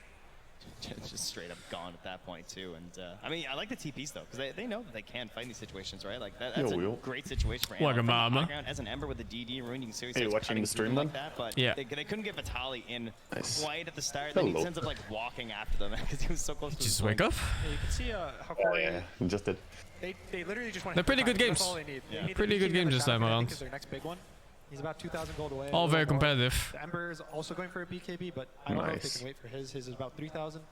And Beastcoast that was their timings. Right. That was their BKB on bat. So you see how strong they are. They just walk up into the tri-count or the duo count rather. And in a way, it feels like you're building up this armor on Hokori, and before it's fully finished, they're just trying to kind of poke them in the eye a little bit and start slowing them down as much as possible. And they're kind of making it happen right now. Beastcoast versus Hokori, huh? But still, South America popping off, man. Have to watch if Beastcoast can keep. Seems kind of nice. Tiny seems a little bit behind though, huh? I didn't see the start of this. Yeah, he got fucked in the ass. They ganked him, I think twice, or once or twice. It was mid against Ember. So if he tries to save on these lasso initiations, it'll do nothing. What do you think about PL versus Enigma matchup? Safe lane PL versus off lane Enigma.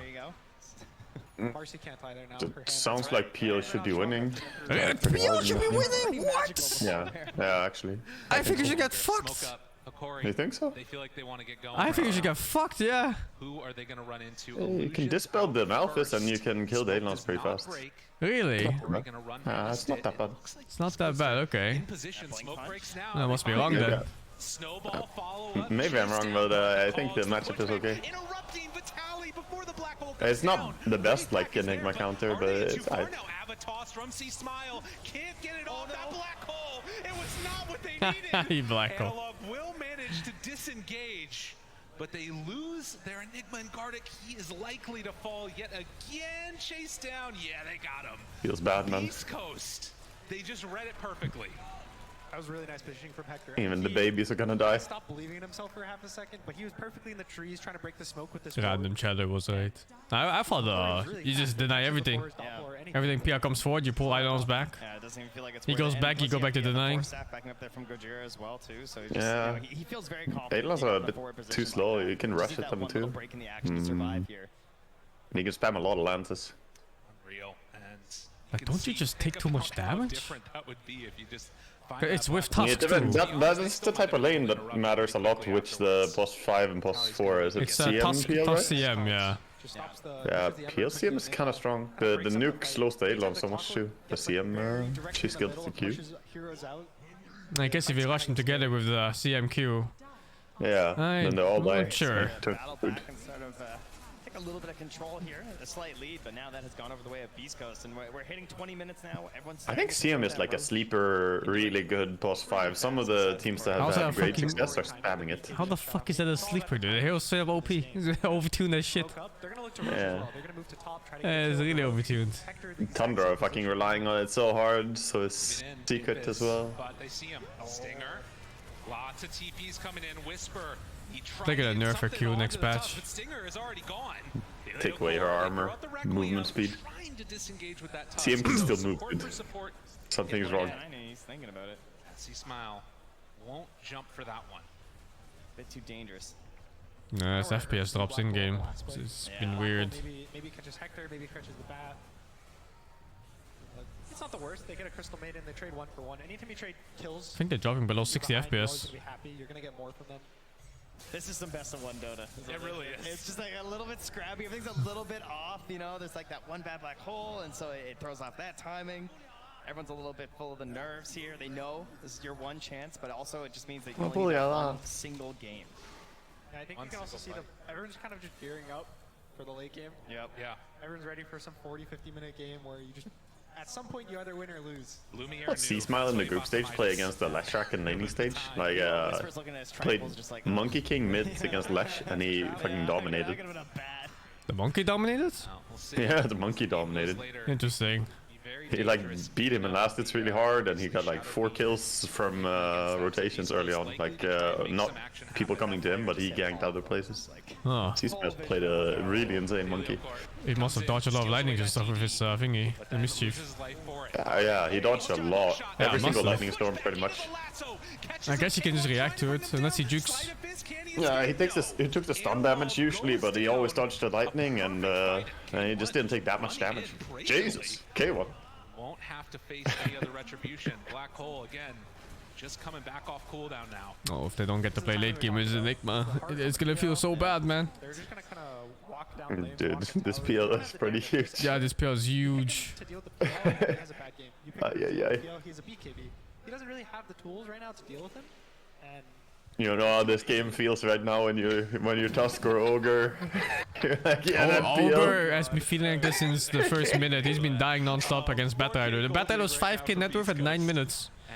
Oh shit. It was super rich. They kept killing SF, kept killing Ogre.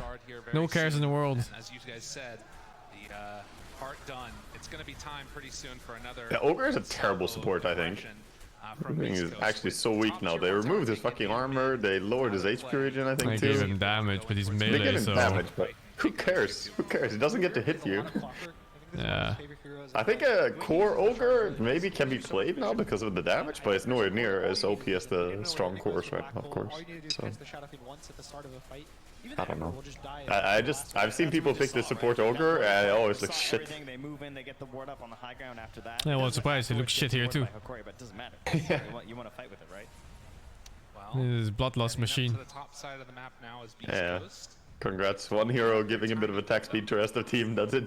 They can still make some plays in dire. Imagine if he was just like a Beastmaster support instead. He could still give attack speed. He could roar. He could roar. Who are they gonna find?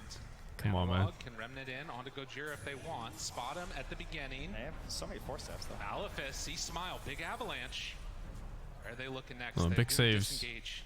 Little poke, little prod, little runaway. It's the classic. Same time, Hector is not going to show up to these. Oh, missed the shots again. He's just going to keep hitting the timing. Oh, this Tusk. It hurts my heart. I think 23, and you're just feeling good.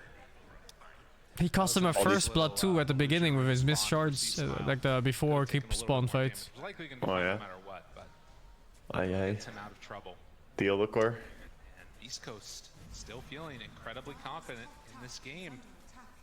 It's kind of rough for South America, huh? Like getting against each other. I guess they chose it still. There's still one in upper entity bracket. or them. Yeah. Oh, they did. Yeah, there's still one in upper bracket, I believe. Poggers. It's the guys who beat EG, like what's it called, Thunder Awaken or something? Yeah, I think that was Thunder Awaken. Because you're able to play your own game. It only feels bad. Thunder Awaken played really good when I watched them actually. Catch heroes and be the aggressive ones, but every time they do something aggressive, it kind of gets countered by Beastcoast. They too old EG, huh? Damn. It was Anna's flex. Oh yeah. All these movements right below Let me this one. update myself on the brackets here and something. Yeah. And just kind of harassing them. Yeah, this is seeing everything though. All these moves, and yeah, they realize, okay, there's something. So winner going of on. this is against EG next, huh? So a little bit better vision in the area now for Hokori as they continue to Let NA and SA duke it out. Lower bracket is a training chamber. This continues without an objective being taken. We're seeing this lead. It's like scrims, at least except you lose millions for every loss. Scrims where you lose millions. Yes. The most expensive scrim of your life. Play Ember feels like he can't be caught, but like that's gonna be hard even with the BKB now. Just because he still has to contend with his hook shot into bat potential play here, and you know if he gets lassoed, the big save is pretty much Vitali, but he's still into that BKB. You know you're not gonna be getting a snowball saved, obviously as we mentioned before. So Oh well, he gets the ward right. Needs friends though. Arctic, right up close, has that invis rune, but there is a sentry in the area which is gonna now get taken out by the Eidolons. Dude, I feel so fucking bad for RNG, dude. So tense right They just now. You can tell this dominated team is on a group knife's stage edge. day 1, day 2, and then they get Corona. Hospital. Can't play anymore. Isn't also mildly their own fault for not isolating? And wouldn't you isolate the shit out of yourself after you realize you're going to TI? You certainly would, but yeah. How's it their fault? Like, you just fucking put You all your plays still in a have to fucking travel bubble. there. You have to take a fucking airplane to get there. You have to. You can't fucking fly there in a bubble on your own. Yeah, but you can go there early, no? As Whisper still playing You around can. with it. They You go there like 2 weeks before, you bubble up. Bubble up. You fucking bubble up. We're gonna try to roach. Just bubble up. You get it to low health. Now Hokori is gonna counter fight you. And it looks like There's always a fucking chance you get it when you travel, though. Yeah. it's up to Hokori. I wonder how Yeah. much is their own fault and how much it's just really bad luck. little ways away from BKB Black Yeah. Hole, but they're scouting. They have the shards down. I mean, there was the whole thing with LGD. One keeping him alive. Lumiere thinking about walking in. Good flame break, pushback control. SF gonna Oh, pop shit. that BKB. They gotta get something out of this. And it's over on the other side. The Hokori controlling and trying to take down Whisper. He's fine. Bit debated. He's out of there, but now no BKB SF. Really nice. Whisper got gone on. He didn't press his BKB. He just held it. And he gets out. I think that kind of secures the roach for Beastcoast now. Hokori, they can't fight without Shadowfish BKB. No, Vitali got forced back as well. Had to like blink out of there. So They rely so heavily on getting those big combos out, and it's not easy against those heroes. Aegis now coming down, and man, Hector is Oh, and now he has Aegis on PL. Like, how do you black hole this? It's just 5 He's minutes just of not gonna- fighting. The only hero you're gonna see is Peel running at you, and the rest are gonna sit so fucking spread out behind them somewhere. In fucking high grounds, jungle, tree lines. And you need to land a big combo, like good luck. Honestly. Yeah. You give a game like that to a player like that. It's a problem. Whisper, they find him. Do they have Gold? enough to bring him down though? Cogs, no. BKB is out. No way. Does he get this kill first? Wait, oh, wait. Oh, what? What? No, oh my god, dude. Oh, the nerves. Oh, the instant smoke up. Munka Munka. What the fuck was he doing? Pressing buttons randomly. Let's go get some wards down. It was intentional. Oh, the panic, dude. That's right. That's right. I mean, this is the most stressful game of their life. No BKB now. It's gotta be, right? Yeah. He's joking a bit, you know. A little bit of flavor at this point. It's 4 minutes left on the Aegis. They're doing the cross map rotation.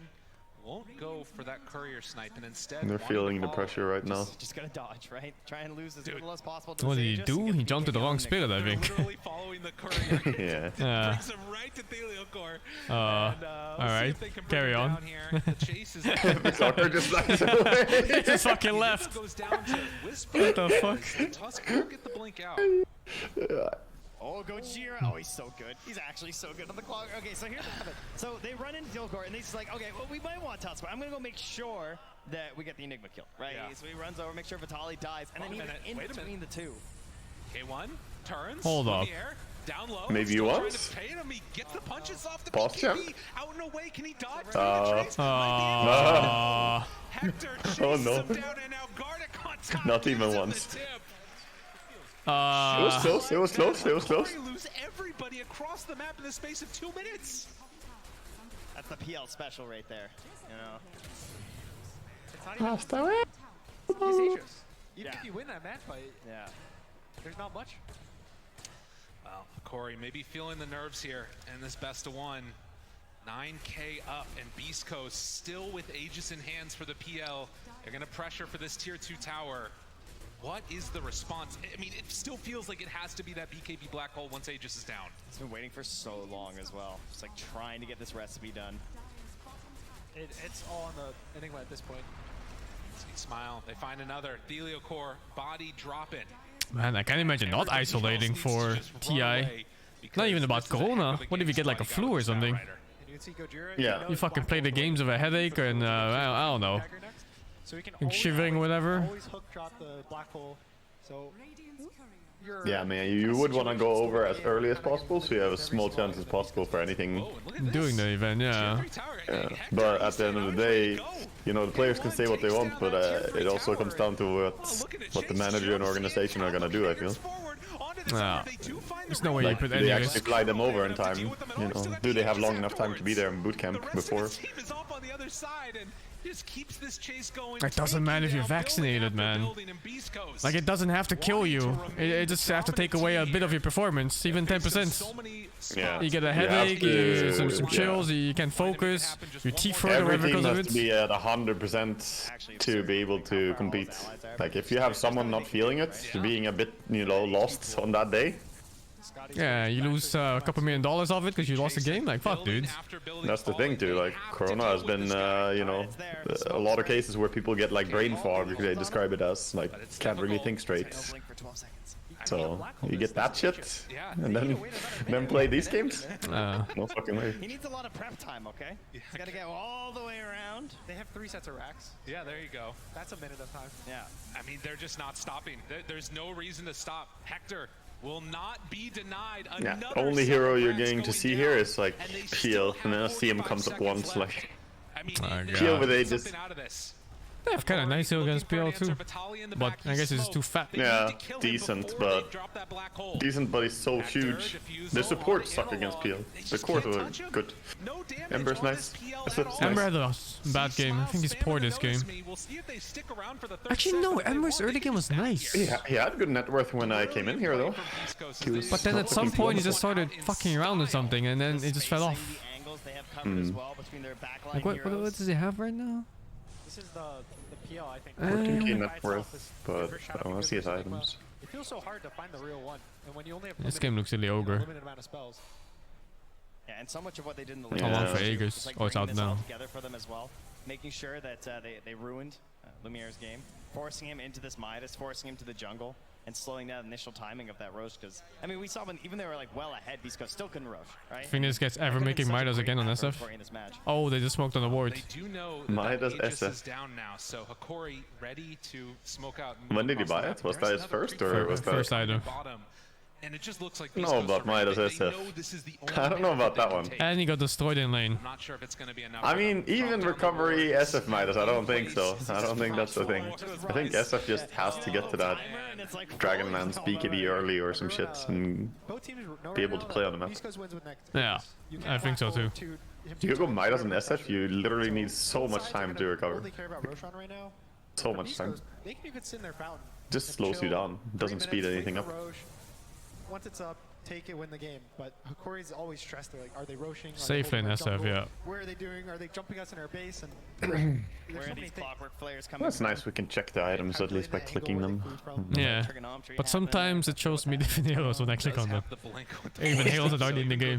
It's strange. They're feeling good. That's the TA's items here.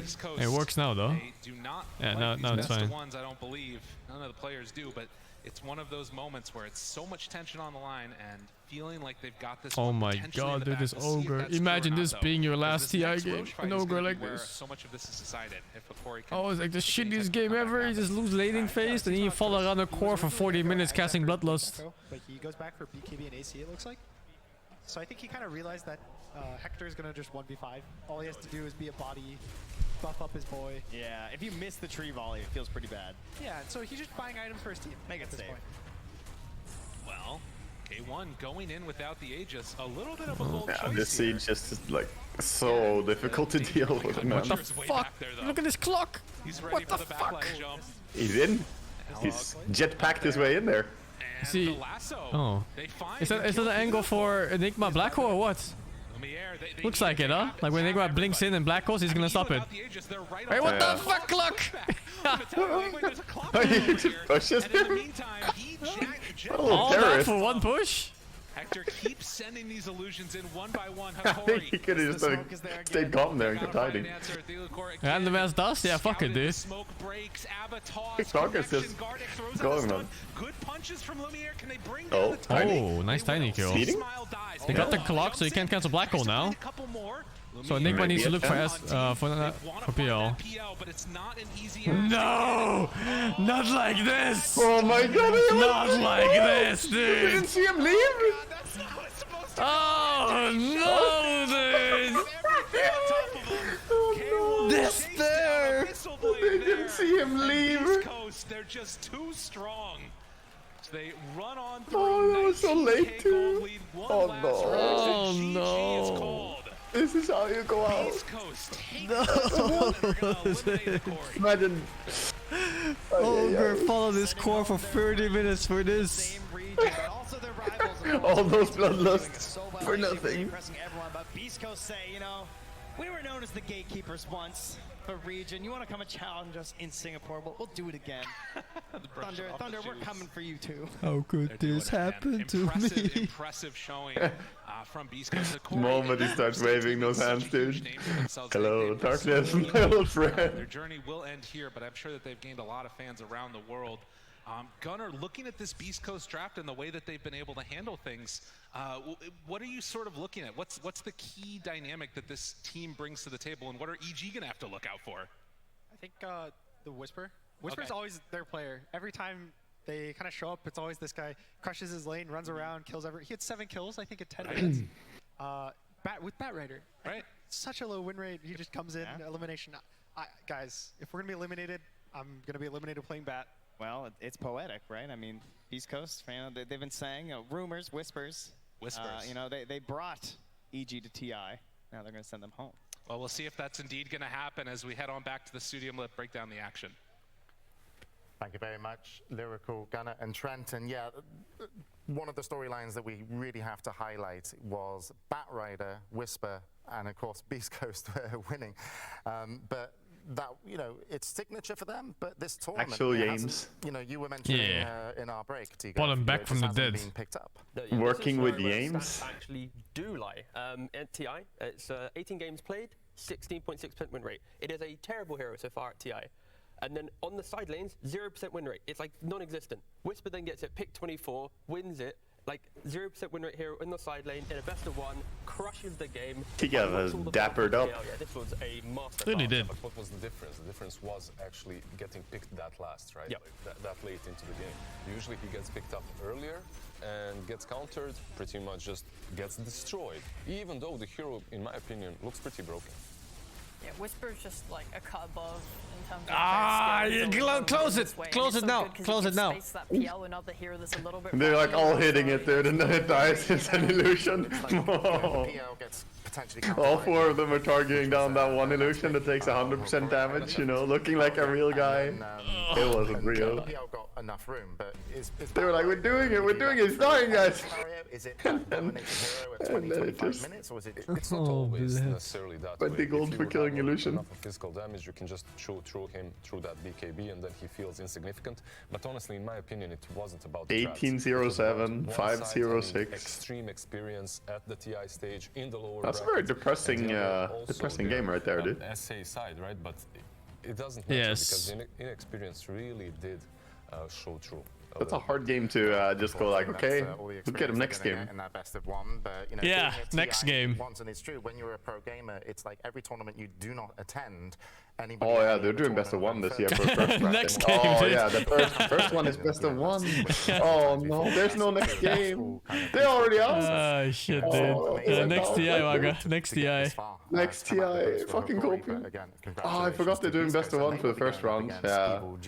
They always do, man. Yeah, they do. They do. A matchup that, you know, I'm sure people are very fond of, because EG, despite having amazing group stage, Beastcoast seems like one of those teams that they can kind of challenge anybody. Oh god, they destroy everyone in lower bracket of tournaments. Major, they get to this like top 6 somehow just by killing all of your fan favorites. It's terrifying. I just want to go back very quickly and just say that like massive props to Hokori. Yeah, everyone's talked a lot about them, but this is a team that had like very little support. They talked themselves about the lack of like prep they have. You know, we've joked about Seb's papers in the past and all this stuff, right? But this team doesn't have that kind of support. Yeah, they don't. Holy moly. They really like brought themselves up to this by themselves. Like they've grown from playing like these e-polls tourneys online, these small tournaments. They're very much like just incredibly hard-working players, and to see them get to play at TI, I'm very stoked for them. I'm very happy. And it will still be probably confidence boosting for them to, you know, where they are, right? Because it's still an honor, you know, I think, to get to TI, you know, as a team. So it's certainly something you can come off the back off and be like, we're going to go for the next one. But, you know, to wrap up the Beastcoast and Hokori game, we're going to have a winner's interview with Beastcoast. We're here with Stinger, and Avo is going to help us with the translations. Congratulations. First question is just, Hokori picked you specifically to play this do or die game. How much did that factor into the way that you played? ¿Cuánto importó el hecho de que te escogiese Hokori en la manera en que jugasteis? Creo que simplemente ya los conocíamos y también era como que nosotros pensamos que ellos iban a elegir a Entity o algo así habíamos escuchado y cuando nos eligieron fue como que la traición, así podría decir, y ya simplemente como que más asados, ¿no? O sea, más concentrados en el juego. Okay, so at first when they were thinking of who to pick, these guys thought that Hokori would pick Entity, right? Yeah. And then when they picked the other South American team, it was like, oh, a little bit of betrayal here. But there was more motivation and they were more focused as a result for the game. Are you ready for EG? I don't know about EG. Sí, sí. Yeah. Sure, why not? The translate, Congratulations. We will see you tomorrow. Back to you guys. Hasta mañana. Thank you very much, and again, congratulations to Beastcoast. Moving on to the next round to play Evil Geniuses, but today is a fast day. We've got still 3 best of ones, and they're all elimination matches, and this one coming up is going to be really interesting. It's the defending champions, Team Spirit, versus Boom Esports. Yeah, we've been mentioning SEA and SA as these rising regions, right, for the last couple of years, and I believe this is their time to shine. Looking forward to the next match. Looking forward to. Man, James aged well. I thought it was going to be more degenerate. Course, you know, lower bracket. He looks very similar to how he looked before, dude. Just his hair has changed color a little bit, maybe gained a little bit of weight, but yeah, he looks the same, dude. Team, so let's introduce them. That looks good. It's Team Spirit. Boom Esports. The hair pog. Suits him. It does. It does. His hair looks better now than it did 10 years ago, man.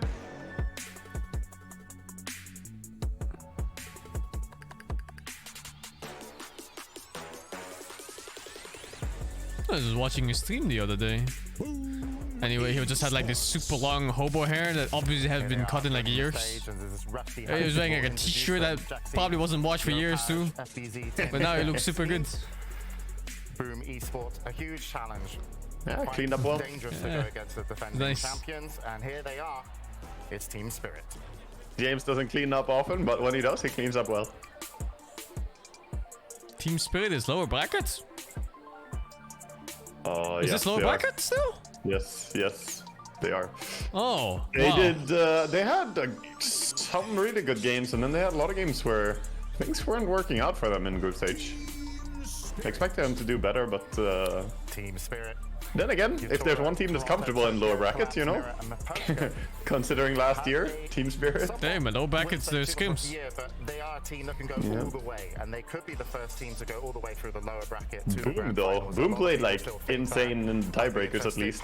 They like it was not close. Can they do a back-to-back? Yeah, 100%. I think the main reason why they're in the lower bracket is, first of all, props to Team Spirit. They're doing this like additional like Twitter content where after a series, they'll do little interviews with the players and they'll say like, why did you lose this TI group stage game? And then they're like, yeah, the draft was really bad. And it's just so nice seeing the insight during TI. And I think they haven't found their TI kind of rhythm and identity.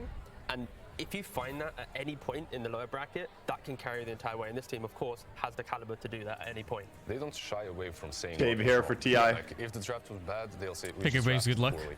It was bad. If someone played poorly, Skim actually pulled the Yatoro. They will pinpoint that person out as well. It's a strange attitude. It's very honest, but at the same time, There's some players with some of those things, right? Some people shave their heads. Matuma has his shorts or whatever. No. Yeah, but now they're doing it against Yatoro, who did it at last year's TI. Can he use his own technique? I don't know. Does the move work on him? I don't know. Yatoro even said he shaved his hair last year for the Dota gods, and then he went on and won TI. Sorry. They, like, you listen to like Mira speak, and I think it was him saying that he had imposter syndrome for a little while because you know, people were rough to him in pubs, and you doubt yourself, and you're just not sure. It really feels FBC like Mars is very fun to watch, by the way. Agree. I'm very happy for this team which and how they've been doing. FBZ on Mars. He is so confident on his spear, dude, on that hero. He's double 25 Mars spammer. Every single initiation, he blinks in spears and then ultis, always. And I haven't seen him fail it. I don't think they do. Please answer the question. Let me just hype up my boys. Boom. But maybe I didn't see all their games. We want to know a little bit. Maybe he misses it sometimes. Anyway, he looks super confident on it. First of all, starting from the bottom, they struggled, right? The group stage, we saw them destroying these early games and then throwing. It's a problem I feel like they have had the entire year. They tend to kind of not respect their own timings very well. If they're 600 gold, he said that he thinks wards are too easy right now. What do you mean too obvious? He thinks wards are too easy and too obvious right now. He wants some changes to the Dota map because there's not too many places to ward, he feels. Like everyone knows what people are doing. He has really high average D-ward rate as well. Interesting. Yeah.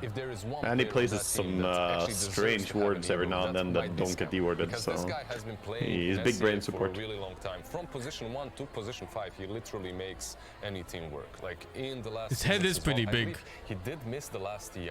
Store a lot of knowledge, he man. came with new energy, and look at him. He had a head. It's like he Chrysalis too. I believe he it's not fair. His head. Is that the Yatoro move? It is. You mad? Yeah, like they just have more space for more brain. Like how is it fair? Nearly any. Just more hardware. It's this one. Tim's is the only player with TI experience, so. But they've got Mushi as coach. Yeah, exactly. So they're leaning on a couple key individuals to unlock everyone else. Where Spirit, they're like, yeah, guys, last year we won it. So the fact that you have a best of one, the polar opposites of experience, it feels like. And it's kind of, you know, reminiscent of, you know, the last match, Beastcoast, you know, the lower bracket Grim Reapers, Hokori new to the stage. You've got Team Spirit, you know, who've done everything, you know, through a TI kind of series, you know, in terms of getting to the grand finals and lifting the Aegis. And Boom Spirit, you know, are you nervous for them if you're a fan of Boom Spirit? Yeah, and don't forget the winner. Boom Esports, sorry. Don't worry. Not Boom Spirit. I thought you were just mashing up the series. I was respecting it. It was cool. There's so much Dota today, it's just all merging into one. And no matter what, the winner of this series then has to play against PSG. So if Spirit win, we get last year's TI finals in lower bracket. I have to go back and watch group stage games later. 50 fucking games per day, dude. You care that much about it? That's a whole new storyline. I care about some of them, yeah. I want to watch. Oh, I guess especially the Stormstormer games. kind of predictions. Yeah, But if you exactly. To think of predictions, just You know he's only playing Arcorden because of me, right? What? Oh, you fucking, you're the catalyst. Awful. I'm the catalyst. Be I'm fucking ashamed of technically yourself. the only reason they're still in TI, because if they didn't win those Arcorden games, they would be out right now, dude. So technically, I'm the one that kept Entity in this. No, the days before last chance qualifier, I was talking to Stormer and he was like, you know, talking a bit about their scrims, and I was asking which heroes he's playing, and I said he should be playing Arcorden as a busted hero, because he asked me if there's anything I think will be a sleeper hero, sort of. I said Arcorden is fucking busted. And then he started playing it. Next day he had already played like 11 Arcorden games. He's like, look at my recent match history. I'm like, okay. So we talked about it a bit. I told him like what I've learned because I spam it a lot. And he won 4 games with it in the group stage and lost 1. I also felt Arcorden is busted right now. It is but busted. It just lacks players. Like the hero is a specialty hero. His win rate is like 56% or something in High Immortal. Like, it was great. Yeah, well, I wouldn't be surprised if the hero shows up all the way through the upper bracket. I think if they don't ban Arcorden in the Entity game later, then they're definitely gonna pick it, I think. How many games are even today? I don't know. Is it just, is it this? Is this the last? I don't know. 3 left, 2 more after this. Oh, it's quite a lot. From Southeast Asia, they have looked like the best team out of this 2 more? Are they doing the 2 upper brackets then, or 2 lower brackets, I wonder? 2 upper brackets done, and then 4 lower brackets, I think, was the entire thing. Yeah, it was boom all along. That's crazy. Yeah. Did I get this right? Yeah, I think so. Group stages, it was down to the very last day for them, and they had 1% chance of moving on. The whole lower, poggers. So Entity is playing last today. And now they're here. Looking at this draft, do you think that they've got what it takes to take down the defending We get to see some EU Dota Gaming Gladiators and Entity both playing. GG guys, sorry. They're here now. They're feeling good. You climb up from the grave. You're ready to win. I think they're going to go into this with a really good mentality. Oh, you know what's cooking? It's boom. That's right. That's right. No, it's true. And the other thing that's super interesting about this is that it's kind of that dynamic, whereas Team Spirit, it's gotta feel crazy. I mean, obviously, when they won TI last year, they came from a huge lower bracket run themselves. But this has been a team throughout this year when we've been seeing them in the DPC that sometimes loses that first game, and it takes them a couple to get going, to figure out their opponents, and then come together with a solid draft. I've seen so many Doom Team also Spirit feels like a games great where hero, they by the lose way. down 1 set and then come back and win the next 2. They can't do Haven't that seen it yet, I think.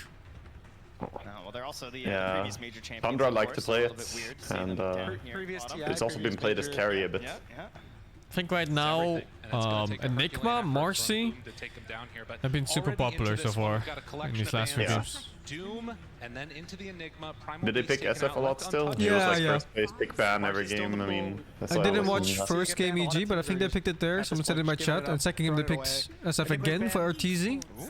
And then just now we saw an SF, and I think there was another SF before that. This is Marcy. Is this a simple see Marcy unban, pick it 5, move on with your day? It does feel that way. I mean, I will say, like, Collapse, in terms of, like, the heroes that you tend to think of for Collapse, I can understand why they don't want to play versus Undying. Yeah. Hasn't been looking good though, despite being picked so much.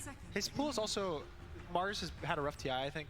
Yeah. That's what he's saying for. Even Magnus, I've seen some teams try to run it as a mid, more so than an offlane, but... He's never been known for, like, the zoo. Compared to other offlanes, right? Like, he's not really an Enigma player, you know? Compared to, like, it's, like, so far down on his list compared to every other offlane player who just really wants to get those big, juicy black holes. But there we go. It is going to be the Marcy and Muji deciding that that's going to be their hero for them. Not a bad way to start the draft. Strong, this though. hero just has initiation. It's got buff up for your other carries. Yeah. I consider Marcy a carry. I've been talking about how I think that she wasn't straight up nerfed when they switched around the stun and the slow. Because if you don't have blink, then you always want to initiate with a W, right? And isn't it nicer to start with a stun and then toss them back into a slow afterwards? Can't even than starting react with a slow? from a smoke. I think you can't react of it. Yeah, it's very, very hard. Very Very fast stun. Especially when you 6-7 it. She flies in faster than you expect. You get to see everything when you pick your hero, so you can just pick There was a game where Resolution played it on position 3, and they almost killed him like 3 times in the game, and he just jumped like fucking 2000 range. Compared to the Like, who cares? Just jump away 2000 range. Yeah. There's the Shadow Fiend. The Bloodstone change kind kind of makes it so you have a timing where you don't die in the fights. Yeah. It's so early too. It's people buy arcane boots now instead of the boots of travel, so then they can break their arcane boots, build this bloodstone, and it has this really strong mid game timing. Well, there's the SF again. Kind of gets on top of all these ranged heroes that people want to pick, like the I like the Shadow opening for Spirit though. Lash Track Nyx, also It good looks heroes. like Combo Secret. really well. That is exactly the Secret opening. Same two heroes. Yeah. I mean, Secret are the ones who brought Nyx into this year's TI because they were spamming it through last chance qualifiers and their win rate was like absurd. I think they had 9 or 8 wins and 1 loss or something. Well, they won the thing, right? So yeah, probably. Hits likely onto the Shadow Fiend at later dates. We'll have to watch for that. Yeah, the stun got buffed, so it has more Yeah, range. So I guess win rates are gonna be, but when you when I was watching their games, it was really Zayat that was owning. Like he was carrying them so hard, so much scouting, so much vision, great initiations, and he was solo killing. Like when they push, he basically solo killed the enemy carry. He was playing against like a Luna when he was Nyx. He just blinks in, spike carapace when Luna attacks anything. She gets stunned, chain stunned, dead. Yeah. Nyx is such a good anti-carry hero. Yeah, you can't play any form of like AoE damage carry because you're just gonna get caught. He was playing Nyx against Zeus on Nothing to Say, and he just fucked him. Like every time Zeus wanted to farm a creep wave, he was there. On the flip side, generally he just shows up. Hero versus Lash. I even saw a Queen of Pain keep Cloak of Flames against Nyx, and I was like, this is not legal. Yeah, this is not legal. And she died because of it as well. Yeah, of course. It's a free It's like, oh, I want some magic resistance from this cloak, it will protect me. Yeah, you just blink carapace, done. How I imagine him playing Dota the way he's like a spirit, right? He always wants to play Actually, void ember, instantly get in dead. there, puck. So It'll be interesting to watch, and with another couple of bans out here, Tinker ban, Dawnbreaker ban. Hey, they're not allowing the Dawnbreaker Nyx combo. Yeah, that's what a lot of teams are doing. Also, Silencer with Nyx is nice, but they want something. They still want something global, I think, with Nyx to pair into it. Even if Dawn is gone. So what do you think? Like a Furin or something? Yeah, I mean, every single global here is a little bit consideration. Like, maybe they can play Fury and Lash Track for a bit of combo pushing as well. I don't think you play Zeus here anymore. So much magic damage. even in the worst games, if you pick her Yeah, if you already have Lash, it's kind of hard to fit Zeus anymore. you're happy. But all you need is the sidekick sometimes. And I could also see them pick enough. Lich on Team Spirit. Well, Not for Nyx combo, but for countering the right click damage from Boom.